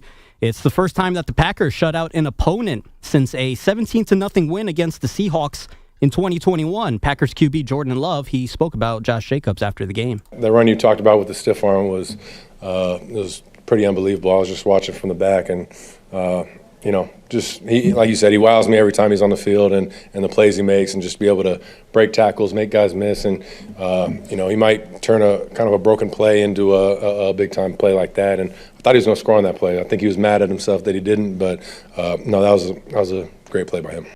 The Packers, they clinch a playoff berth for a second straight year, but they did lose wide receiver Christian Watson to a knee injury. Watson, he finished with just 2 carries for 23 yards and no receptions. Next up for the 11-4 Packers, a tilt with the 13-2 Vikings on Sunday, 4:25 Eastern. Lastly, for the pros, Brick Johnson, he is at work. The Jets, they have signed kicker Greg Joseph. There you go, Brick. That actually sounds like a Brick Johnson move. I've seen Greg Joseph kick. I'd rather just not kick. Yes, Greg Joseph did spend time with the Giants. Does Brick know they also need a new head coach, a new general manager, new quarterback? Mission not accomplished here with the kicker. Off-season moves. Yeah. Off-season moves. Get to work, pal. To the college football ranks, no justice for Bevo. The Texas Longhorns mascot will not be allowed to travel to the football team's game in Atlanta for the Peach Bowl because Mercedes-Benz Stadium simply does not have the space for the 1,700-pound live mascot with a horn span of 58 inches. Bevo, he was also absent for the SEC championship game at the same venue for the same reason. Of course, Texas lost the SEC championship 22-19 to Georgia. I don't buy that. I think that they could find a way to get him in. Have you guys been to Atlanta? No, just the airport. Okay. Atlanta is known for a couple of things, like great scene, great food scene, music, all that, whatever. College football, Magic City, everything. sure. Yeah, Magic City, the lemon pepper wings, sure. Delicious. Just the wings. Have you, just the wings, nothing else. Nothing else happens there. Have you guys been in any of their convention centers, stadiums? They got space. It's huge. Yes. You telling me you can't get the mascot in? I'm calling BS on that. I think there's a service elevator somewhere. There's something where they could get this gigantic animal into the stadium. They just don't want to. Well, Bevo has beef with Uga. Well, that should be settled on the field. Yeah, so I guess, I don't know. So they're playing Arizona State. I don't know if there's going to be the Sun Devils. An actual Sun Devil? Sun Devil's an animal. He's not an animal. Manny suddenly got excited. But maybe the Sun Devil's at risk. And we got to protect the Sun Devil. I don't know. This just feels like someone's not trying hard enough. But I also feel like the Bevo is such a huge home field advantage. I don't think you should be able to bring him on the road. Why isn't the argument like Bevo doesn't travel well? Like we shouldn't be dragging large animals around the country for football games. Why isn't that the argument? Well, it's like, oh, by the way, I don't have a big enough freight elevator. Wait, you want to start doing animal cruelty now? Yeah, they did the Smokey in Columbus. He was out there freezing. I felt so bad for Smokey. That's the dog for Tennessee. Did you see that clip of him standing out there in the cold? I'm like, you couldn't bring him inside. You're down 42-0. You're getting blown out. Why is he still outside? You're Put him third inside. string quarterback. Yeah, there's got to be a third string Smokey. There's got to be a guy in just a dog costume that Tennessee could have substituted in there. Not a dog lover, EJ Stewart over here. You want a human to freeze. The dogs are bred for this, man. They're cool. Mascot costumes got some insulation.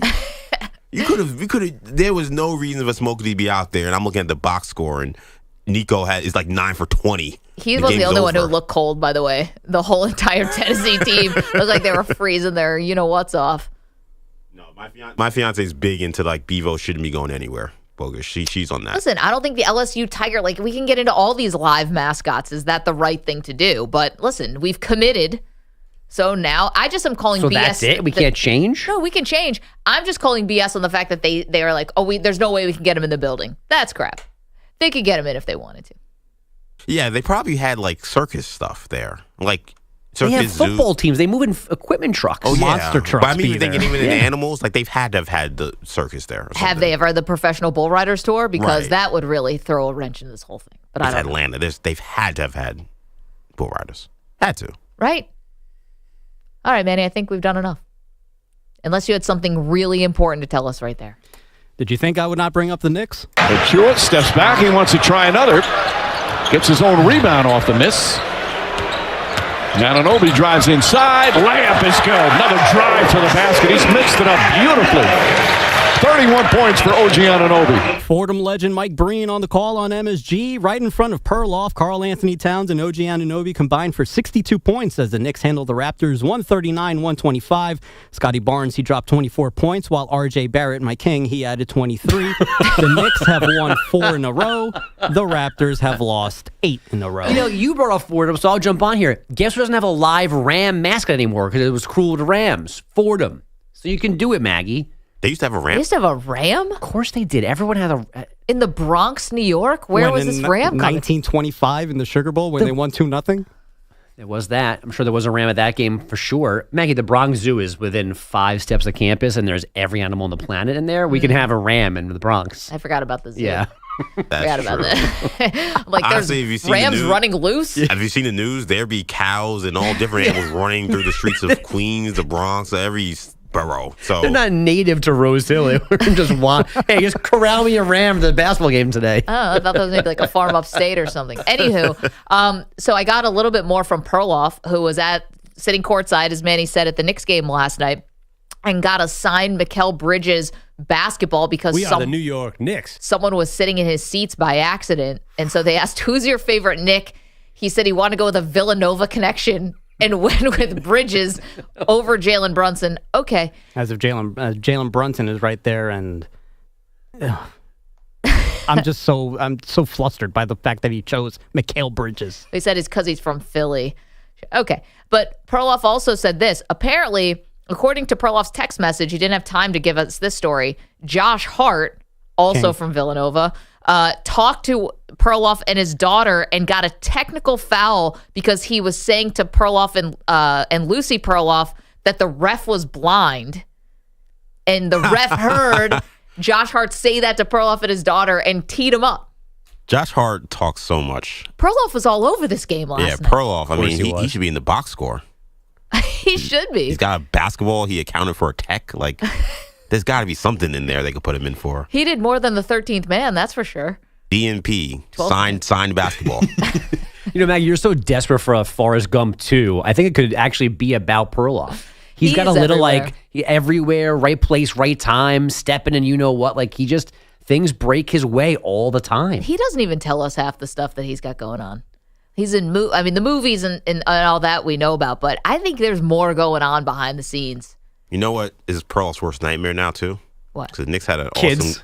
Journalists. Yeah. Young journalists coming to take his job. The other second worst nightmare. Knicks had a great night last night in terms of how they played. Oh. He may be the lucky charm for this season. Whoa. If the Knicks have the season that me and Manny are hoping for, we will thank Mr. Andrew Perloff, Mr. Philadelphia himself, for sitting there courtside and spurning this great season. This is on the table now. Man, of all the improbable things. 9:46 in the third quarter. 9:46 left in the third quarter. Josh Hart got hit with the technical foul. So there you go. Yes, Perloff did.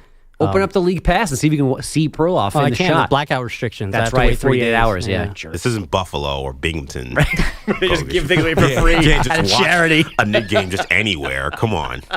In Binghamton, These you poor could folks. watch the Rangers. You could watch the Kraken, even though they didn't exist when Maggie was a kid. They had future games. You could just watch anything. Golden Knights. No, everyone had to hold hands and then a wire in the last person. And we had to put them up at the top of a mountain to try to get the signal in. You guys have HD up there yet? Not yet. Okay. 855-212-4227. Okay, lots more to do, including another hilarious moment from Aaron Rodgers. We get to that next. You're in a 5-minute break.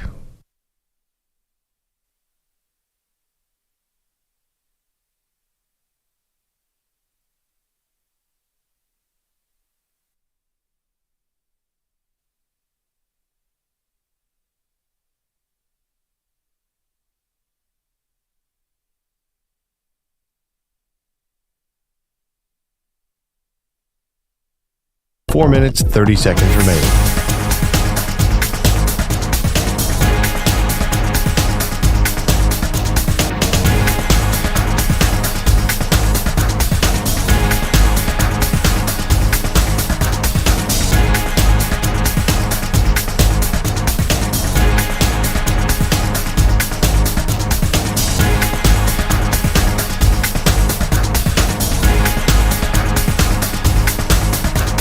4 minutes remaining.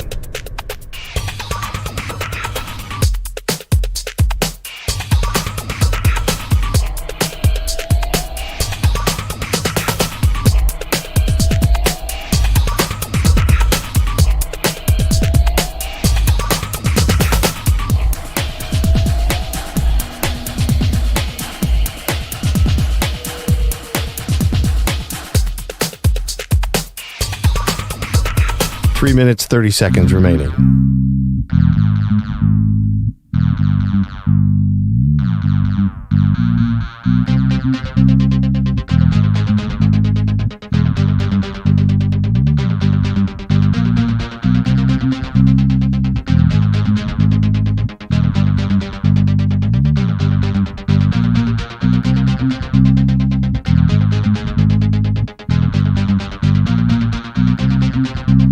Three minutes remaining.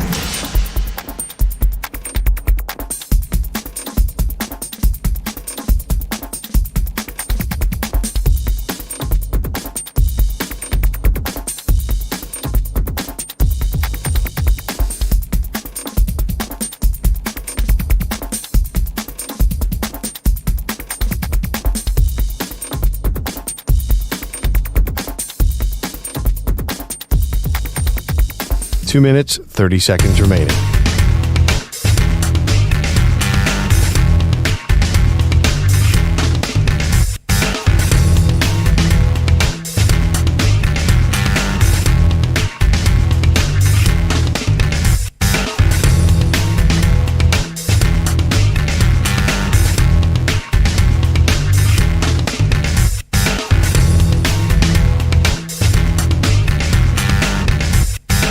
Two minutes remaining.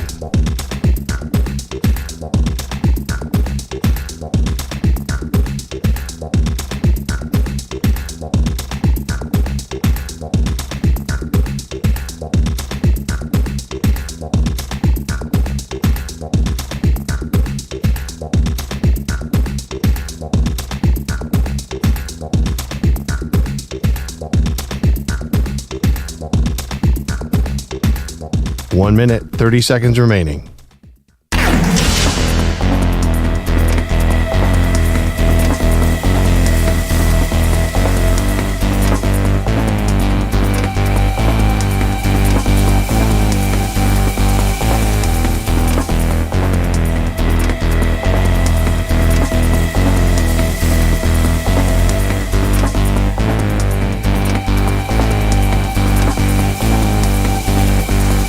One minute remaining.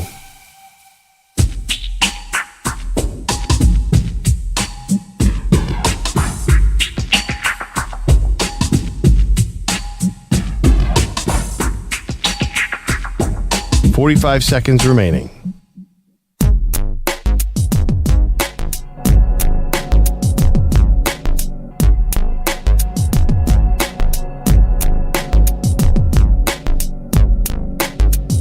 $30 seconds remaining.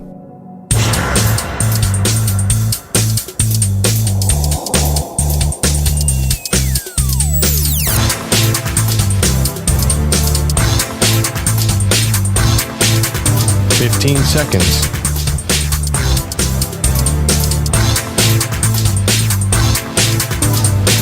Break ends in 5 seconds.